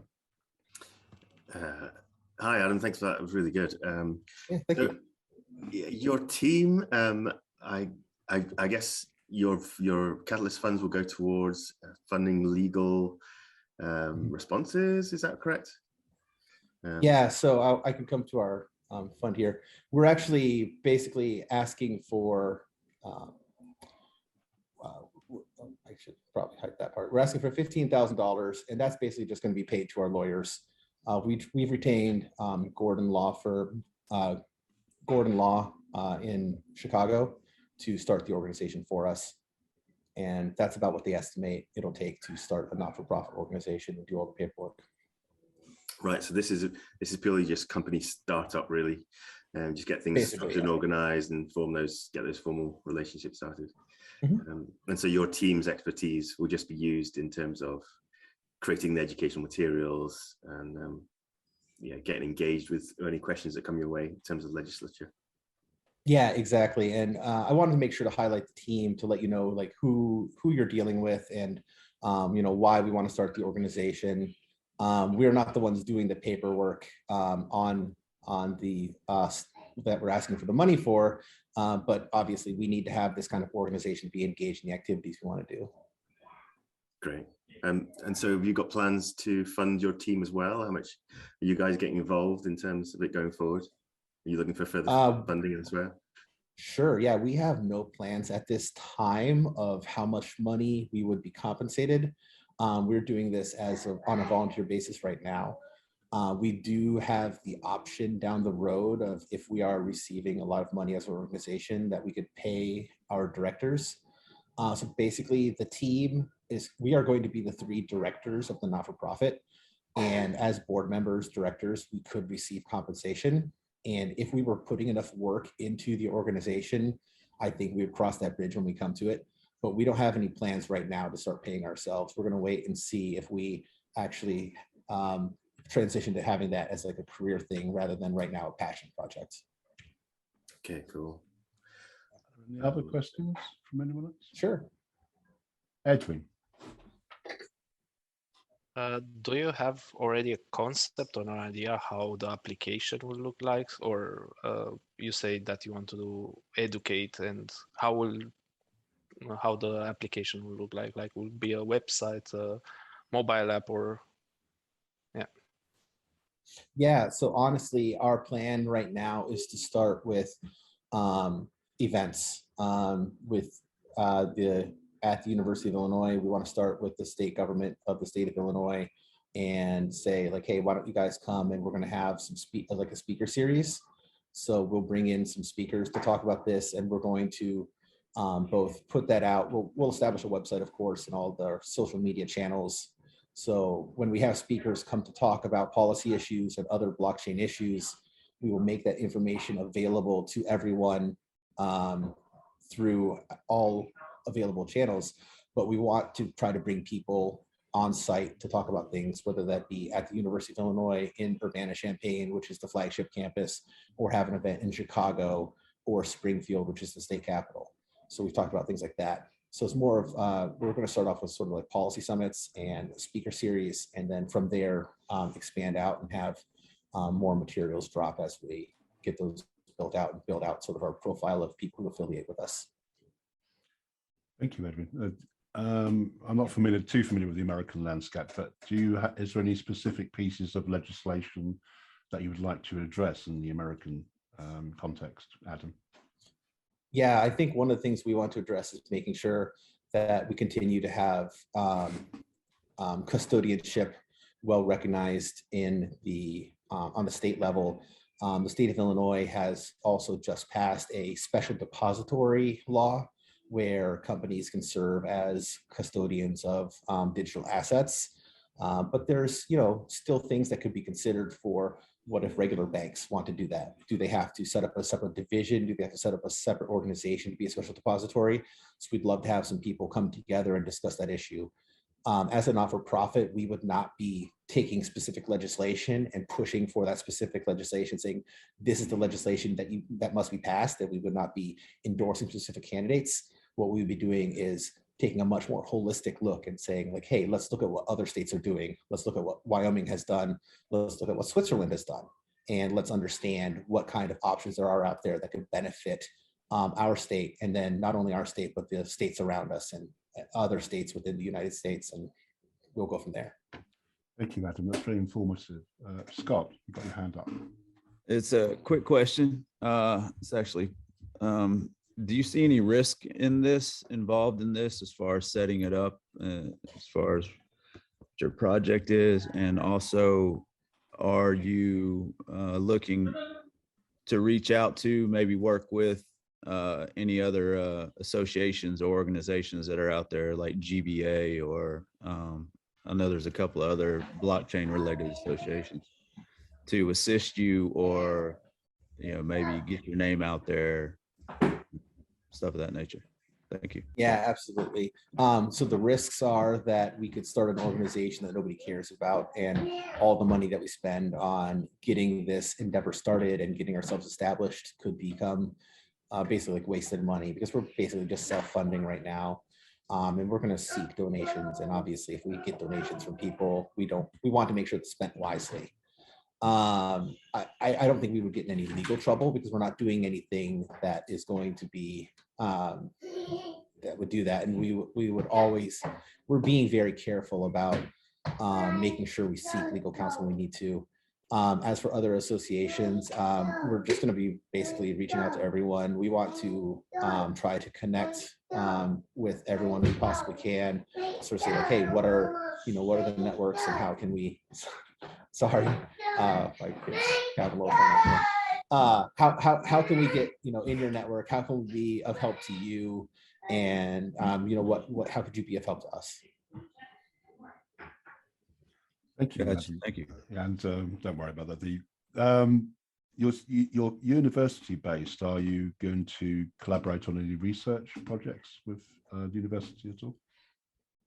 That's one thing that we have definitely talked about. So I personally have been an advisor to a couple university projects where they've had students working on things, and sort of they said like, hey, we're going to have some student presentations. Would you come and just sort of talk with the students a couple times and listen to their presentation and give them feedback, because they have people from the community and in industry do that. And so they had some blockchain stuff. And so that was an absolute thrill. And I definitely want to use the organization to try to identify more people to bring them in. So we can say, hey, do you guys want to grow your cryptocurrency projects? Because we have more people who can be looking at those and advising your students now. We've got more people who are part of our organization. So yeah, let's keep you guys doing more of that. Oh, and we absolutely could though. If we have bank accounts, we can accept grants that would be harder for the university to take in through their bureaucracy. So if somebody were to say, we want to have some research done, but we can't donate to the university because we're going to just give you, like 50,000 ADA to do this, we can say, well, you know what, as a not-for-profit organization, we can accept the ADA, and then we can pay for the research by having an agreement with the university because we're on site. So we can pay for that and have a partnership with them so that we don't have to have the university deal with the bureaucratic steps of converting. So that could be cryptocurrency. That could be an added benefit, couldn't it? And yeah, Scott, that's something I. Sorry, I just got you. We're running out into the last minute, so I have time for one final question. Scott? Yeah, quick question. Any thoughts on it might be premature about like probably making this a DAO, maybe getting more community input, more community researchers, other, legal expertise in there? I've actually been chatting with the guys over at ScatDAO, about that. And how do I put this? I don't want to say we're going to become a DAO because I don't feel like it would be right to promise that we're going to turn over governance completely. Now, are there projects where we could give DAO governance control over to the community? Absolutely. And as we get established, those are some things that we've talked about, but it's not something that I want to sit here right now and promise that we're going to become a DAO. It's more like, as much as we can decentralize the governance, we would like to, and we would like to give the community a big input. We just have to be very careful because as a 501c3 not-for-profit foundation, we have certain responsibilities that we must be held accountable to for the United States government. Okay. And therefore, I have to abide by that first and foremost in order to complete our mission. And after that, we will look at as much as we can do to go forward. Thank you, Adam, for a great presentation and proposal and discussion. So thank you. Thank you. And again, we seem to be lacking people who should be in this round, but we have someone, I mean, Edwin, I think, Jonathan, do we have time for another one, do you think? I'm not sure when coffee break is. According to the schedule, I think, well, the schedule allows for some breakage in time. We could have a break, or we could, I think, how do you feel, Edwin? We should come back after the break? I think I can go now. I think we have enough time because it's like in 15 minutes, the break. And otherwise, there could be a situation where you're just presenting alone in the second half. So I'm quite happy to go forward if everyone else is here. Yeah. Okay, let's do that. Let's go. Okay, if you like to start. Just 1 second. Maybe when I have just 1 minute or half a minute, maybe you can use the reaction instead of saying something like hands up, and I can see it. Okay. Just give me 1 second to share my screen.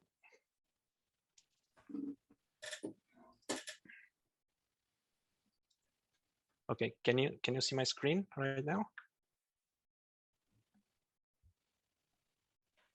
Can you see my screen? Yes, we can see it. It's fine. Yes. Okay. So, ahoy, I'm Edwin. Whoa, sorry.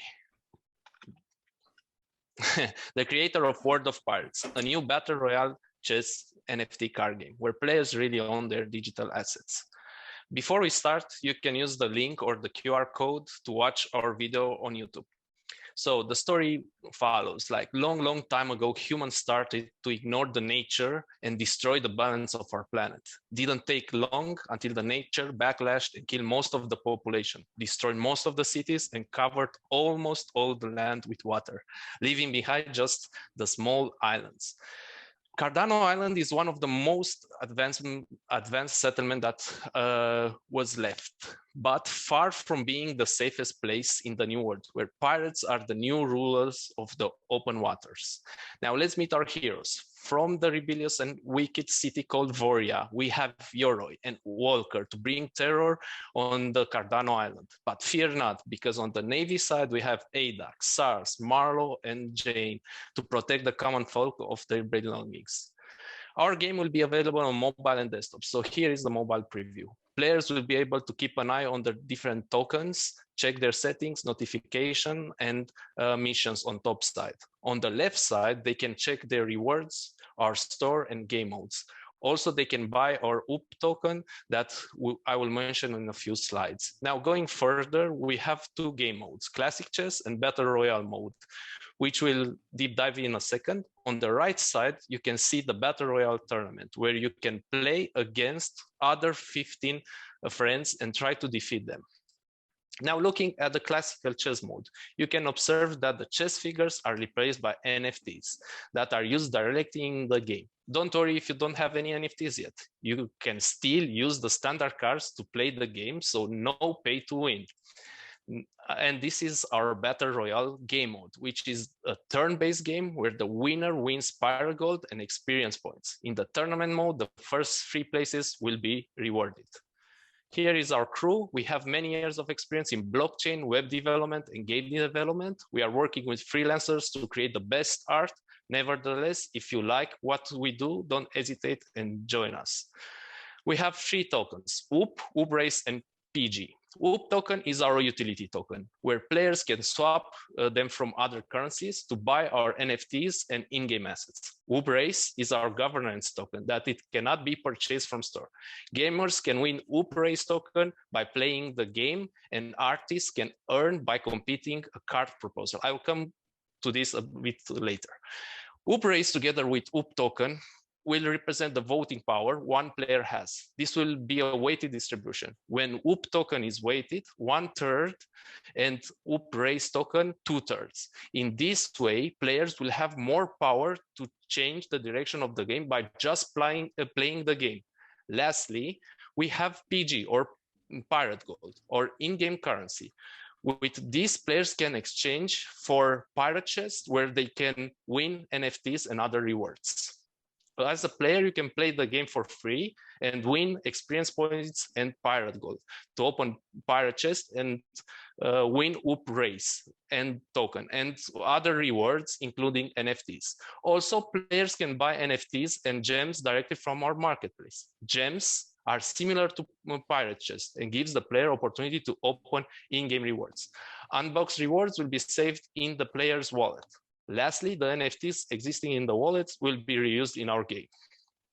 Now let's look at the first edition of Pawn of the Month campaign, where one artist already won the competition and created Jane Water Scout. Half of the money will be donated at the end of the campaign to Sea Shepherd to fight against modern pirates that are endangering the wildlife in our oceans. Support our campaign and buy our first UP NFT now just with this QR code. For the next month, the competition is still open. So if you are an artist and care about the wildlife in our waters, participate in our competition to create the amazing area, the next Pirate Girl. Here is an overview of what we have in place and what is still to be achieved regarding our semi-DAO model.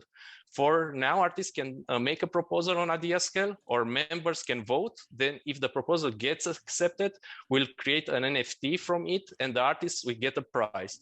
Then at the end of the campaign, half of the revenue from the sales will go to the impact project. We started by creating the website connected to the blockchain to support NFT sales and work with premium freelancers, artists to create the NFT art. Now we launched the first NFT and we prepare a big NFT drop that starts at the last day of this year. So stay tuned and follow us on social media and find more. Next steps, we are focusing on game development and we are starting with our MVP. Thank you. Thank you, Edwin. That was a great presentation. If we could now go to questions. Scott, you have a question.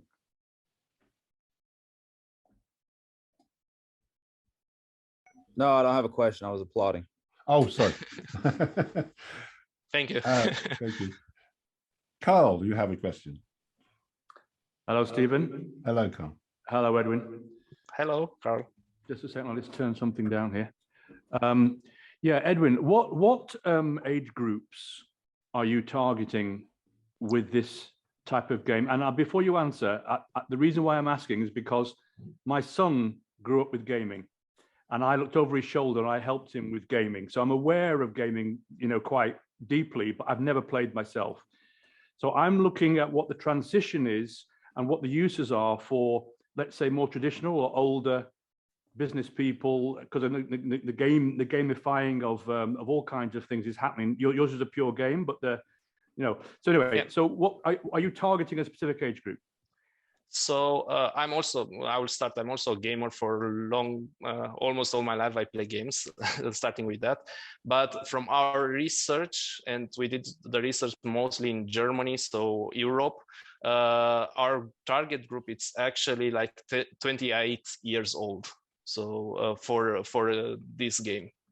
So we got some numbers that actually also from our initial marketing, we are seeing that most of the people are interested in this age group, like late 20s. Well, actually, yeah, my son is 30. Yeah, 28, 29, 30. It's exactly the right. Yeah, yeah. So makes sense then. No, absolutely. Yeah. Thanks, Edwin. Okay. Thank you, Carl. Any other questions from the room? Yeah, hey, I saw you said that some of the proceeds from the first card were going to a cause. Could you tell us again what that cause was? And is it going to be the same cause that you give to each time? Or are you going to have other times that you give to other causes? Or how's that work? So I think I can go a little bit back here. Not here. So our idea is to have this competition each month. Now in the beginning, it's pretty hard, and we are doing this each 2 or 3 months, one campaign. We are calling this campaign. And we started actually in November this year, and this runs for November and December. So we have this one card that one artist will propose a card, and our community will vote for that card. And if he wins, we'll pay him some currently fiat money, and then we'll use his art as NFT to sell on our website. On the website, then people will buy it, and at the end of the campaign, we see how much was bought, and then we give this to a charity. Currently, we voted in the beginning, and we were like just the team actually in the beginning, and we voted for Sea Shepherd because this is also like related a little bit with the theme of the game, and also with my past, because my father was like a seaman, and I'm very fond about the sea life. And we voted for this. But in the future, we want to make a semi-DAO model where the people actually, they can vote the whole art in the game, and also the impact project where the money will go. Fantastic. That sounds great. Thank you, Adam. Is there any other questions as well? I think Carl has again one question. Carl? Yeah, quick one. Yeah, you just mentioned the word money, and I missed the beginning of your presentation. So, is there a monetization of the game? What exactly do you mean? Well, will you make a profit? Will the people playing the game be able to earn money, earn digital currency, or?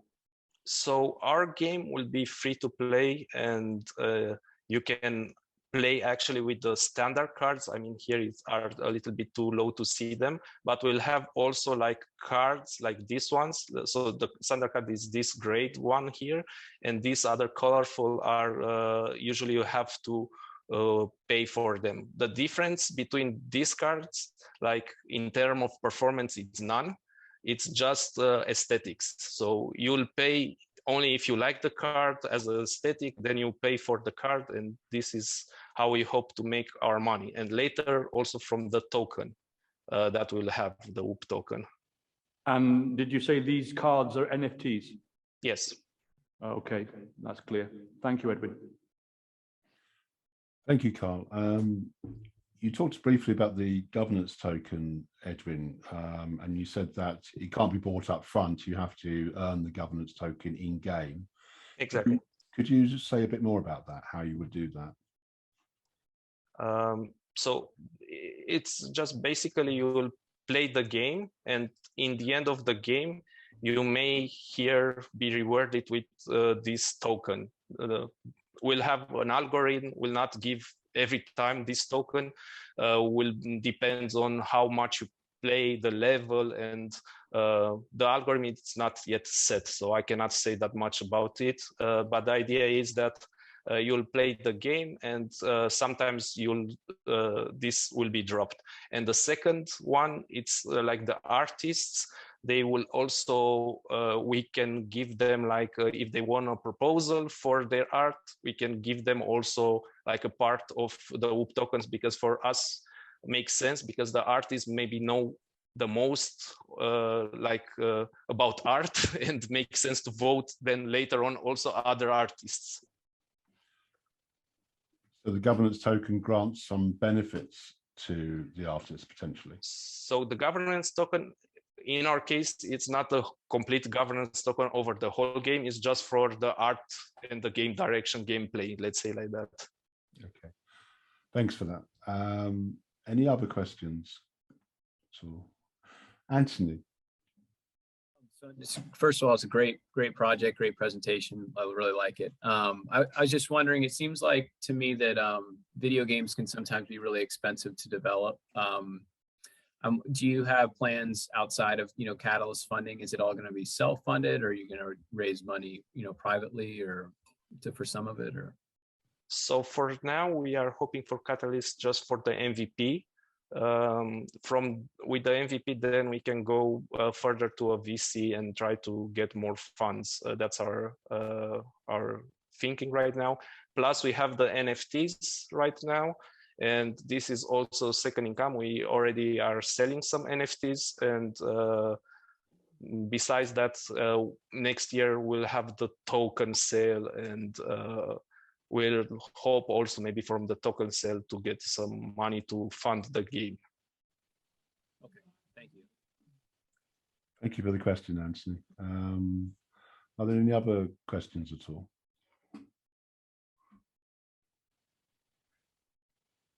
Okay, guys. Okay. Now we can have the coffee break.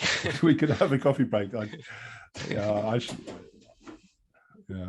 You say you're thinking of approaching VC funding. Have you a strategy for that at all?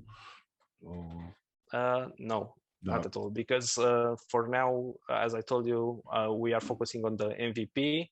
And to create a game, and afterwards we'll see where we are with the NFT sales, and maybe we'll not meet that in the end. So I'm not sure yet. Yeah, fair enough. Okay, well, thanks for that presentation and for the questions from everyone. Thank you guys for the questions. Yeah, and a great project, Edwin. We have an unexpected order of presentations, but it's what it is. So we can go back to the main room if you like now. So yeah. Okay. So, thank you. Hello everyone. Welcome to the breakout room 10 of IdeaFest Day 2. We will start immediately. We have Scott here presenting first. So Scott, go ahead. I am giving you 15 minutes. I will give you a 5-minute notice, and go ahead. All right, so my presentation, or my proposal, is giving DIDs and VCs a push. I mean, the Accelerate Decentralized Identity. I forgot how to use this. So I just to set that quick stage, the evolution of the internet, we all know that, Web 1.0 was mostly read-only. It was very decentralized. There was lots of different people who had stuff. We moved into Web 2.0, and it became a lot more centralized with things like Google, Facebook, and we've basically given over our identities to those entities, to the bigs of the bigs. And we all know that Web 3.0 is more of the executable web, and it's looking to be more decentralized and based on DIDs, VCs, smart contracts, blockchains. Why we're all here in the Cardano community.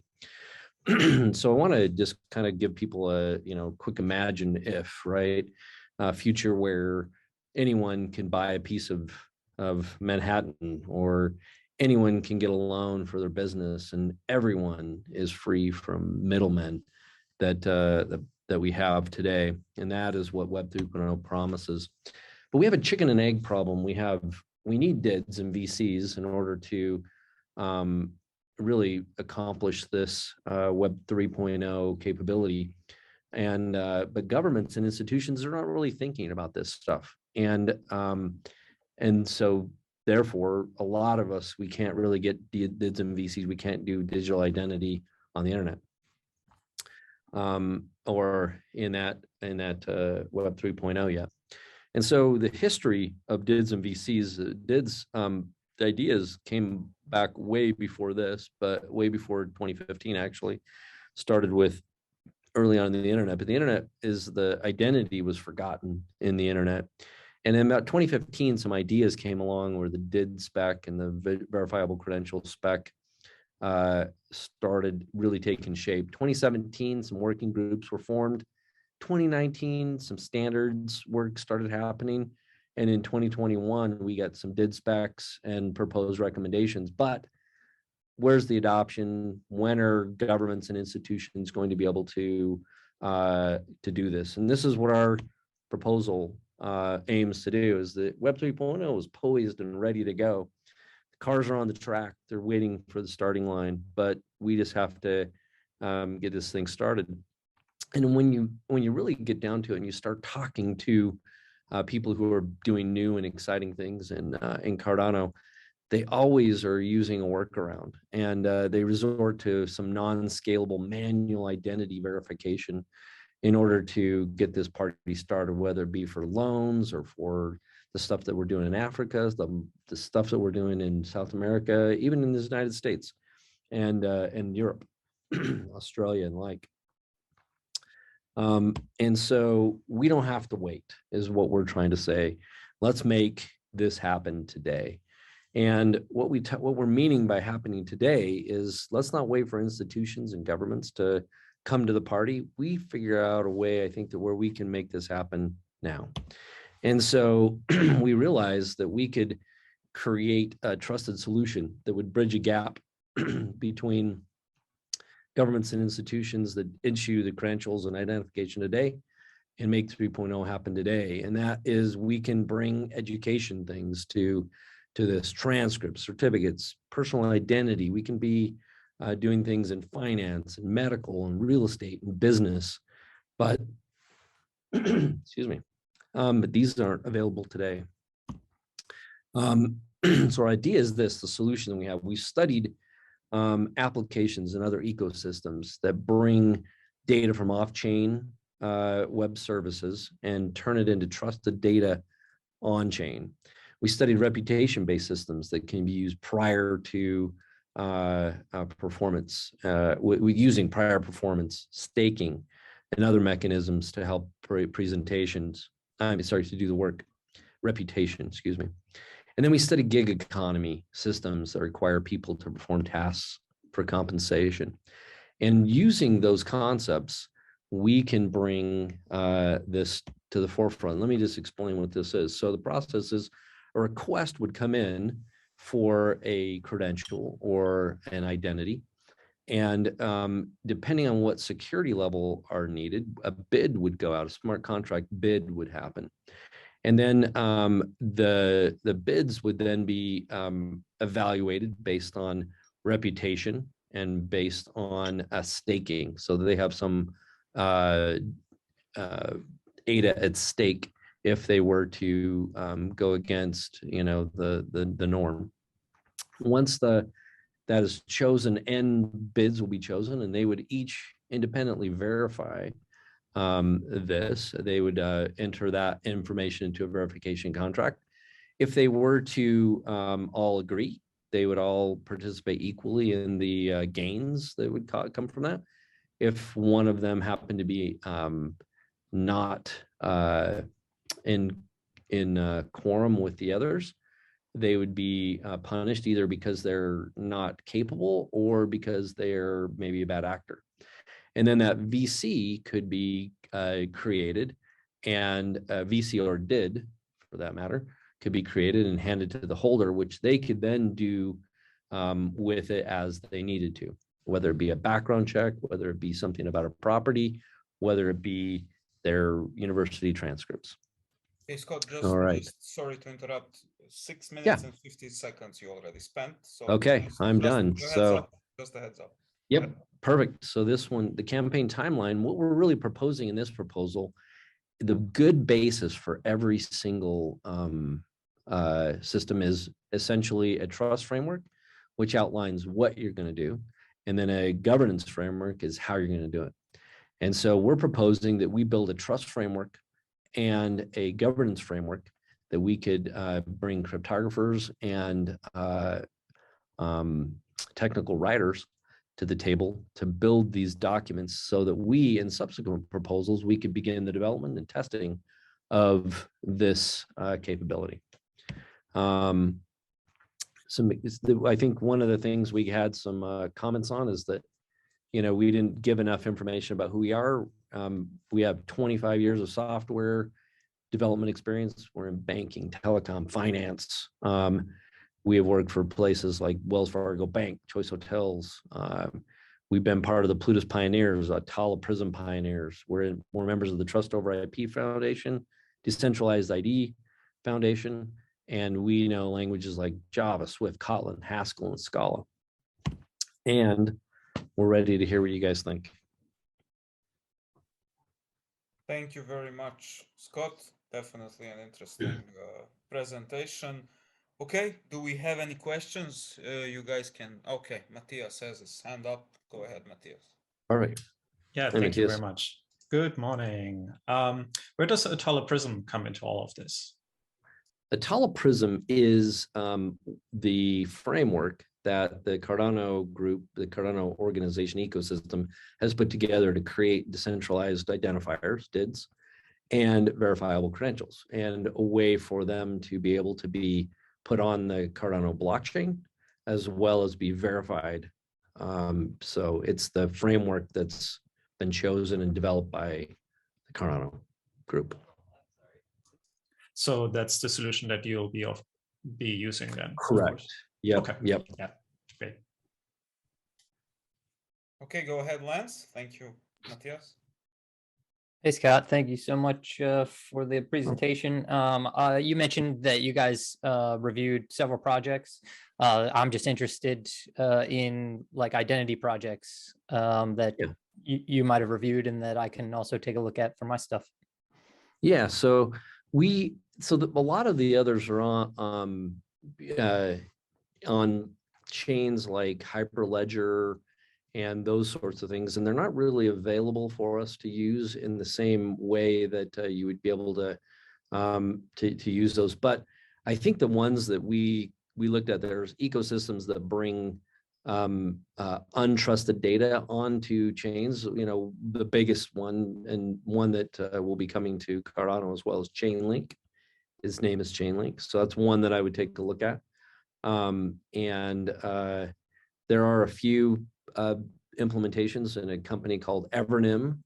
They do quite a bit. They're involved heavily. They're probably the inventors. There's also a group called the Sovereign Foundation. And but I'd also take a look at W3C, the Trust Over IP Foundation that's run through the Linux Foundation. They have quite a bit. They're the spec generators, and Atala Prism follows largely those specifications. Did I answer your question, Lance? Absolutely, thank you. No worries. Okay, do we have any more questions? We have... I could ask another? Yeah, go ahead. Oh, sorry. Well, Go ahead, Maury. Maury got his hand up. Yeah, so let's hear Maury out. Sure. So thanks so much for the presentation. In SSI, decentralized identity applications, often we see an application and then we create a trust framework for that. Scott, you seem to be describing something more generic, where you have a generic trust framework and that it relates to this sort of a bidding mechanism that you described. Could you clarify a little bit more why that's, how that works and why that's necessary rather than the more traditional approach of building a trust framework specifically for the application and then issuing the DIDs and VCs? Yeah, I think the thing that I was hoping to bring out in my presentation is that it's taking a very long time. We've been trying to do this since 2015. Sure, we're on the cusp of being able to do some of these things, but this one is really a stopgap. And, I think that it will go forward in some fashion, maybe not in the grandiose plan that we have right at the beginning, but this one allows us to bring it quicker.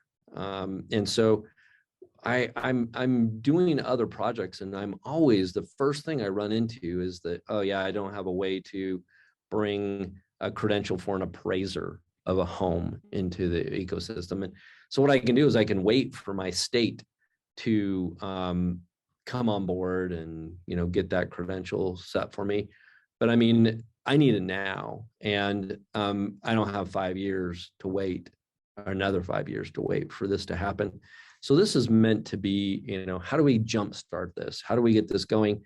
Our eventual hope is that each state in the United States and other jurisdictions will eventually provide those credentials. But what do we do in the meantime? We believe that the way, as slowly as it's moving, some will adopt now, but many will take years to happen. And we can't wait. Cool, thanks. No problem. Thanks for the question, Maury. Go ahead, Lance. We have about 2 more minutes. Yeah, so I liked the idea of the notary as the intermediary for, like, being assigned as like the agent that the governance authority trusts.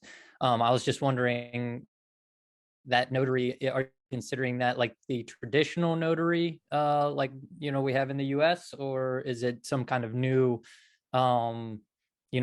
is the governance authority going to set up like a way for people to get accredited as a notary?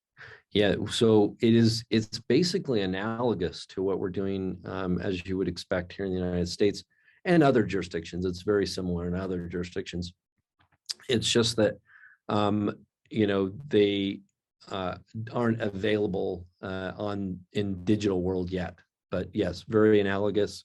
And there would be a certification and accreditation that would need to happen. So, and staking and bonding, those kind of things like they do today. Hopefully that answers your question, Lance. Yeah, absolutely. Thank you. I have a question. All right. Thank you. A question, Scott. Sure. So I see a couple of, projects, more than one, tackling the more or less the same thing, and we know that, let's say, IOG has an existing solution in Ethiopia. Is that something that you take as an example? Is that even something that you take as competition, maybe? Or is no, actually, we would be in cooperation. So any existing credential, we would be able to just take, and we wouldn't have to. That wouldn't be necessary to fold that directly into ours, but we would be able to. We're really here to bridge the gap for people who don't do it, and the ones who do, we want to cooperate with, and we will cooperate with those. So. Okay. Thank you very much, Scott. Thank you. That brings us to 15 minutes. Thank you for the presentation. Good luck with voting. And now we have Mr. Matthias Sieber. Matthias, go ahead. You have your 15 minutes. Do you want me to tell you after 5, or what do you prefer? Yeah, sure. Yeah, Cool. that would be great. Cool. Actually, I'm going to start my timer here as well. So okay. Okay. Enjoy. Good luck. All right. Thank you. All right. So as Philip introduced me, my name is Matthias Sieber, and I want to talk today a little bit about fundraising. And the reason why I want to talk about this first and foremost is this is the why about this proposal. And then, of course, I'll talk about this proposal. So our team was quite successful in Fund 6 in that we funded several proposals, including the by then underfunded dApps and integration challenge. We had the #1 dApp in the challenge with win-win dispute resolution. And while that's great and we can deliver on the promise within this proposal, what we are trying to do is really a little bit more future forward looking. So one way to raise additional funds is, of course, to give up equity. But hey, we are in blockchain, we're in Catalyst, so we are a little bit more creative. So what we can do is create a revenue share token, which is a security. We are a US-based company, so it's a little bit more complicated than just minting this. So when you have to think about, offering the token, right? You still kind of have to pitch, right? So what you might want to have. What you have to do, right? You've got to talk investors about your team, right? Also, the total addressable market, the actual industry that you are in, right? In our case, with win-win dispute resolution, which is also now known as mediators AI, this is the alternative dispute resolution space. And in the US, we have estimated total addressable market size of 20 billion. And, we are conventional saying, you know what, we're just only going to grab 10% of that market share in the midterm. So that'll leave us with 2 billion of revenue flowing through our Fund 6 proposals, which is nice. Since we're a marketplace, we can set our own fees. Our research showed that 10% is something that ADR specialists are very comfortable giving up.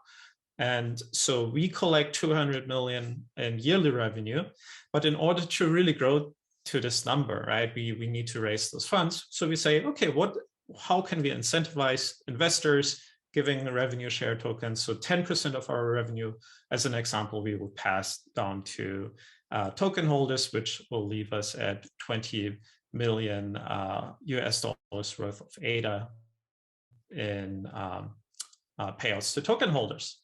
And then, of course, in your pitch, you also have to talk about the attraction, whether that be partnerships, whether that be user base. You got to talk a little bit about, okay, what have you done so far, right? You talk about, hey, we were #1 in Fund 6. We won hackathons, right? We even are on YouTube, right? Interviewed with Hashoshi. People even called us rock stars for whatever reason, right? So you show yourself a little bit. You got to do your nice pie charts and data and whatnot, right? And then you get down to the nitty gritty. You say, okay, again, just a reminder, 20 million every single year. That's a promise, right? Of course, not a promise, but that's the suggested promise here to investors. And you determine, for us as a company, we need about 10 million ADA to be raised. Then you set an arbitrary max supply of your token. You set it to 1 million, for example. That leaves you with a price per token of 10 ADA. So here's the kicker, and I haven't seen too many people either not do it or publicly share information. But since we're a US-based company and a revenue share token is a security, we have to deal with the SEC. So there's, of course, KYC, AML, and other regulations, right? We looked at a couple of service providers, how to integrate with them. And this is going to be part of the documentation, how we even use all this information to actually integrate into the revenue share token smart contract. And for this, so the minting of the token, that's easy, right? It's documented. Of course, we can still add another walkthrough, whether that be video, whether that be markdown file, whatever it is. Yes, great. But in March of 2022, this is actually when we integrate the actual token in our smart contract, because there's a couple of ways how to do that. And we want to make sure we select the best, most scalable way. And a month after that, in April 2022, we feel comfortable with our current and prior work in the space that we'll actually have it run on the testnet. That's when we release our source code. But now, of course, the source code is not just enough, because that can be interpreted in various weird ways. We also want to document that, talk about why we made certain decisions. And then in May, is hopefully the latest time that investors actually start making their money on Mediators AI through Blace.io, which Eli will talk about next. And that's essentially it. We request 10K for this revenue share token smart contract proposal. It's in a mini low budget dApps and integration challenge. And if you want to be following the token sale, feel free to sign up on our website, and maybe you're even eligible to participate. And also give us a follow on Twitter. Thank you very much. Thank you, Matthias. Great work. Nice presentation.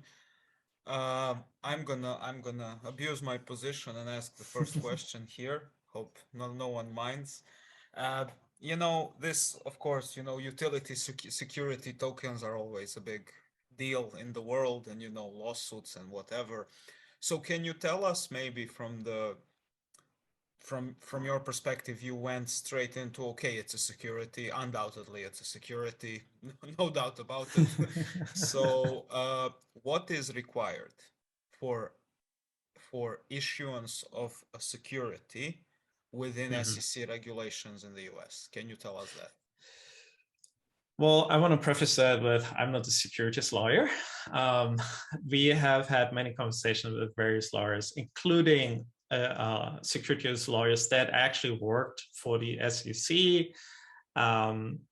We're still in talks if there's a potential to make him an advisor, but there's a potential conflict of interest, but very bullish on ADR, right? So there's a couple of exemptions that you can follow, right? So you don't, because there's a regulation A, for example, right? Let me just stop the share real quick so I can see your beautiful faces. So regulation A, for example, is kind of like the same, it's kind of the same process as going public, which is lengthy and expensive. There was recently, I forgot the project name. I think they launched in October, but they've been trying to do that since 2018. But there's also, for example, regulation crowdfunding. That's one that many platforms use, including Republic, which Republic.co, which have a dedicated crypto arm, for example. And with regulation CF, you actually have to go through certain platforms. I'm not sure if there's any IDO platform that would qualify under that, maybe, where you would have a STO, right, a secure token offering. But there's also regulation D, and there's like not chapters, but for example, 506C is a very common one. Unfortunately, with the 506C, that means, at least in the US, you would exclude non-accredited investors, right? So that should still include quote unquote sophisticated investors. So even though you might not make you don't meet the income requirements or the net worth requirements, you might still be able to invest, right? Also very nice with that is you can publish it, public solicitation is allowed. So you can go out and it's like, hey, I'm going to have a token offering, which you actually cannot do a lot of times, at least as a US company falling under SEC regulations. But then it's form submission. So for regulation D, there's a form D. For regulation CF, it's a form C that you have to fill out. But again, KYC, AML, and there's many different vendors, some more suitable to our specific needs than others. There's one that was shared with me. It's not an endorsement, but we have looked into that, and maybe we go with them. SumSub, I'll put it in a chat later. That seems to be a solid provider that is also not cost prohibiting, because I've seen KYC providers that say, oh, for every check we do 250, we get $250. And it's like, well, that is really cost prohibitive, especially since our solution, while we're primarily focusing on the US market, because for better or worse, that's a huge market. We also want to get into really all continents. We are in talks with the Singapore Mediation Center, and Victor has a presentation or had a presentation on win-win expansion in Latin America. We've been having conversation with South Africa specifically, but then of course other places in Africa where win-win would be really beneficial. And we want people to be bullish on ADR and have a stake in the platform, so they start talking about it, about this better way of solving conflicts. So to answer your questions, there's a lot of lawyer involvement, figuring out KYC, figuring out the right processes, and a lot of things that I had to learn and never wanted to learn. But yeah, it's a lot of forms and paperwork and processes. Thank you for your answer. Do we have some more? I have plenty more questions, but I would like to give someone else a chance. No? Great. So Matthias, considering that, potential hurdles, because to my understanding, even if you submit a Form D or Form F or whatever form, you may get denied by SEC, right? Even at an indiscretionary, they can just deny you because they can do that. If I understand, maybe I'm wrong. So 2 questions, considering that, what would be, let's say, the timeline of the sale, right? Because you have to have those papers in line to offer a security. And second, if you get to, let's say, a hurdle that's insurmountable, did you consider some other entities, some other countries, regions where you can offer the token? Yeah, there's a lot of loopholes, but I saw Maury raising his hand right now, and I know he's also familiar with the topic, so I'm not sure if that's a question or an answer to Philip's. No, it's not an answer. I have a completely different question. So okay, so there are exemptions, right? So there's regulations, of course, but for example, this regulation D506C is actually an exemption. So you have to submit forms, but you, in a sense, you don't have to register with the SEC. You still submit the paper trail, right? As long as you fall within these, as long as you meet the criteria, right? With Regulation D, there's actually an unlimited amount of funds that you can raise within a specific year. But for example, with that form, the form is due the 15 days after your initial sale. You can submit it prior, right? But it's a lot more forgiving than, for example, hey, I'm gonna sell this to everyone. And there's also, of course, regulation around the transferability of tokens, right? Kind of like a lockup period in a sense. And so it gets pretty complicated. So you definitely want to talk to your lawyer about really the finer things. And I think that is unfortunately the biggest time sink. It's easy to get to 80%, even to 90%, but the last 10, 20% are really difficult.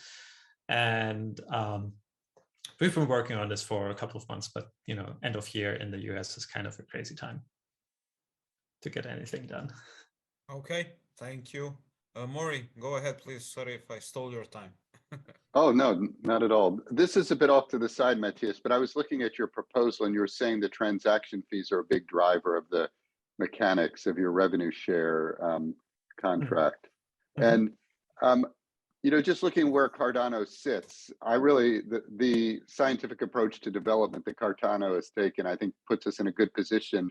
But there are some blockchains with significantly lower transaction fees. How big a deal do you think it is that I don't know, it's around what, 17 cents per blockchain transaction now. Is that a problem? Is that something we need to come up with tech to deal with? It's not a problem right now. Certainly not a problem for this specific proposal. because mediation tends to, even though Shopify reached out to us for integrating a more human dispute resolution approach into their merchant systems. They have about 2 million merchants, but usually it's a little bit higher ticket items, right? We want to drive that threshold down to something that is reasonable, right? And with ADA, we're already at that point with Cardano specifically. Yeah, transactions are important in our implementation of our shared token, because if, for example, we say, okay, let's, we have a million of our tokens and it's like totally distributed, right? So we have 1 million of investors essentially, right? And we say, well, actually in that scenario, it's a lot simpler, but you move it around, and essentially in every transaction you say, okay, every mediation, you now get every investor gets a fraction of that mediation. And this is actually not how we are planning to implement that, because the higher, because the fee is computed by various factors, and Eli would know more about that because he's the CTO, I'm just the CEO. But essentially, the more UTXOs you consume, that's already one aspect. Doesn't really apply in a payout scenario, but in a payout scenario, you still have different addresses to send to. So essentially, the transaction size will go up. And one of the things that we also try to do, once a mediation is concluded, a couple of things happen. The payout happens. We already have a proof of concept for that we as a marketplace get money, and now we also want to pay out investors, but not all investors for every mediation at once. So what we'll have is essentially an oracle that essentially selects an investor for that that specific payout for any given mediation. And you can think of it, I'm oversimplifying here also for the sake of time, that it's kind of the same way a stake pool gets selected.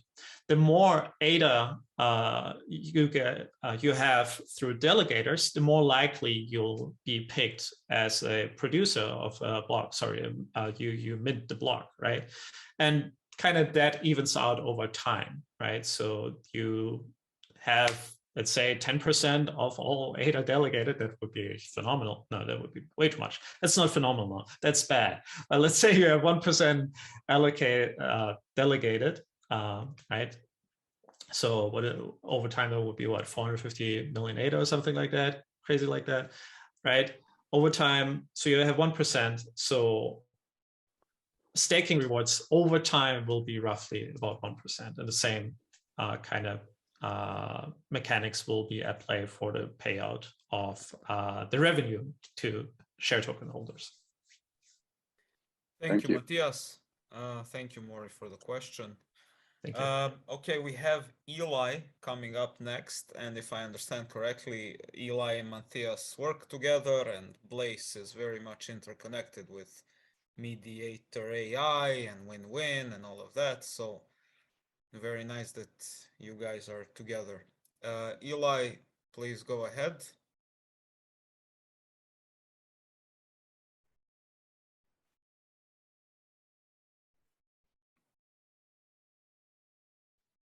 All right. So, hi, I'm Eli Selton, CTO of Lox Inc. We've created a proposal called Blace.io, which is the marketplace creator in the open source developer ecosystem. And you might think, so what's the problem with marketplaces? So creating a blockchain-backed marketplace is hard. Not only do you have to think about the front end and back end, but also the contracts as well. And every time you want to build a marketplace from scratch, you have to start from scratch, even though probably your last marketplace you built was almost the same. And so as a developer, you shouldn't be spending your time focusing on the things that are the same. You should be focusing on the differentiators of your marketplace, and what usually makes a good marketplace, probably good UX, like Amazon has done. And the building of the back end can be left to something that is more rote. You might ask, well, how frequent is this problem that people are building marketplaces? And how often do they have to start from scratch? Well, generally everybody starts from scratch. And even in Fund 7 alone, there's 177 proposals that mention marketplaces. And we brought up in the previous Fund 6, the idea of having this Blace.io open source platform, and would have gotten funding had there been enough funds left in that challenge. And we at LOX have a lot of experience building and designing marketplace contracts, so we get asked by a lot of people to build their marketplaces for them. And frequently we don't have enough developer time to really build these marketplaces, so we kind of have to turn people away or do whatever to encourage them to maybe do it themselves. But we'd rather have some way that everybody could bring to fruition all of their great ideas. So a little bit about LOX. Who are we? We build tools. We have several projects received funding in Fund 6, and we have a number of skilled Plutus developers with more in training. And we have many, many years of professional software development between us. And we want to see everyone succeed.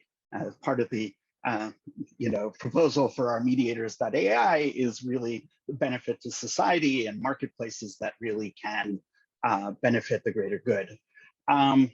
So instead of having to turn people away with these fantastic ideas from marketplaces, shouldn't there be a way to make that possible, that they could really build these marketplaces themselves consistently?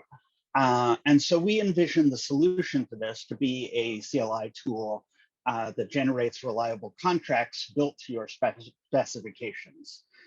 We've encountered numerous types of marketplaces. We put them in, categories you might think of, like many sellers for many buyers, like an Amazon, or another marketplace maybe that one seller is selling one particular type of item to many people, say a particular type of token or something. And there might be collaborative platforms that let people jointly develop saleable goods before they're auctioned to the public. There are numerous types of highly repeatable contracts, and all of these could be automatically generated, but tailored with plugins. And we'll talk more about plugins in a moment. So what does the CLI tool look like? Well, it doesn't want to. Let's see. Oh, here. Let's see. Will it play though? Oops. It doesn't want to play. So it'll be a UI that lets users configure their marketplace from available options in a text-based UI that is a text-based graphical UI.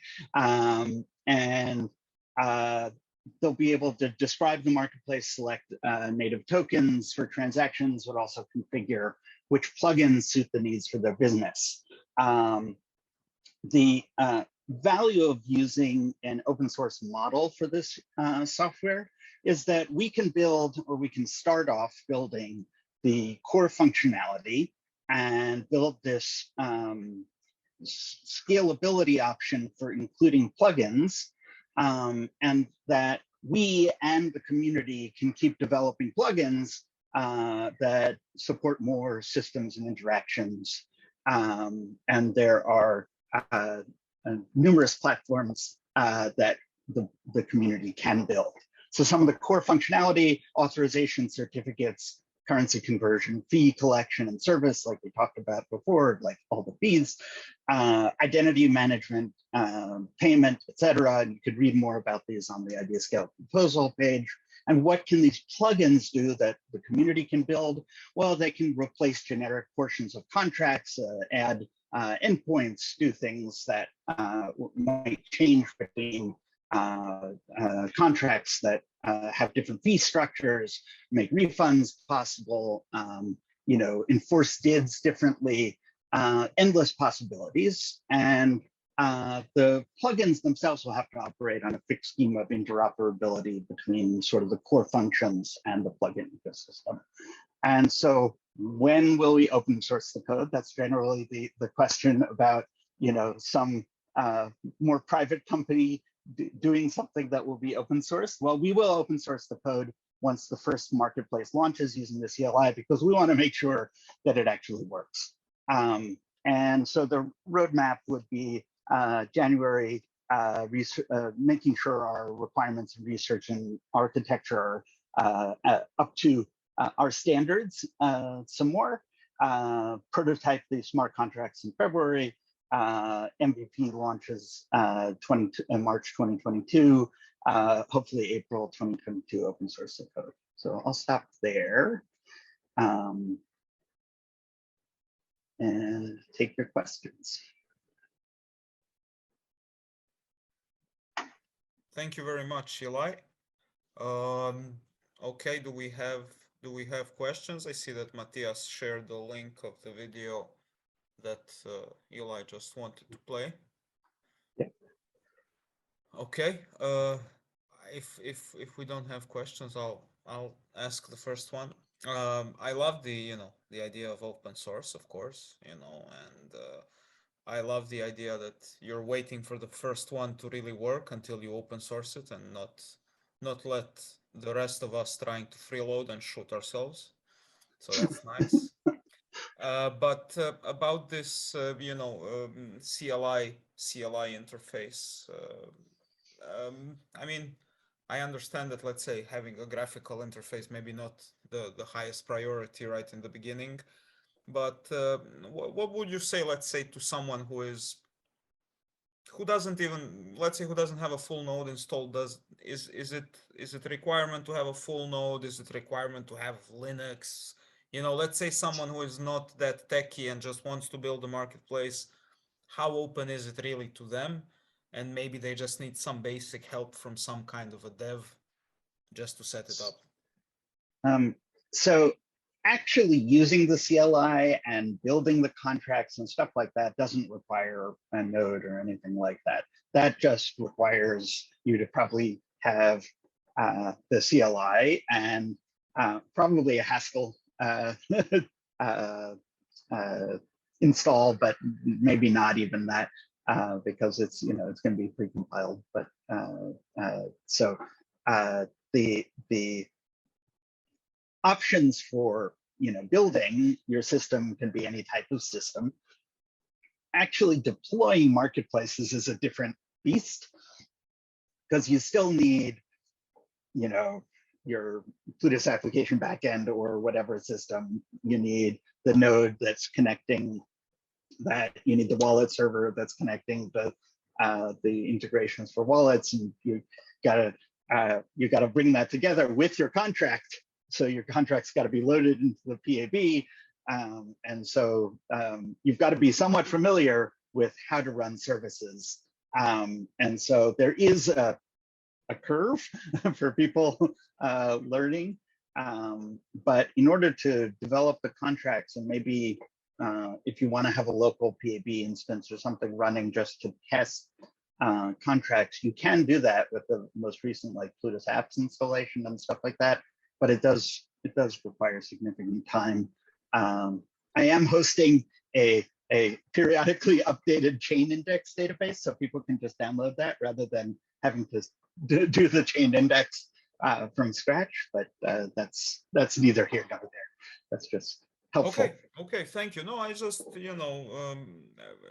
it's still it's still early in the whole ecosystem, and it's nice to just have a clearer view of where we objectively are, and this is definitely a step in the right direction. It's still not click 5 clicks and you have a marketplace. Yeah. there could be hosting of all the node stuff, and so we could provide that as a service, so that then people could just load up their contracts into our service or something like that. That could be the plug and play version of it. We might have, at some point in the future, a web interface rather than the CLI tool. That but the CLI is like the ground floor. Getting out. Thank you very much. Lance, go ahead, please. Hey, Eli, thanks for the presentation. You mentioned identity and DIDs, and I'd just like to know from the point of view of a marketplace like this, what are kind of the most important aspects of like identity and DIDs that you guys will be working with? Well, so like in our mediators.ai marketplace platform, we're talking a lot about, the verifiable credentials and the DIDs of mediators that have to provide services. And so we want to create some basic framework where we can accept credentials in some sort so that they can be viewed, or some contract endpoint can show the credentialed people or things like that from the people that are registered on your marketplace. So it's not a marketplace for DIDs or for contracts, but it is, or for credentials, but it is something that would handle them. Very good. Yeah, thank you. Thank you, Lance. Matthias. Yeah, just to add, so Eli already mentioned, of course, there's the web service, the click and play, no, plug and play, that was Windows 95, right? Yeah. But yeah, this is not going to be part of this proposal specifically. It's on the roadmap. One of the things that we think is very cool with the plugins, the way we want to build it, is that they are like all the DIDs. How do you do authentication? The ideal is to make those really exchangeable with whatever implementation you want to have. And on the roadmap, there's also meta marketplace. So essentially, that we create a really open source ecosystem around this marketplace creator where people can, I don't want to use WordPress, but WordPress, for better or worse, has many developers, and people build plugins for that, so that you can enhance Blace.io, and if you want, also potentially sell that. I don't think anyone really has solved how to make a profit with open source. This is recorded. Damn, I can't make a joke here. But so yeah, not really in an ethical way. But yeah, there's, and to be fair, so yeah, please vote for this. But of course, looking at how challenges have not been voted on in the past, in the situation that we have right now, open source developer system, great. But again, the font size, if you compare the previous developer ecosystem, there's a problem there. So please make sure to go also, when you vote, to not only, of course, vote for us and vote for everyone, but specifically also the challenge settings. Yeah. Okay, thank you. A little bit of a meta promotion of Catalyst, and yeah, okay, great. Lance, we have half a minute if you want to have another question. Go ahead. Your hand was from before. Okay. Well then, we can finish now. 15 seconds is remaining. Thank you everyone for great presentations. Let's go back to the main room, and we'll continue after the break. Thank you, everyone. Thank you. Thank you. So Lucas, if you're ready, we can start with your proposal. Okay, I'm sharing. Yeah, I'm gonna start the timer. Do you want me to tell you when 5 minutes is up, or you just want to,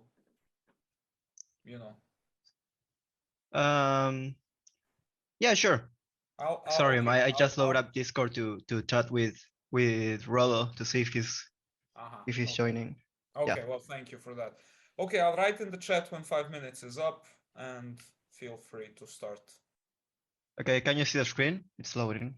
Yes. All right. Well, I'm Lucas. I'm co-founder of Token Allies. I'm co-proposing together with Alex Peshankar. I don't know if you know him, but he's a very well-known member of the community. So we are presenting on the Latam challenge. We are from Argentina mainly. And as you may know, there here we have many problems with inflation. We have many problems besides inflation with the control of currencies.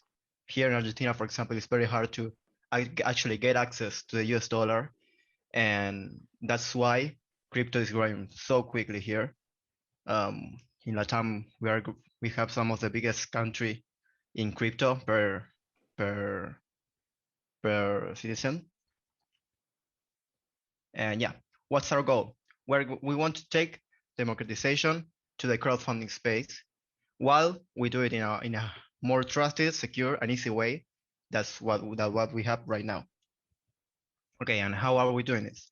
We are providing a platform for two users, businesses and investors, all of this on the Cardano blockchain. Okay, so how does our platform work? On one side, you have the businesses, which will be able to tokenize themselves and sell their tokens to investors. We are connecting these businesses to investors, which will get access to all innovative ideas, startups, and businesses in Latin America at first, looking for funding. And what's unique about us? We are implementing what we call the Ali model. The Ali model is a mix between a halving minting process and a pledge systems.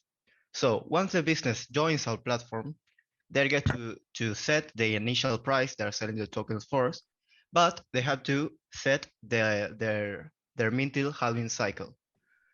So each time one of these cycles starts, these cycles will last from 1, 2, or 3 years.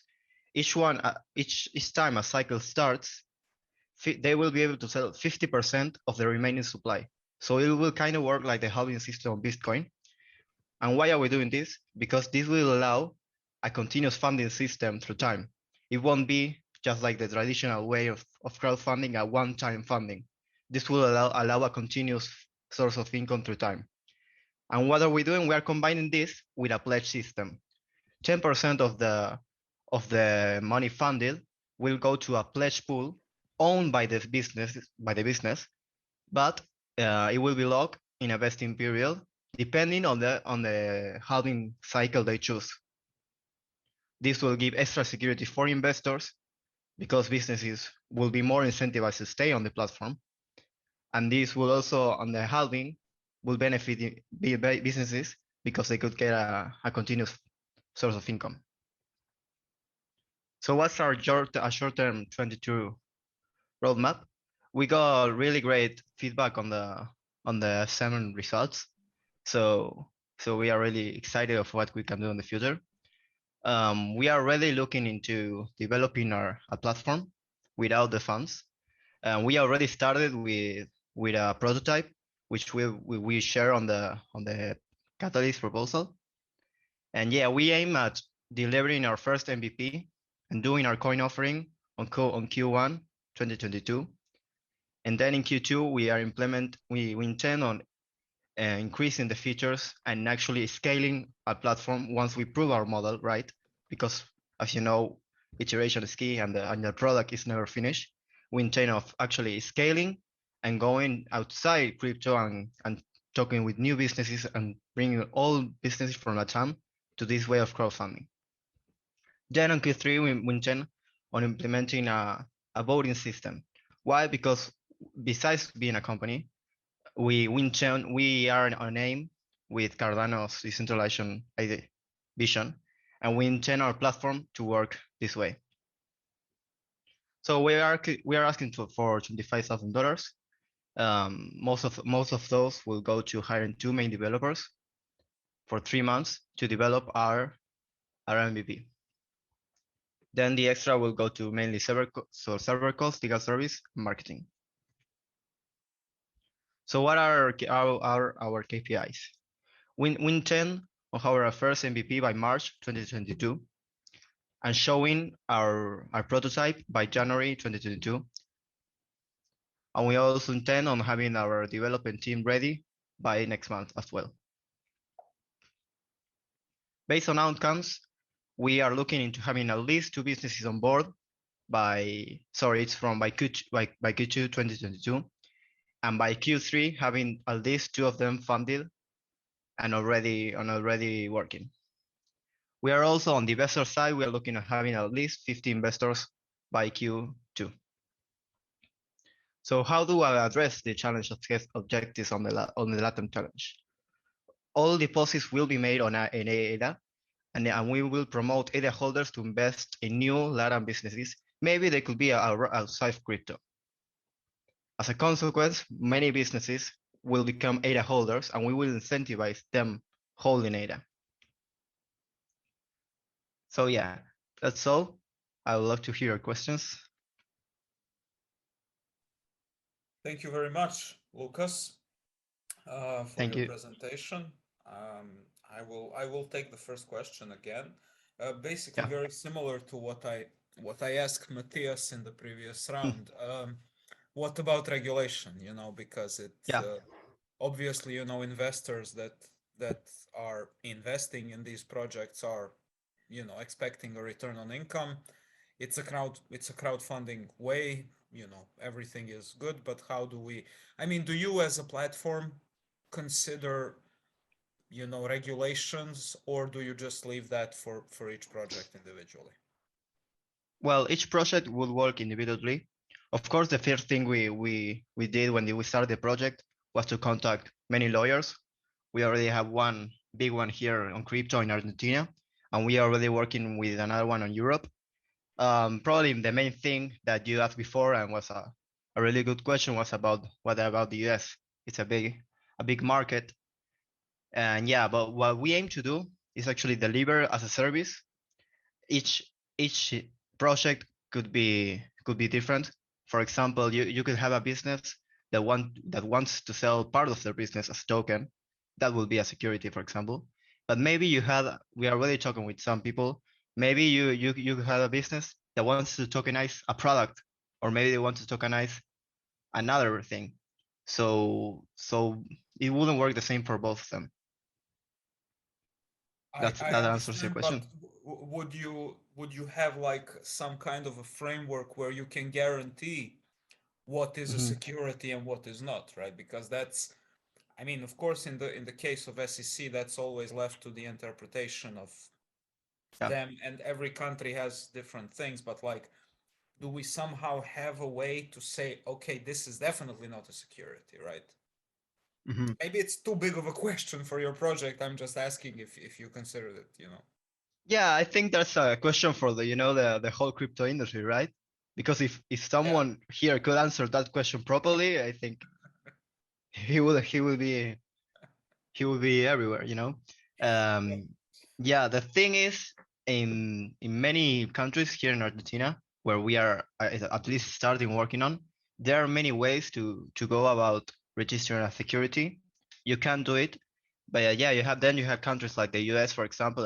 It will depend on every state, and yeah, I don't think there is one way to answer that question.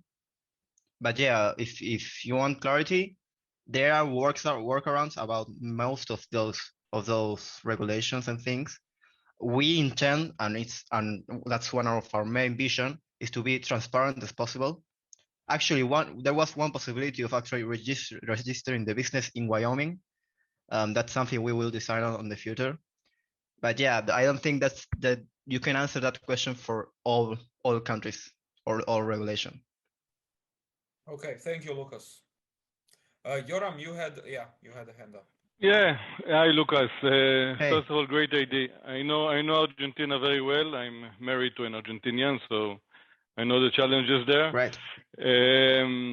So great idea. I mean, need solutions. I have a lot of questions. First of all, if you have focus about the companies that you want to finance. Second, what is the average investment amount? If you have ideas about that. I mean, it's large investments, small investments. What's your idea about that? If there is a segment, a focus of companies. And finally, I mean, how do you take, a little bit administrative, if you need to pay someone not in ADAs, so how do you take the money out in Argentina today to pay someone not in crypto? Well, here in Argentina, you nowadays have many fintechs that are already working on debit cards, so in all the world, right? There are ways. All deposits will be made on ADA on the platform, so the business will receive the ADA directly. Okay, and on the first thing, on the aiming of the businesses, at first our goal was to go to small businesses and do it a crowdfunding thing. But then when we decide if you want to scale up the business, all businesses could be on board. Of course, there are always gonna be sectors, but one of our main differences, for example, we don't claim to be a launchpad, but many people call us a launchpad or a crowdfunding platform, but we intend on being more than that. And something that, in my opinion, characterizes launchpad today is that their focus is only on crypto businesses. They launchpad crypto games, they launchpad DEXs, but our main goal, and that's why we are proposing on the Latam challenge and not on the regular apps, is that we intend of taking this system of crowdfunding to the whole business world in Argentina, and mainly in Argentina and then in Latam, because people and businesses are not familiar with this type of crowdfunding. And if we could take this traditional way of crowdfunding and take it to a small business owner here in my hometown, it would be amazing. And if we could do it worldwide and bigger and gigantic business, why not? No, right? Yeah. I mean, I have many other questions, but it can be a little bit like Kiva even, right? Model. Sorry? It can be a little bit like Kiva model, right? If you're speaking about businesses in Argentina. I don't know if you know kiva.org, but yeah, basically supporting small businesses. Mm-hmm. Yeah. Well, the aim is to take the traditional way of funding and revolutionize it and take it to the people. And something that's very different from what we are used to is the continuous funding system. Because it might work for some businesses, but actually, if you give us a small business owner the security that they're gonna receive at least a small amount of continuous income through time, they could focus on their task and don't start focusing that much on the actual money side of the business. Not the money side, but worrying about the money. This wouldn't be a problem maybe for bigger businesses. So Lucas, I just have a question. When you say continuous, like, do you mean like rounds of funding every couple of months, like, seed fund rounds? Or do you literally mean like, okay, we have an open address and people can invest literally continuously? Well, the thing that I wasn't able to go into that much detail is the Ali model. The Ali model, you could, as I said, you could choose the halving cycle. You could choose 1, 2, or 3 years. That would mean that in the first year, you could have a round, which if, for example, you are selling 100 tokens and the max is 100 tokens, on the first year, you could sell 50. On the second year, you could sell 25. And then you could continue selling. You could do it maybe once a month. You could do it at the beginning of the year. You could do it every day. But what we are controlling is the actual cap, the max cap they could mint through in a year. And also something I don't know if I mentioned is the actual vesting of the pledge would go along the vesting cycle they choose to. If they choose a 1 year cycle, they will have a 3-year vesting schedule. And if they choose a 2, you know what I'm saying? This a cross system. This will mean if you want to actually halve for 1 year, you actually have to stay on the platform for more time if you want to get all the pledge out. That's an extra security that investors have that which other traditional systems you don't have. Okay, Lucas, thank you very much for your presentation. Good luck. Thank you. And next up, we have Maury.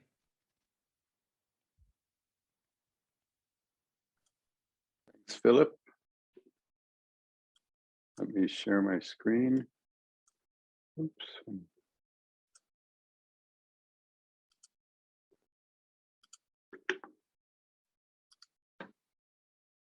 Okay, can you see it? Yes, everything is fine. So I'm presenting the skills credentials proposal, the PACE skills credentials proposal, and the accelerated identity, decentralized identity challenge. This is a joint proposal of PACE, and George Lovegrove, who leads PACE, is here watching, which I'm very pleased about. I'm the CEO of LearnerShape, which is the co-proposer. So I've been involved in authentication for a long time. On the left side of this slide is a cartoon. On the internet, Nobody Knows You're a Dog, which was a well-known cartoon that people used in presentations like this about 20 years ago. And in the late 90s and early 2000s, there were some big efforts to make authentication, global authentication systems. And they failed, in my view, due to complexity largely, although some bits of them have stayed around, like the SSL system that's used to authenticate websites. But we've got a bit of an authentication mess in the internet where people can easily be imposters.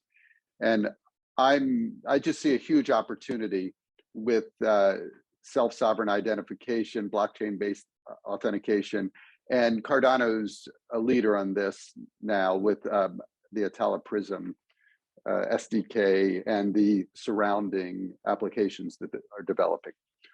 We are focusing in this proposal and other proposals in which we're working on skills and authentication. So LearnerShape comes to this with an open source skills and infrastructure. We're building the world's first AI-based open source learning infrastructure.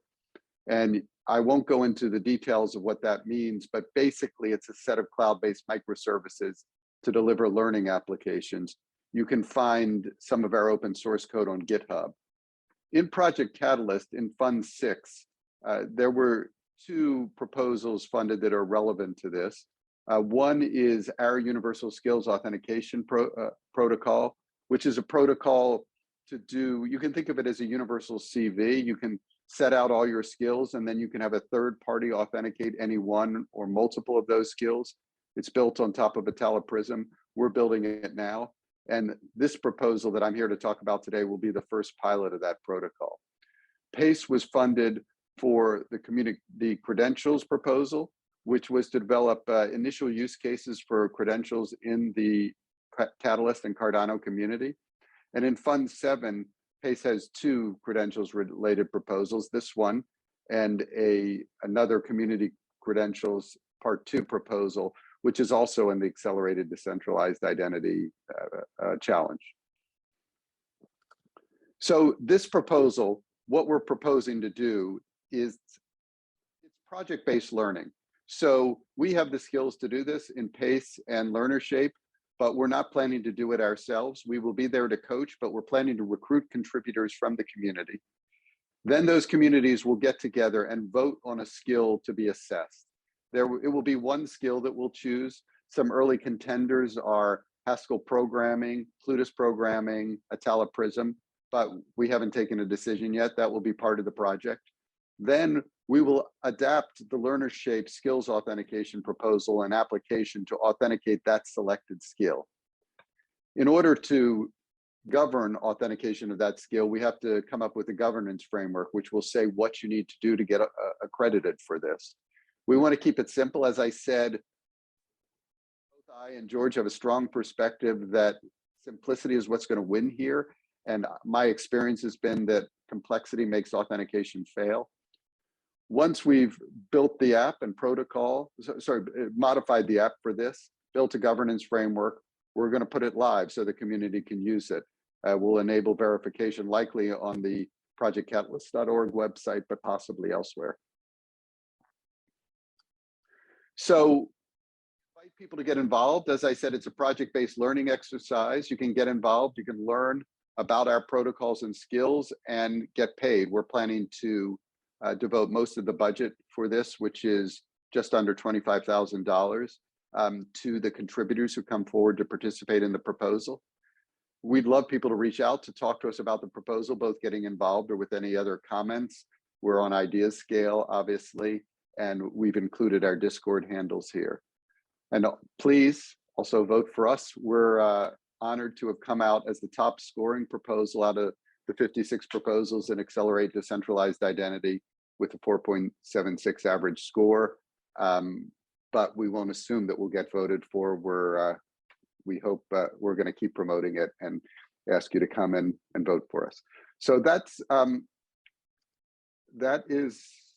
it's not advancing now. There we go. That's all I have. Thank you very much for watching.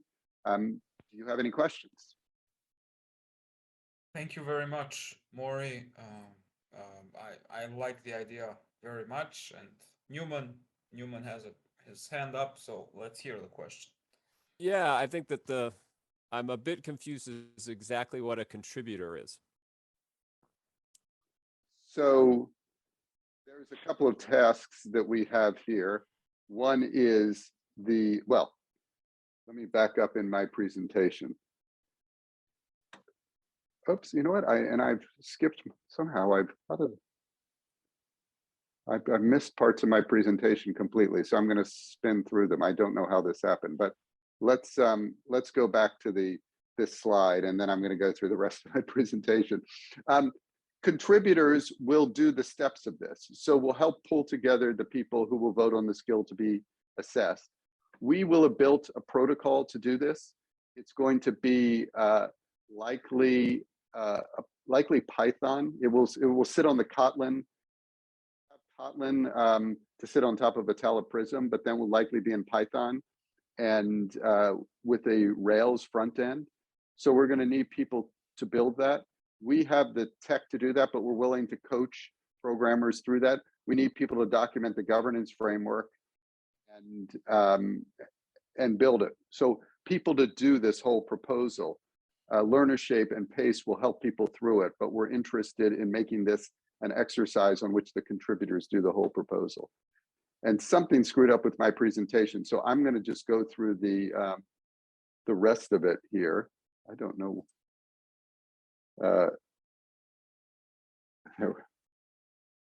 It's really not working. Okay, so the partners in this proposal, as I said, are PACE and LearnerShape, and we're also working with Gimbal Labs, who are also very well regarded in the community and are experts on project-based learning. And this may help answer the question as well. In terms of delivering return on intention, these are our KPIs, the number of credentials issued for the one that we select, the number of contributors to the proposal, and spectators, people who read our documentation, people who use the educational resources we put up. And this is going to be an open source proposal. So people who use the open source code, which we can see by downloads from the repo, but we'll also have to have some self-reporting. We also have, those are the KPIs for the proposal. We also have our long-term vision of moving from this initial credential to broader community credentials, to broader adoption, and hopefully this being a market standard for skills authentication. We see skills as a key application for blockchain authentication. And we think that Cardano and Prism can have leadership in the area, although we intend broad interoperability with other blockchain technologies like Hyperledger and things like that. Apologies for splitting up my presentation, but hopefully I've answered the question and finished now. Thank you, Maury. Thank you. Yeah, that does answer the question. Well, I have a question. You know, I really like this community-driven, credentials or even identifiers. I prefer them, me personally, much more than, government-issued credentials or identifiers. But, there's always a question like, okay, we have a skill, right? And we have a skill that's, let's say, a wide, like you said, Haskell programming. It's a wide skill. So how would that look like? I mean, maybe from your LearnerShape experience, how does accreditation in that skill look like? Do I go through a course, or I just pass a test and then I have the skill? And do you think that that's really sufficient for someone to say, okay, I'm a Haskell programmer, because I can go through, a course of it? I can go through a test of my Haskell skills. It's a hard question. I'm also on the board of a company called PeopleCert, which is a global testing and certification company, and we give people tests, hundreds of thousands a year, in a variety of skills. some of them are IT management is the biggest area. And so you may have to test people. I think we're not going to develop a test within the scope of this proposal. So this is more a first proof of concept.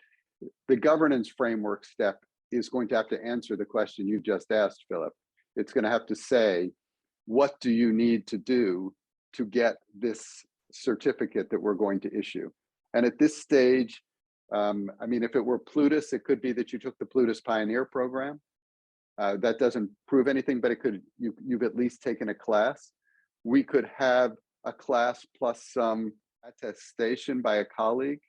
I don't, you know, our protocol is going to allow parties to attest that you have a skill, and that could be as even a friend just saying, oh, my friend has that skill. And so our protocol building now doesn't define the governance framework. It can be very flexible. So that's some ideas of what we might do, but it's going to be worked out in the course of the proposal. That's part of the proposal. Sure, thank you. Just one more thing from me, if, let's say, we want to be contributors, do we just get in touch with you guys, or how is Fund 6 proposal going on currently? Well, George is here, right? I'm the tech guy, or my firm is providing the tech infrastructure for this. George has designed the proposal. George, did you have a view on how you want to do contributors? Yeah, so from our perspective, we're involved as much as we need to be to make sure everything kind of goes forward. And from in the Ottawa Prison Pioneers, we've reached out and shared the initial community credential proposal and had a number of interested people involved in following it, as well as Gimbal Labs team as well, because my dream is that I get zero funding. That's the idea. Is just let's just work together, make sure there's nice documentation that I'm going to help with, and then it's just together learn about the concepts of doing credentials. That's community credentials. Same approach for skills credentials, same with community credentials too. It's just let's openly kind of collaborate on this problem in an open forum, do these kind of weekly meetings, and this kind of move along to this kind of community, very focused, open approach. There's already videos of that that we're doing for the initial community credentials one, and we're already collaborating with the open source wallet. So we're already kind of making these collaborations to make sure we're optimizing that kind of not repeating efforts, community collaborate. This is the problems we're solving, defining it, and we're reusing the wallets and the kind of lessons we learned from these, so we can just focus on the skills part on this one. And this is how the funding should be enough. Because if we were trying to do the wallet, this, that, and the rest in this proposal, no chance. But because we've kind of got these collaborations and this open approach, we're kind of adding stuff in here, and then moving it into all those shared learnings into the next one. So. Okay, but thank you, George. Gimbal Labs is the short and sweet answer. If you go into those discourse, you find everything we're doing in there. But also just reach out to us. If you're, if people are really interested in this proposal, reach out to George, reach out to me, and we'll put you on the list. Sure, thank you. Yeah, and Gimbal Labs is a great team for sure. Lance, go ahead, please. Hey, Maury and George, thanks for the presentation. This is fantastic. I'm about to present, the open source credential wallet that, we've collaborated together on. And our proposal, I think, was the second highest rated. Yours the first. So we have a super strong collaboration going here. It's very exciting. I just wanted to say, for one, it was great to be able to see this presentation, and we're looking forward to doing some generation of a bunch of different credentials for to begin testing our identity wallet that'll hold those credentials. So we'd love to collaborate with you guys in the near term, just to kind of go through some mock-ups for different credentials that you may have already built up. And I'd love to just get some of those up so that people can see what they'll look like and kind of how they're structured. And since we're also open source, as contributors come on, they'll be able to kind of see what this really looks like. So thank you guys. I agree with the comments George was just putting in the chat. You guys, our proposal is a nice to have for the community. We'll be testing a credential, and we think it's a good program, but the wallet you're building is an absolute need. We can't do, the authentication ecosystem is lacking a good credential wallet, and it's awesome that you guys have got such a good proposal there. Yeah, I'll do anything to help with that, because it's just so important, and to do it right as well. And I think everyone's going to want to try and add ideas to that. So I'm super excited about everything that's going on there. Like, so many use cases coming in to help that. That's so nice. Much love I see between the teams. That's cool. That's always nice to see. Thank you, Maury, for the presentation. Thank you, George. So now we have Lance, right? Lance, you're gonna. Okay. Well, go ahead. The list said Rodolfo. I'm guessing he is not available today. I didn't see a link for the proposal, so I don't really know what it is about, but that's what you're gonna tell us, I guess. Yeah, that's okay. We have the link in the presentation, and it'll be easy for everybody to get to. Cool. All right, let's do screen share here.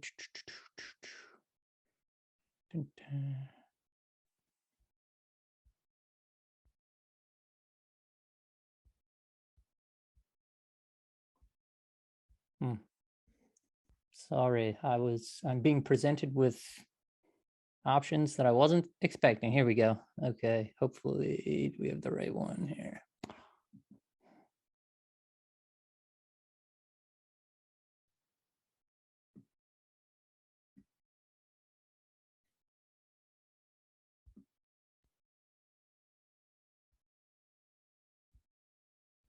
Sorry, are you guys seeing Nope. Seeing it yet? No. Okay. Oh, here we go.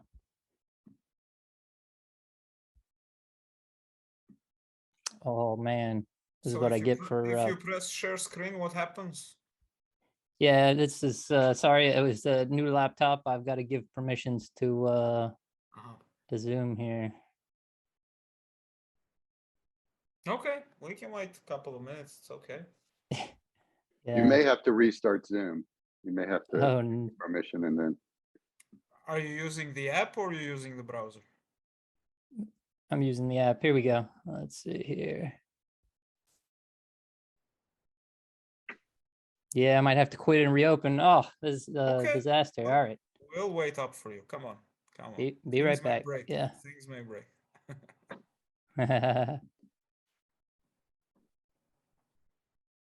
Cool. In the meantime, maybe someone has more questions about other projects. No, I have one. Is about Atala Prism. How ready we are, and from the product perspective, and because I'm talking with some companies that want to do outside off-chain companies that want to come on-chain and do skill authentication for students. And I'm trying to bring them into Cardano ecosystem, and with 1 million plus students. So, yeah. I have a bit of. I'm just having finished the Prism Pioneer program. There is with an API. It remains private, and they did not disclose it to the Prism Pioneers. I mean, we have a key that allows us to use the SDK, but we haven't been able to see the underlying code of the SDK. And it works nicely. I mean, we've been playing with some demo code that allows you to issue credentials, and it seems to work quite well. And so we have enough to build our protocol on top of it, but for more industrial applications, it's not quite there yet. But they say they're going to release it pretty soon. They've got they're focusing on some big use cases for I think for Dish Network and for the Ministry of Education in Ethiopia. But after that, there's talk of a public release. So I think it's not far off. Okay. And I will say too that right now the SDK is only the Kotlin version, and they're working on other language SDKs that are coming soon. So that's something that we've been having to look at also.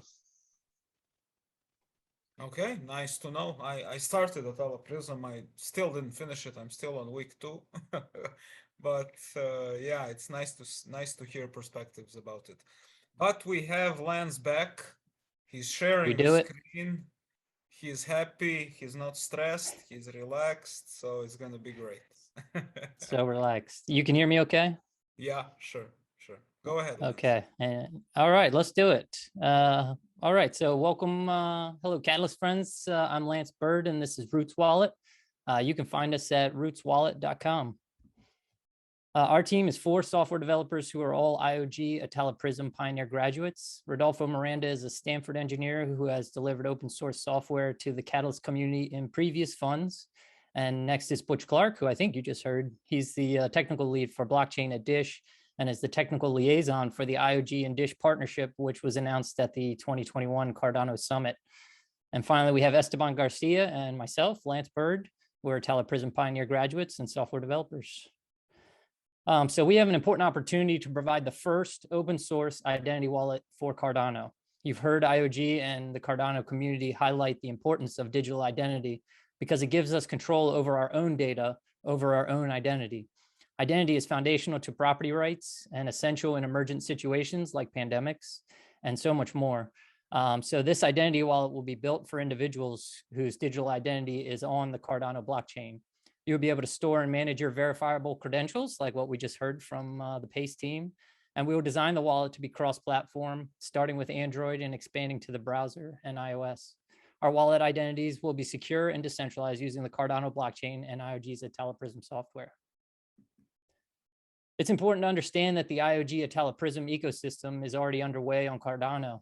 It'll be the premier Cardano project for identity, and all 4 of our team members are graduates of that first cohort of the Atala Prism Pioneer Program.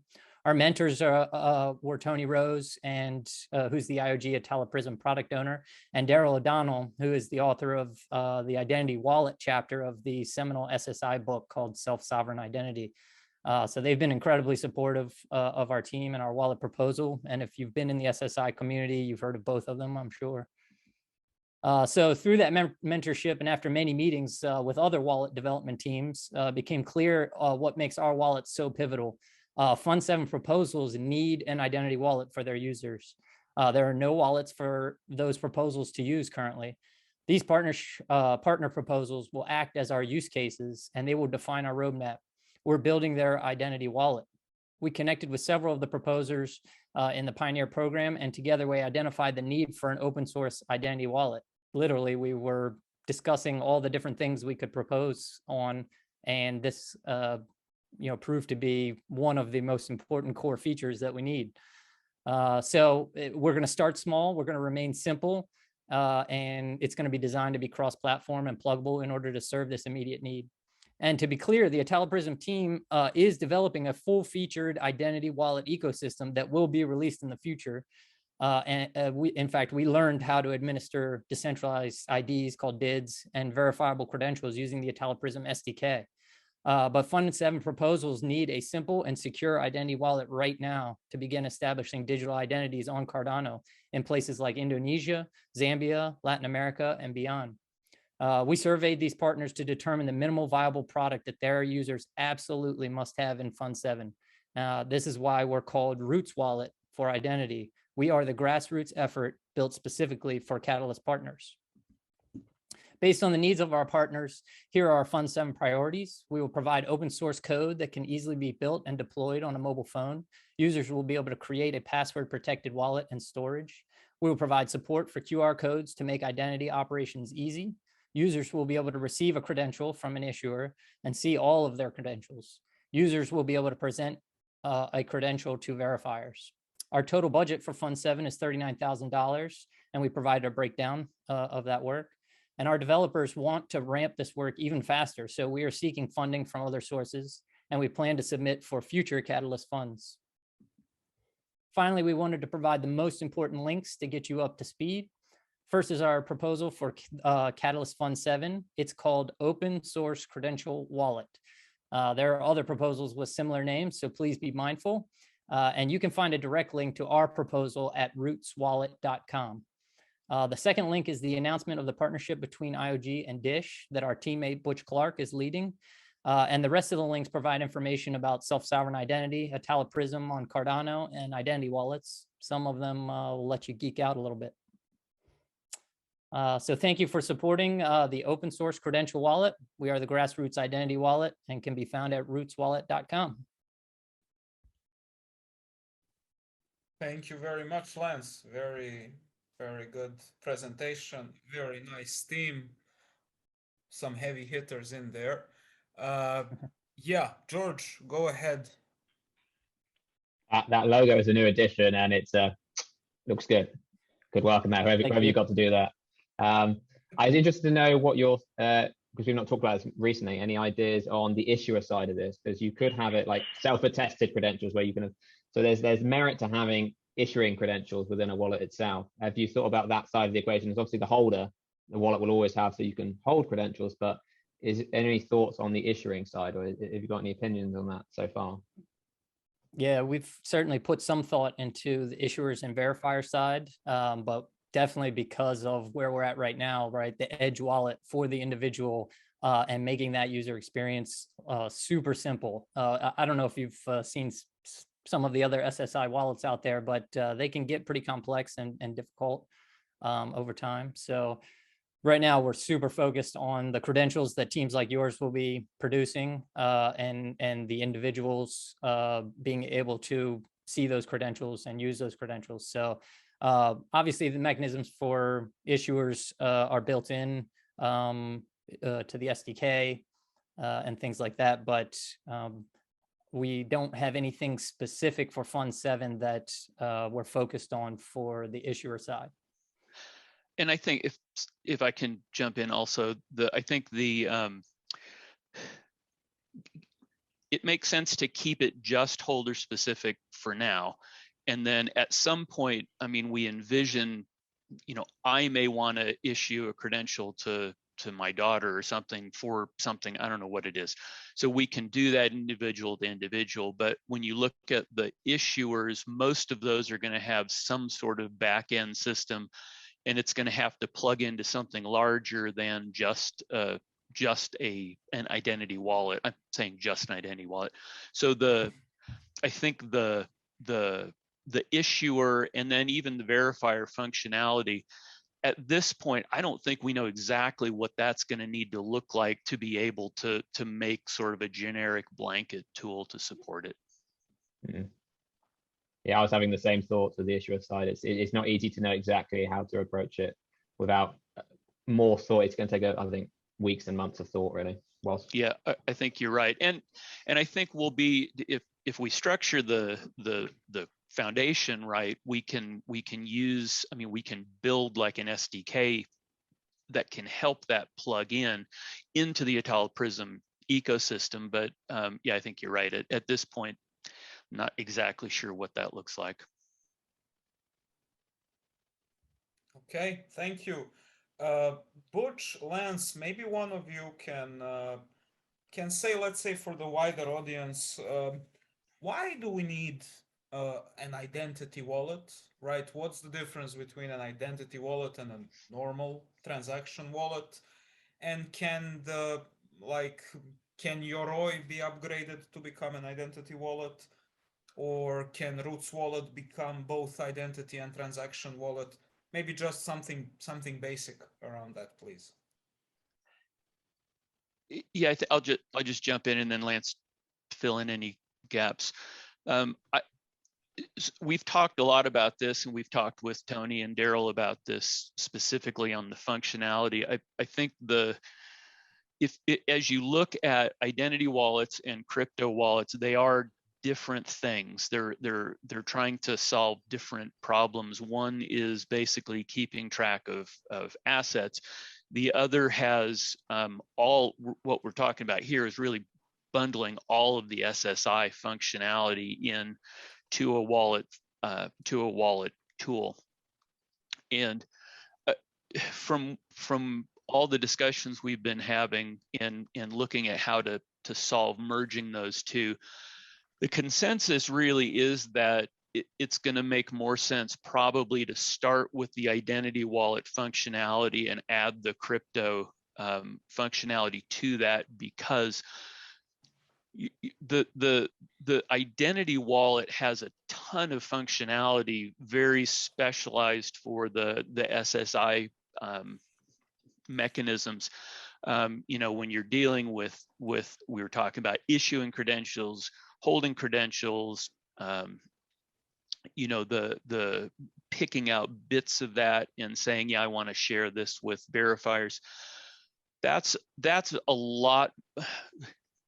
Realistically, it looks like it's a lot more functionality, the specific functionality that you're going to have, and that ends up probably easier the way it looks right now to add the crypto sort of wallet functionality on top of that, or at least in parallel to that. It's a great question, and what we've noticed in some of the early questions on our proposal is we all nerd out on the SSI stuff. I think you've hit something there. A lot of people, most people don't have any idea that there's a difference and why there needs to be a difference. So one of the things that we're looking at is, and I think the PACE is an interesting pair project for us. I think a lot of education needs to happen before we can gain some real traction on, you know, I always look at my parents. They're not going to have any idea. They don't have any idea in this anyway. But I mean, I don't think people are going to care a whole lot about identity versus crypto. Thank you very much, Butch, for that. I can maybe just share how I see it. Like, I see it as a dashboard where I can click and share my age, and then another click would share my place of birth, and another click would share my PACE credential, and another click would share something fifth, whatever. I can, if I'm an issuer, I can issue a new DID. I can also retract or delete an existing, right? That's the functionality of Atala Prism. So that's how I see. I just see it like a dashboard. I see it like a literal wallet where I have a lot of cards, and I can always pick out a card and show to someone my card, right? That's something that I understand as a layman in those terms. Is that fair, or did I miss something? No, I think that's exactly what we're trying to focus on, is make this as simple as possible to use so people don't have to care. I mean, nobody should really care about SSI in particular. They just should know that it's easy to use and it's very secure. And if I'm trying to talk with my credit union, I know absolutely I'm talking to them. I mean, trust it, and then not care about how it's done. Thank you. Yoram, please. Yeah, no, I mean, it's incredible and great. Would I be able also to trace what happened afterwards with my identity? So let's say I give credit union my certain identity for something. Can I see if they used it further, gave it to someone else? Traceability will also exist within my identity. It's something that you are considering looking at. Yeah, that's a really good question. I mean, part of what a wallet will need to display is just the history of who you've shown credentials to and who you've received credentials from, and a history like that. Being able to trace then that information going further through the ecosystem, that's a super interesting question. I haven't considered too much how to make that connection. Any thoughts, Butch? My knee, and it's a great question. My knee jerk is there won't be a great way to track that once you've sent a credential to a verifier. I'm not sure. It's a great question on like tracing past sharing the credential. Yeah. Definitely something to ponder more. Maybe the Credential could have a limitation of time, and then it kind of dissolve, and then I don't know. And the Credential will have, I mean, a certain code will be associated when you give it to someone for a certain time. I mean, just this is the main concern from people, right? What's happening with our information that we share with someone? Then what's happening with that, right? And I think that is one of the key. Yeah, it's interesting. Yeah, one of the classic. Yeah, please, sir. Kind of one of the classic scenarios that Daryl talks about. Daryl O'Donnell. He says, oh, if I show my driver's license to a bartender, if they have a photographic memory, they can remember all of the information on that license. How do you stop somebody once you've shown them something like that from, then taking that information and doing something with it? It's it's a fascinating problem. Certainly we won't tackle it in Fund 7. I can say that much. No, but for me, I come a lot from the B2B travel industry. So it's a very interesting issue in the travel industry. With Expedia, Booking, all of these guys. And I don't have the technical skills, but the business side, I know well there. So anyway, it's an interesting issue. We need the old Mission Impossible tape recorder that kind of burns up after you see it. Perfect. Thank you. For sure. And Very I see that great George. Project. Yeah. Oh, thank you, Yoram. I see that George noting about DIDCOM and non-selective disclosure aren't available for Teleprism at the moment. Yeah, and kind of the funny story is for this wallet is that was my initial thing is, oh, I'd like to work on, selective disclosure in a wallet. And then we said, well, where's the wallet? So that's how we've fallen back to this. And, obviously it's a much more core important thing. So it certainly is an evolving ecosystem now. That's why this is such an amazing opportunity. And it's crazy to have Daryl and Tony and then this team of 4 come together and we can do this. So it's super exciting. Thank you, everybody. Thank you for the rootswallet.com team. And thank you for all of our presenters today. We have to wrap up. Our time is up. We should all go back to the main room, hang out a little bit, listen to other proposals, and have this festival of catalyst democracy and governance. I love seeing that there is a lot of correlation between projects, even here in this room, let alone in all the rooms out there. I'm happy that with some of you here in this room, I spoke directly about other ideas or similar ideas, and it's just nice to see that things are starting to connect together. Yeah, this discussion in the end, communication, identifiers, maybe even zero knowledge at some point, and things like that is a great thing. Again, thank you all for attending. Thank you. Part of it. Record already, and just give me a second. I will stop the timer. And Brian, normally you can unmute yourself. You can share your screen. I'm happy to be the second one if you're already starting. And feel free to share your screen. And just tuk.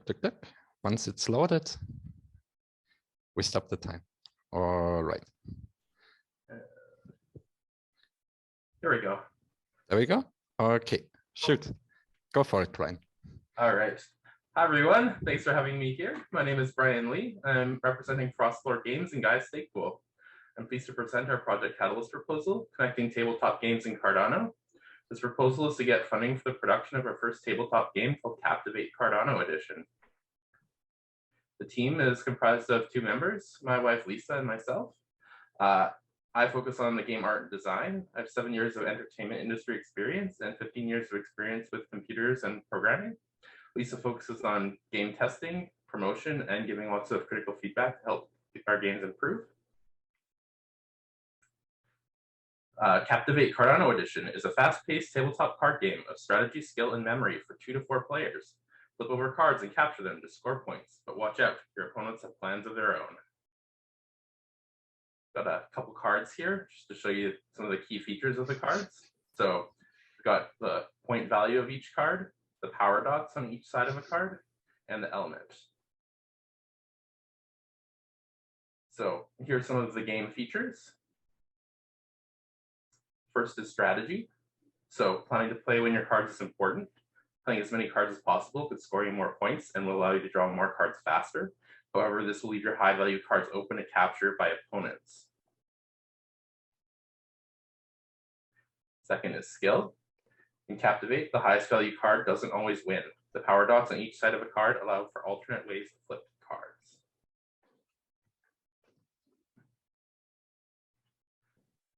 So here's a gameplay example. So there are 4 elements for suits which determine the placement of the power dots. Each element has different pattern of dot placement, so using your cards most efficiently is a huge advantage.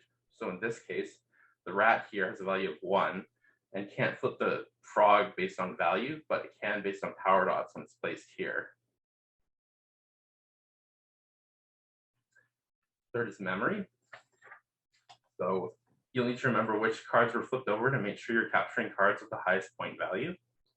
When cards are flipped over, they aren't always captured.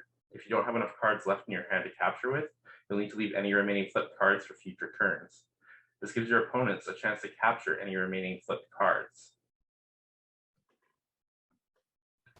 Pop culture. Each edition of Captivate is themed and showcases many favorite characters from the popular culture of each theme. This is a great way for people of different communities to connect over the pop culture that they love. Multiplayer. With a single deck of Captivate, you can play a game with 2 to 4 players. Game time ranges from 10 to 30 minutes based on player skill and group size. If you have a larger gaming group or want longer and more challenging game times, just add in another deck of Captivate to support a group from 5 to 8 players. Here's our estimated budget breakdown. So we're requesting a total funding of $50,000 US. These numbers are estimates based on the average prices of card game style products that have launched successfully on Kickstarter that are similar to this. The majority of the cost is actually getting the game manufactured and produced. So we're looking at producing 10,000 to 40,000 first printing decks and 1,000 premium printed decks. Here's our estimated roadmap. So from Q4 of 2021 to Q2 2022, we'll focus on getting the card art finished, working with the manufacturer and building our social media presence. And then from there on, Q3 2022 to Q1 2023, we'll get our promotional videos made and rules videos, getting our art files finished up, contacting retailers and distributors, and getting the game produced and shipped. We've got some sustainability goals. So long term, we're looking to create our game products in a manner that's more sustainable that's been available in the past for tabletop games. And most of this is so sealing our packaging with recyclable wrap and using semi-recycled or fully recycled paper for our products. Right now, booster packs are made with foil, which is a huge waste, and paper booster packs are an option. And then donating a percentage of our sales to reforestation. We want to do this through the Cardano Forest and then ocean cleanup projects as well. And then how we connect gamers to Cardano. Games are Cardano themed, like Captivate Cardano Edition, and then these integrate with different themes of the same game. So that way you can connect people with different play groups. And we also have digital assets on Cardano. So we have fungible tokens that are already made. At least we're like our first couple cards are made. Right. And oh yeah. That's 5 minutes, my friend. Okay. It's hard to get it into 5 minutes. Thank you, everybody. I appreciate it. Thanks a lot for the presentation already. Really nice project. And people in the room, do you have any questions so far? To the idea, the project, the team? I mean, the idea of gaming, even card games right now is really hot. And I think it's the best time to start a project on Cardano around that topic. So I totally am for it. Thank you. I've got one. is it literally just physical cards, or is it like, you're mixing a card with an NFT? Like, what's the link between? Yeah, I was trying to get to that, but so that was the part we cut off on. So basically, what's going to happen is the game is going to be physical cards, but right now people can actually delegate to our stake pool Gaia, and they get digital cards that can be redeemed later for those premium printed cards. So if they collect a full set, they can redeem it for a deck of the game, and that way there will be that connection there. And then we also plan on having printed inserts with information about Cardano, about Veritree, about our stake pool, and those would have QR codes on them that could be scanned, so people could learn more about the game or Cardano or Veritree that way. So it feels like the game is on its own. The base is very separate, so you can play it on its own. It's got Cardano references, and then for this kind of bonus level is this kind of integration with like the SBO kind of side, the delegation, and you get kind of like these nicer cards. So that's kind of like it's kind of like this light integration that's kind of optional. Yeah. Cool. Yeah, nice. Thank you. Oh, and there's all the cards you've got so far in that link as well. Yeah. Yeah, you can visit our website. We've got a card gallery that shows the cards that have already got the art made. So you can check that out as it gets put up. Is there any idea of tokenomics kind of style thing that the game could have, like microtransactions, this or that, like as part of the gameplay, or in like whether is it the kind of thing that could turn into like tournament based thing? Obviously, the simple comparisons like Hearthstone, those kind of like card games where they obviously got like that's more like an esports thing, or it could be like more betting kind of style. There's different ways you could tokenize it in some way. Is that in your head at all, or is that just like no, there's nothing to do anything like that? No, we definitely want to have organized play. That's a big part of the success of any game. It's a lot easier to connect people when there's some kind of organized play structure. So we wanted to do that with brick and mortar stores, since they generally run some kind of tournament structure, and since we're going the physical route. So since we're only focusing really on the physical product right now, in the future we'd want to do some kind of dApp, and then maybe at that point we could release another edition that has the cards actually linked to each NFT, but that would be beyond the scope of our proposal. So right now we're just trying to get the physical card game made, and at least we could still have some kind of tournament structure and still, get people aware of Cardano on a base level.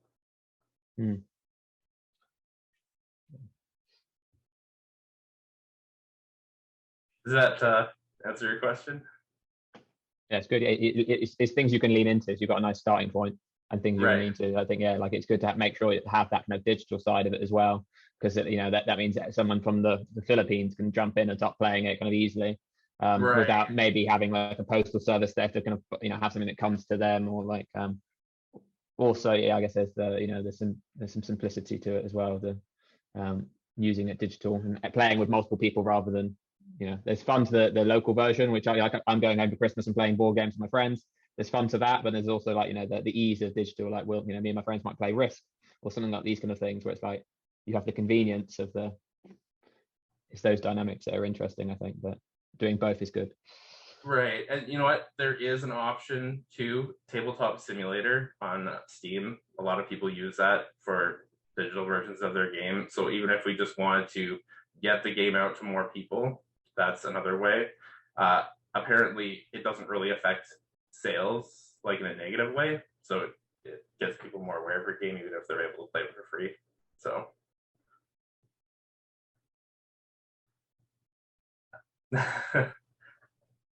fantastic. Another question to the team. You said it's you and somebody else. Oh yes, my wife Lisa. Yeah. Right now, do you have all the people which are required to execute a proposal? Or are you looking still for some people joining your proposal? Right now, this can be executed just with the two of us. I mean, at least as far as, getting the game made, produced, and shipped. The part about getting the game, like getting retailers to, or organized play, at that point, we would probably need to take on more team members, especially if we want to expand. But at least getting the game out there and get people playing it, that just involves the two of us. I don't think that actually needs more people to make it happen. So, is there anything specific that you thought that skills we might be missing, or? No, not at all. Just wondering sometimes, because what we see very often is that people come with a single project, but then a single project transforms much more into, sometimes even into whole communities. Oh yeah. We then initiate a lot of, let's say, projects, whatnot, services. So sometimes it's easy also to see, hey, okay, where do you see your project moving to? Is it just a single card game, or do you maybe want to build much more later on the top of that? Right, definitely more in the future. And yeah, we wouldn't be able to do that by ourselves at that point. But I guess like even just if we can get quite a presence going, then maybe we could use some like social media managers or community managers, because that would probably be a big help. And are you all a little aware of the games which exist already out there, or following maybe a little bit the same principle? Sorry? About your project, are you familiar already if there are, or do you know if there are already existing projects which also move in the same direction as you do?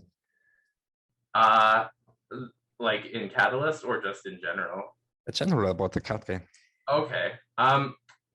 So I know, like, if you're thinking about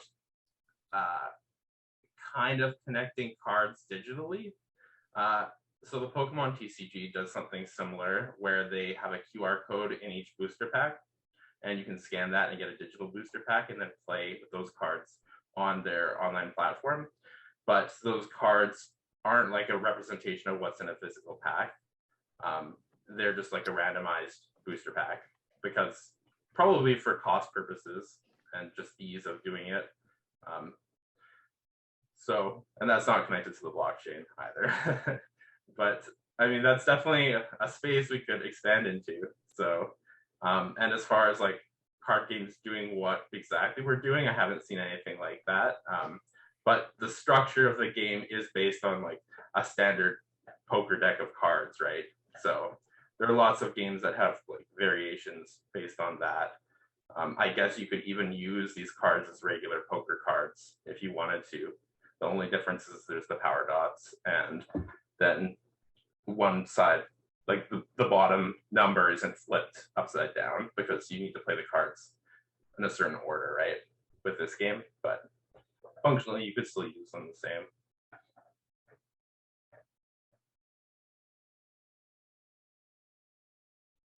Tasty. Corner, George. Some questions for you. All right. So hello, my name is Cornell. I'm from Poland. I'm also a Cardano translator ambassador since 2018. And my proposal, let me share. Okay. Oh, you have to stop sharing screen, I think. Unless you had any final questions for Brian, I think he's got maybe. Right. Okay. So I'm fine then. Okay. Nothing I can think of immediately. Because we are close to the time as well. Yep. Yeah, the only thing I'd say is that any kind of collaborations with other games or things you can share learnings with other people in the ecosystem would be a good thing to interesting thing to see what you've learned from other people and how ideas on integrating Cardano and what relevant. It's yours like a great base set, and then it's just like there's lots of different ideas of how you could use things, and whether it's gamifying it and just adding prizes, weird things. So you could do things, you could have things like paper wallets. It's like that's an idea that Charles has talked about, these paper wallets, and what weird ideas could you add in? So people print off a paper wallet that has money, has ADA on it, and it goes into the card game. Like, that's just a quick idea that came into my head. You could add in online into offline, offline to online. That's a very open kind of question, really, of just like where you take that. Agree. And with that, we have the 15 minutes and next one. Thanks a lot, Ryan. And dude, all the best for your game. Also, I hope that the Gamers Challenge again will be voted so that you guys can come up with other proposals. Okay, so just tick. 1 second, and then Cornel, it's up to you. Yeah, with my false start. Sorry for that, Brian. If you want to share the screen? Yeah, of course. Okay, go for it.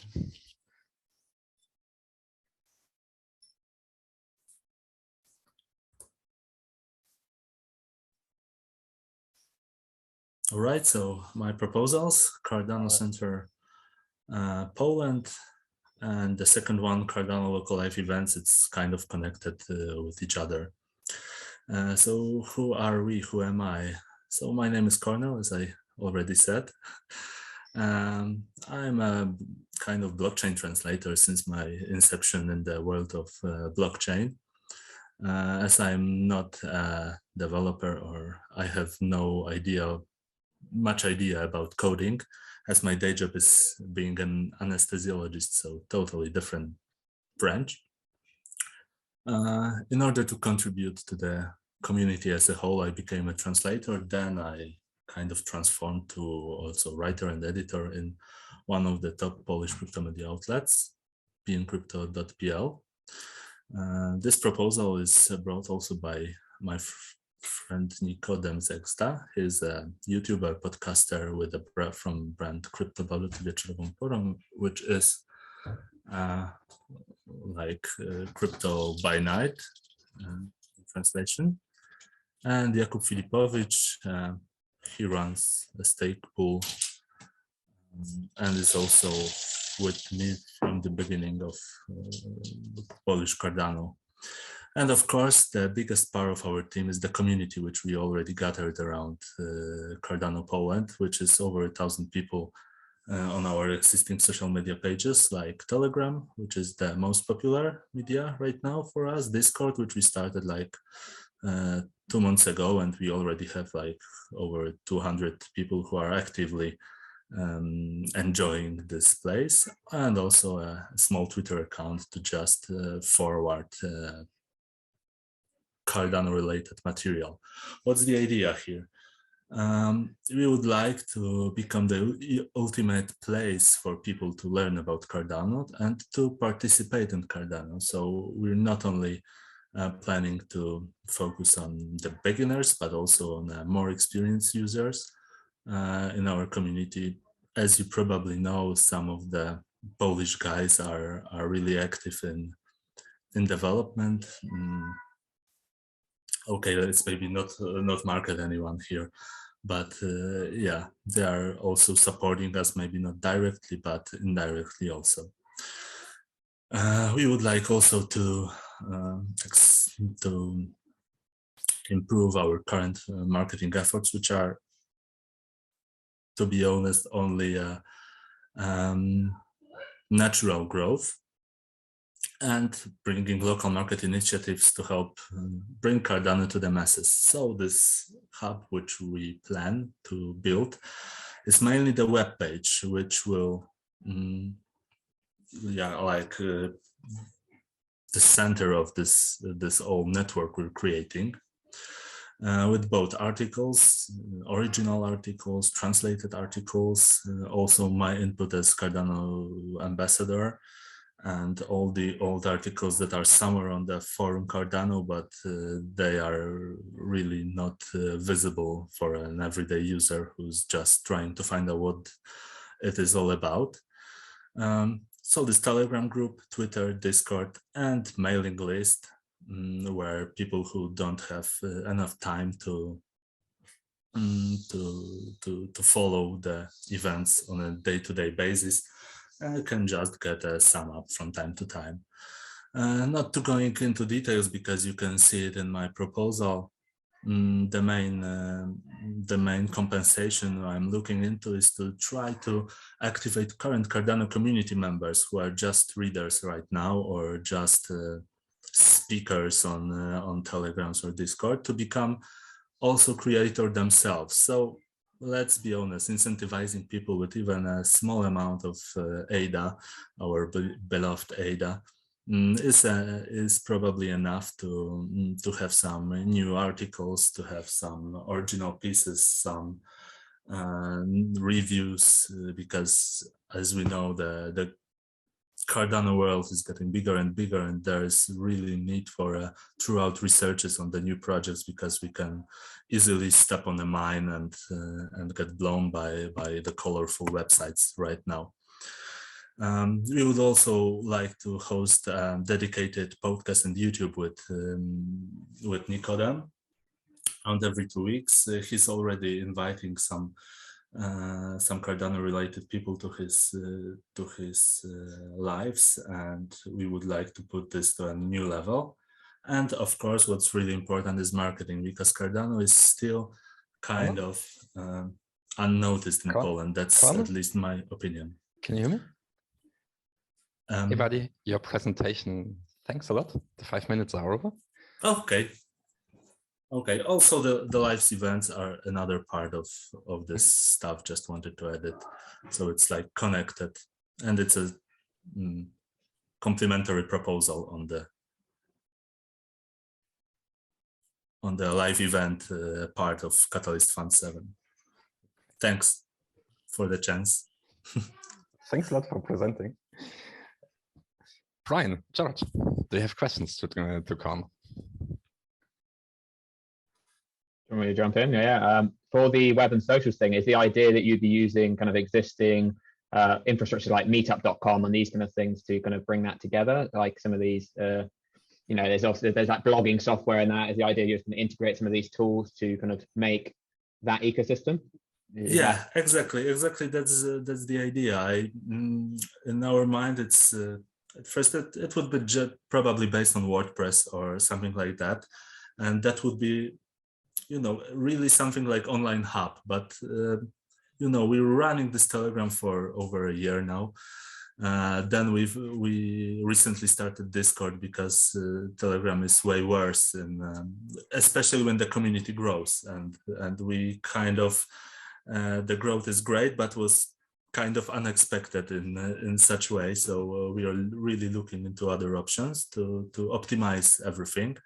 And Meetup, of course, we even have a Cardano Poland meetup group, which is completely dead because it was run by someone in 2017 and later abandoned. So that would be also a part of the plan to revive it.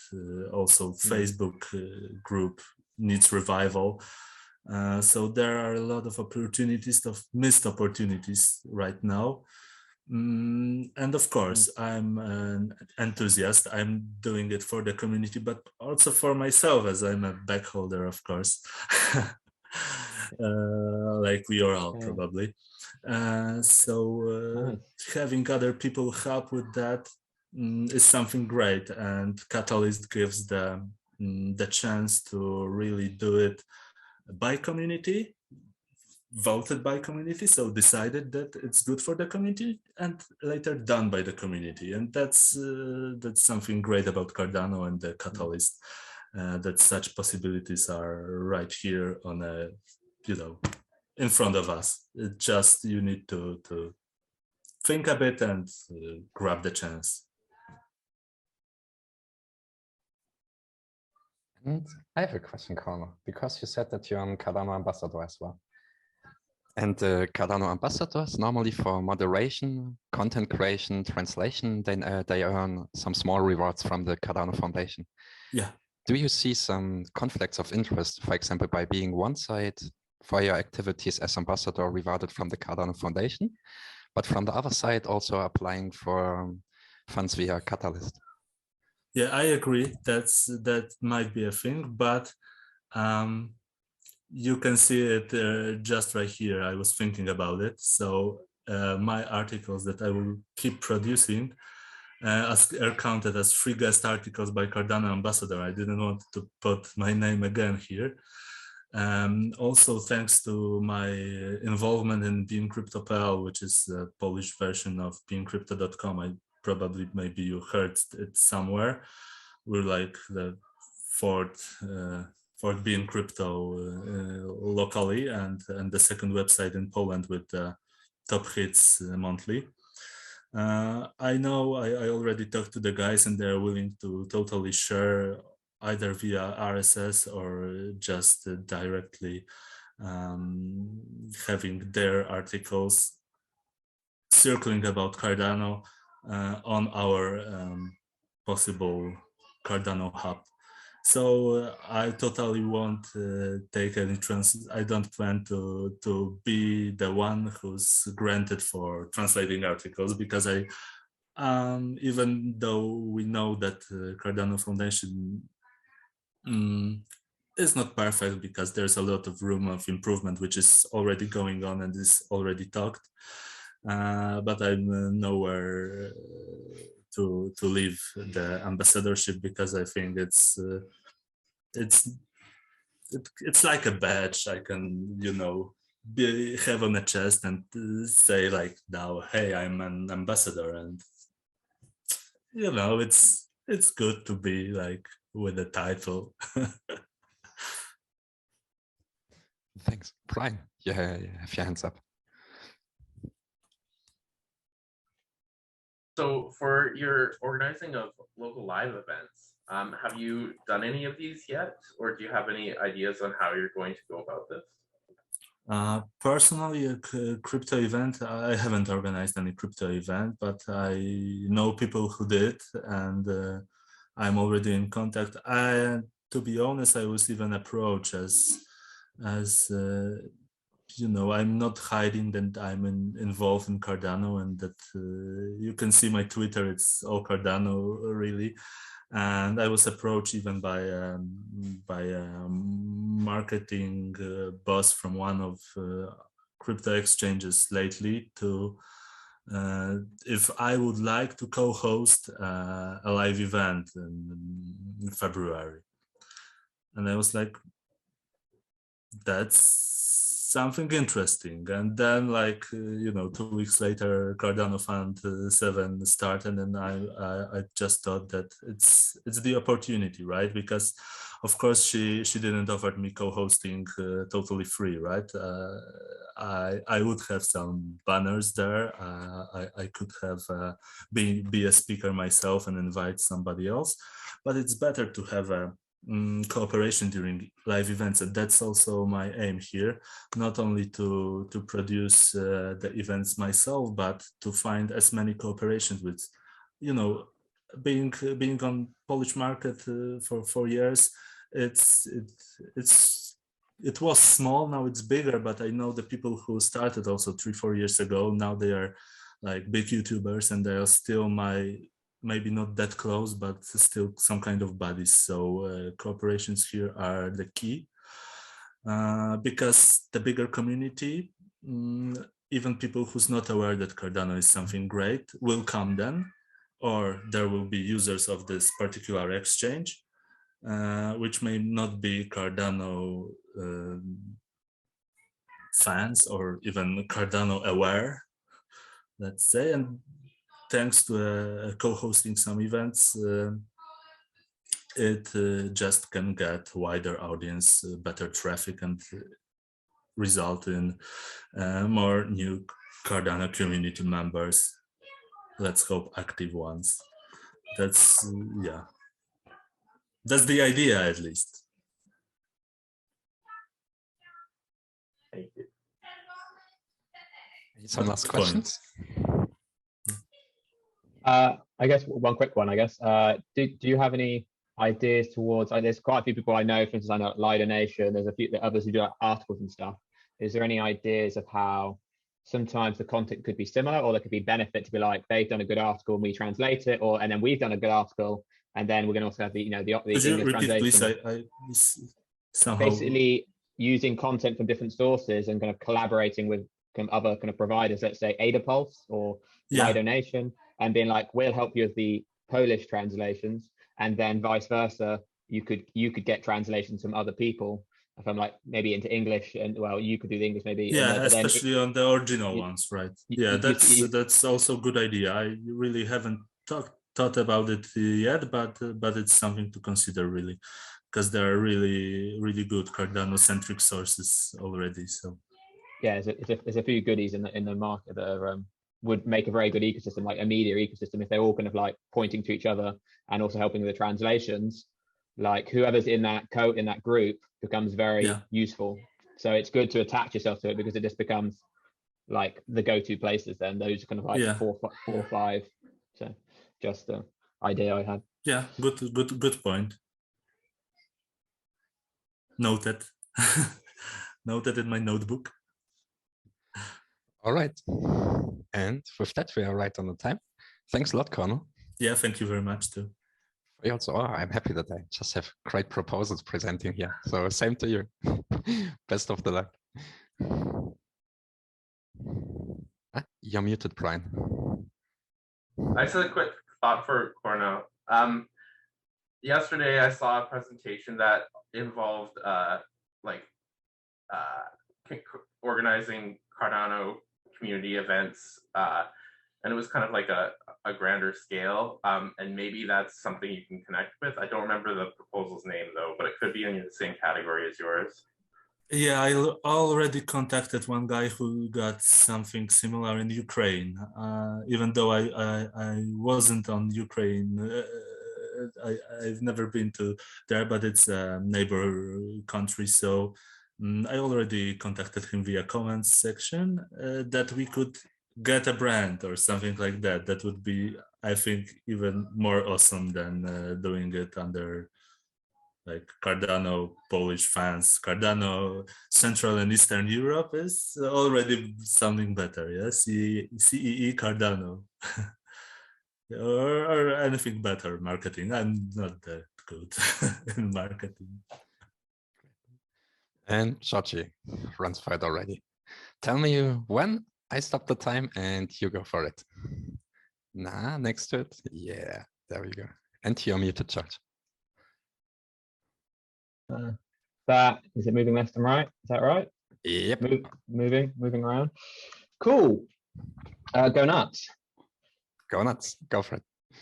So this is a nice quick presentation I put up. It's not anything glamorous, but I thought it was important to go through this challenge setting, which is Cardano Contributors League. And we're kind of looking at how can we kind of scale out Cardano and Catalyst as an ecosystem. So what's the context? Like, what's it about? So we're really kind of looking at what are these kind of processes, tools, and infrastructure within Catalyst and Cardano ecosystem? Like, how can we really maximize the efficiency, the quality, everything to do improving that and making the best it can be? That's the kind of the context we're looking at. And currently, Catalyst is proposal focused. And the idea of this proposal, this challenge setting is we could potentially consider having contributors and proposal focuses. So you can be funding contributors directly as well as funding proposals. So what are the kind of goals of this? So the idea, and I think initially what it's going to be, is around Catalyst, because Catalyst has this biggest room for kind of improvement, the biggest kind of areas of places for change. IOG is very well covered at IOG, but IOG can move into this kind of idea and contribute kind of landscape in the future as it becomes less an IOG and more like an ecosystem thing. So some of the main goals is really to increase collaboration, increase alignment. So the more we can maximize each of these kind of tools and processes communicating each other and making sure everyone's fully aware of everything that's going on, the better you're going to have better outcomes. The more increased alignment you're going to have, the lower friction you're going to produce from, like, let's say, developers moving from place to place. The more alignment you have, it's just going to be easier to move around, understand what's going on, and will really make a slick experience for that core kind of parts of the ecosystem. So for Catalyst, it's that whole process from making proposals through to getting voting and funding. And the ultimate kind of goal of that is to maximize this quality of the ecosystem infrastructure, tools, and processes. Like, it can be very, very hard to do that, especially if everyone's kind of got different ideas on how to do it. So what are these kind of problems that we have for proposals? So at the moment, there's really like a low collaboration and alignment incentives. At the moment, it's very, if you have a difference of opinion, just create a new proposal. Like, you don't have to go in and join someone else. If you want to help with other proposals, that can actually be difficult on, then completing your own proposal. If I spend time elsewhere, then I restrict what time I can spend on my own one. And if that becomes like a negative compounding effect and then a positive compounding effect the other way. So you don't necessarily have the incentive to kind of, put your value where it's best spent. there's an incentive to do it. You know, the difference between getting funded in a proposal or not could be the difference between you getting money. So it's like an incentive to defend your proposal and kind of overstate the problem. Like if this doesn't work, you might not have the funding to live on or to go full time. And then with different kind of teams working on things, you can get this diverging process and implementation. So the more different this becomes, the more complex it becomes to, like, you know, to get involved in lots of places. Like you generally can end up gravitating towards one place. So second kind of set is knowledge gaps.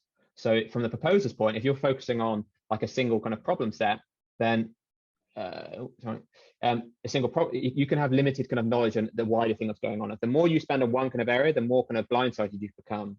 For community advisors, they're only really incentivized to look at it that kind of hour they're doing the assessment. How's the community advisor meant to know all the problem areas, what's the most high priority problem, which solution options were there, and which was the best solution to solve that problem? They're looking at the end result of that, and then within an hour, very, very difficult for them to really understand, you know, what is this kind of like, does this make sense? A lot of proposals could make sense, but it doesn't mean, you know, that is the best thing at the time. It's very, very hard for them to judge. And for voters, impossible for them basically to understand the whole ecosystem and fundamentals, and they're the ones voting on these things between proposals and basing it on the assessment. So you've got this very difficult flow of understanding what to work on basically. And then finally, it's slow progress. So people are generally tied to proposal success over creating impact. I could see this to be massive impact that I could have on the ecosystem by doing some sort of trying to bring some collaboration or doing some engineering effort over here, but that's not tied to my success. If my proposal fails, I'm tied to that. So my maximum impact is then tied to something that might not be the best thing to work on right now. That's not good. You want the best align the incentives of the contributor towards the most impact in the ecosystem. And by tying yourself to the proposal and the solution, it can be slow that down. And then obviously the process and the workload can be bloated from going through this kind of long-winded kind of 3 months process. The rapid funding mechanism could be a potential solution for some of these issues, but it doesn't solve all of them. There's like governance-related issues that I will produce analysis on soon to investigate kind of the conflicts in. And then finally, when it's proposal-based funding, if the focus has changed, your security on being future funding is kind of low. You don't really know what's the next thing you're going to get funded on. Well, it's this idea or that idea. It's like, oh, we got funded for this. And then it can be quite hard to go full-time because of that. So in terms of contributors, some of those advantages are, if you have a contributor focused one, it's basically an ecosystem bonding agent.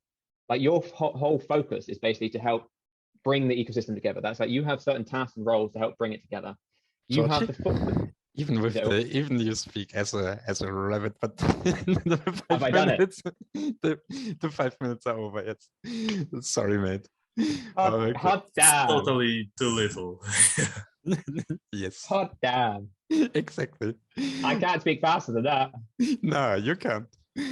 But it's fine. Yeah. So yeah. The main two things are the kind of main benefits really. It's just like.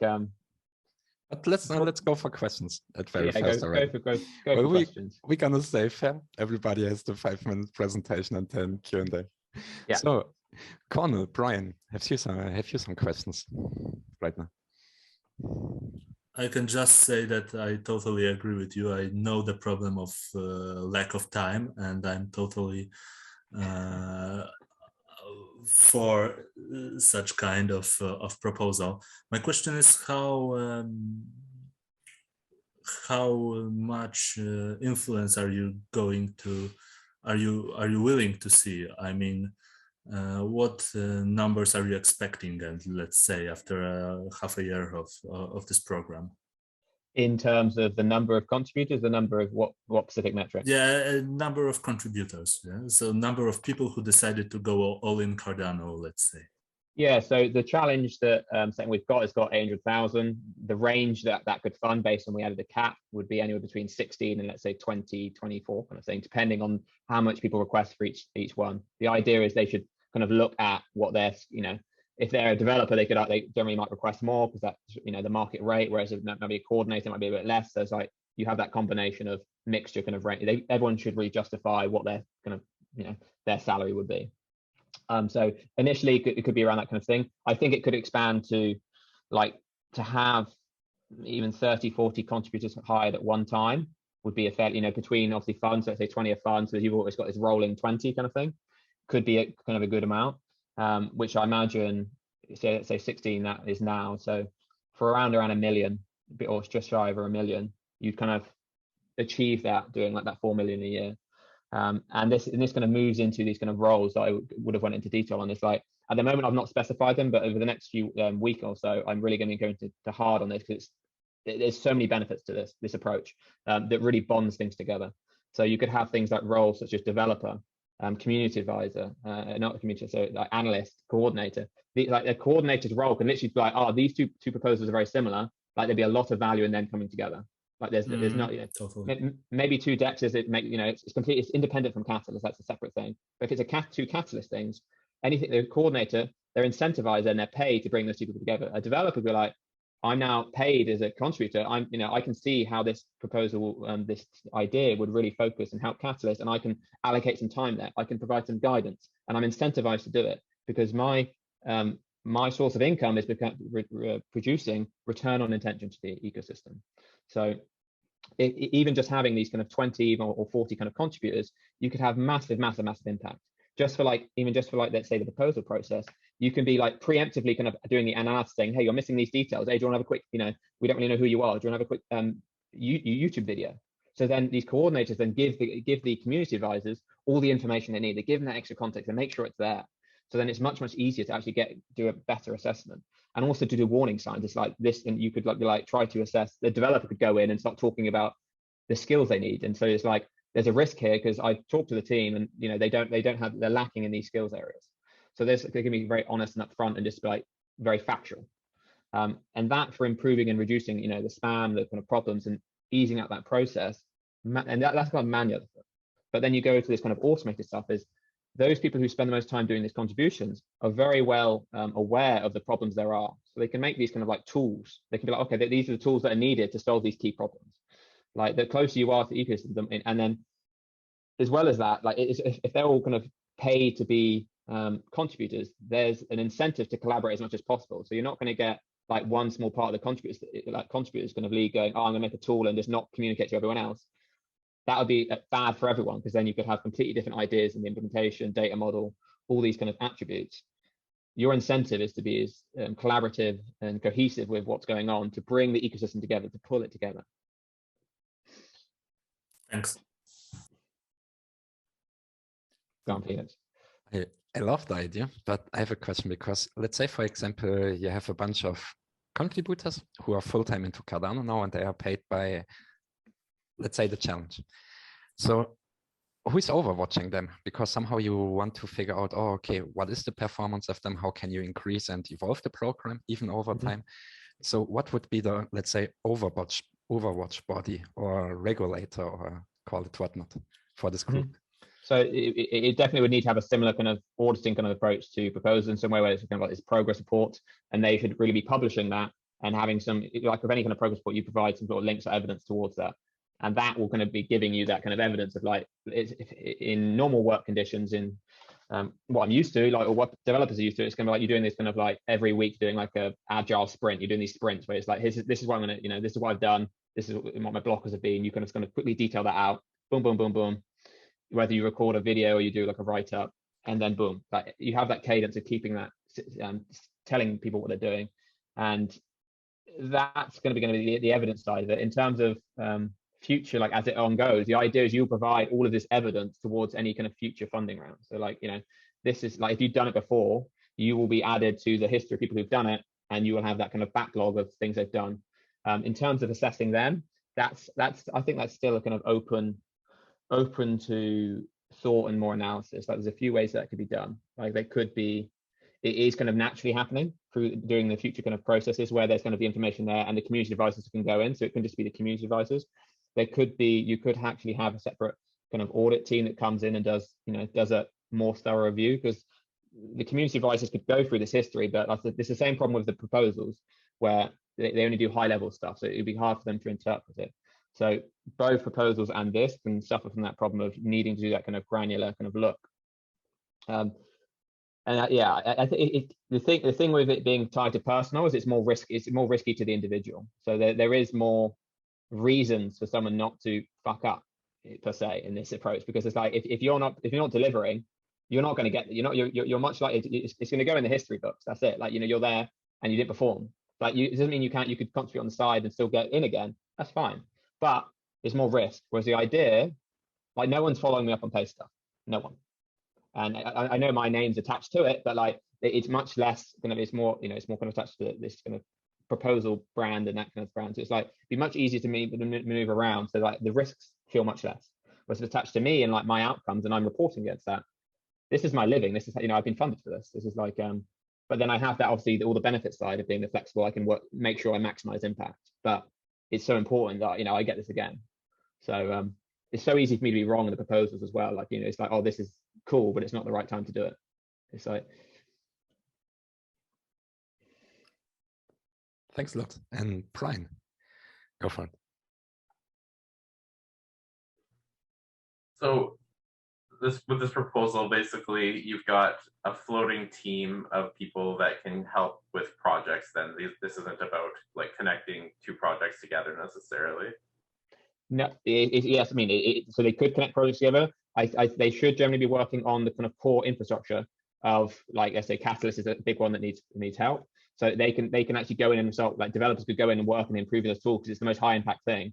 But they could also, you know, it's complementary to proposals. So we have contributors and proposals. There could be other proposals to do with Catalyst that they go and either help to try and coordinate, or, you know, the things that make value to the ecosystem. They're like a glue, but they could also just be developing on core infrastructure. But so seeing them as like a bonding agent, it's just like they're the thing that's incentivized and actually paid to bring everything together, to make sure there's not like two very different ways, two systems that just don't need to talk to each other, completely different communication, different process. That is really what the Contributors League could do. Okay, so then if they are kind of paid by Catalyst and are kind of working in essence for Catalyst, would they be able to potentially have any of their work like reusable to the community? Like if they help develop tools or something, would that be like, if you get help from this group, then potentially this is available open source kind of thing? I mean, anything I've done under the Pace branding, which is a, you know, very proposal kind of that kind of brand focus, has been open source, and the Contributors League would be exactly the same thing. It would be everything would be open source, that core tools they would work on, and when they work with Catalyst related tools, most of those should be open source as well. Like I can't think of many contexts of where it would make sense for them at all to be closed source, because like the community needs to see these kind of things. It's like it's fundamental blocks of what's being built. So people should be able to take examples, and exactly like the things I've been working on pasting these community credentials, all of that's open source. So if you've got an identity, self-sovereign identity, a Tala Prism identity thing you want to do, you can just take from this site the thing we're building on, just copy and paste it into what you're doing. So it's all got that open source kind of ethos, and take what you want, use it, build upon it. Nice. I mean, that would save a lot of time for people in general.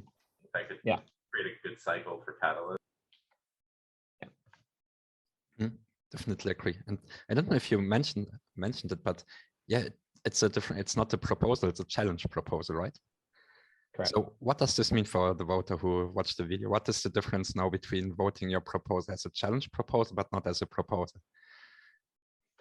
It basically opens up the door to a new approach of funding, right? Like this has massive, it's both kind of experiment, but the more I've thought about it, the more I'm very, very convinced, and I'll be showing some analysis as to why, all the reasons why this can be far superior than proposal-based funding. So it's really kind of exploring this, like how do we get to the best, you know, mixture of funding? Because it might not just be always proposal, it might not all be contributor, it could be a blend. And we're trying to find all these different kind of approaches, like let's explore them, let's really dive deep into them. I'm super excited about this one, which I'm going to provide lots of sources on over the coming weeks. Go to our site, projectcatalyst.org, for anyone who views this, because our YouTube, I will be adding videos on, and all the documentation towards this analysis, which is me even longer than my overrun presentation. Like it's going to be nice and detailed, like it has to be. Thanks a lot, George. And with that, we are on the time as well. Okay. Cool. Nailed it. Guys, thanks a lot for presenting already.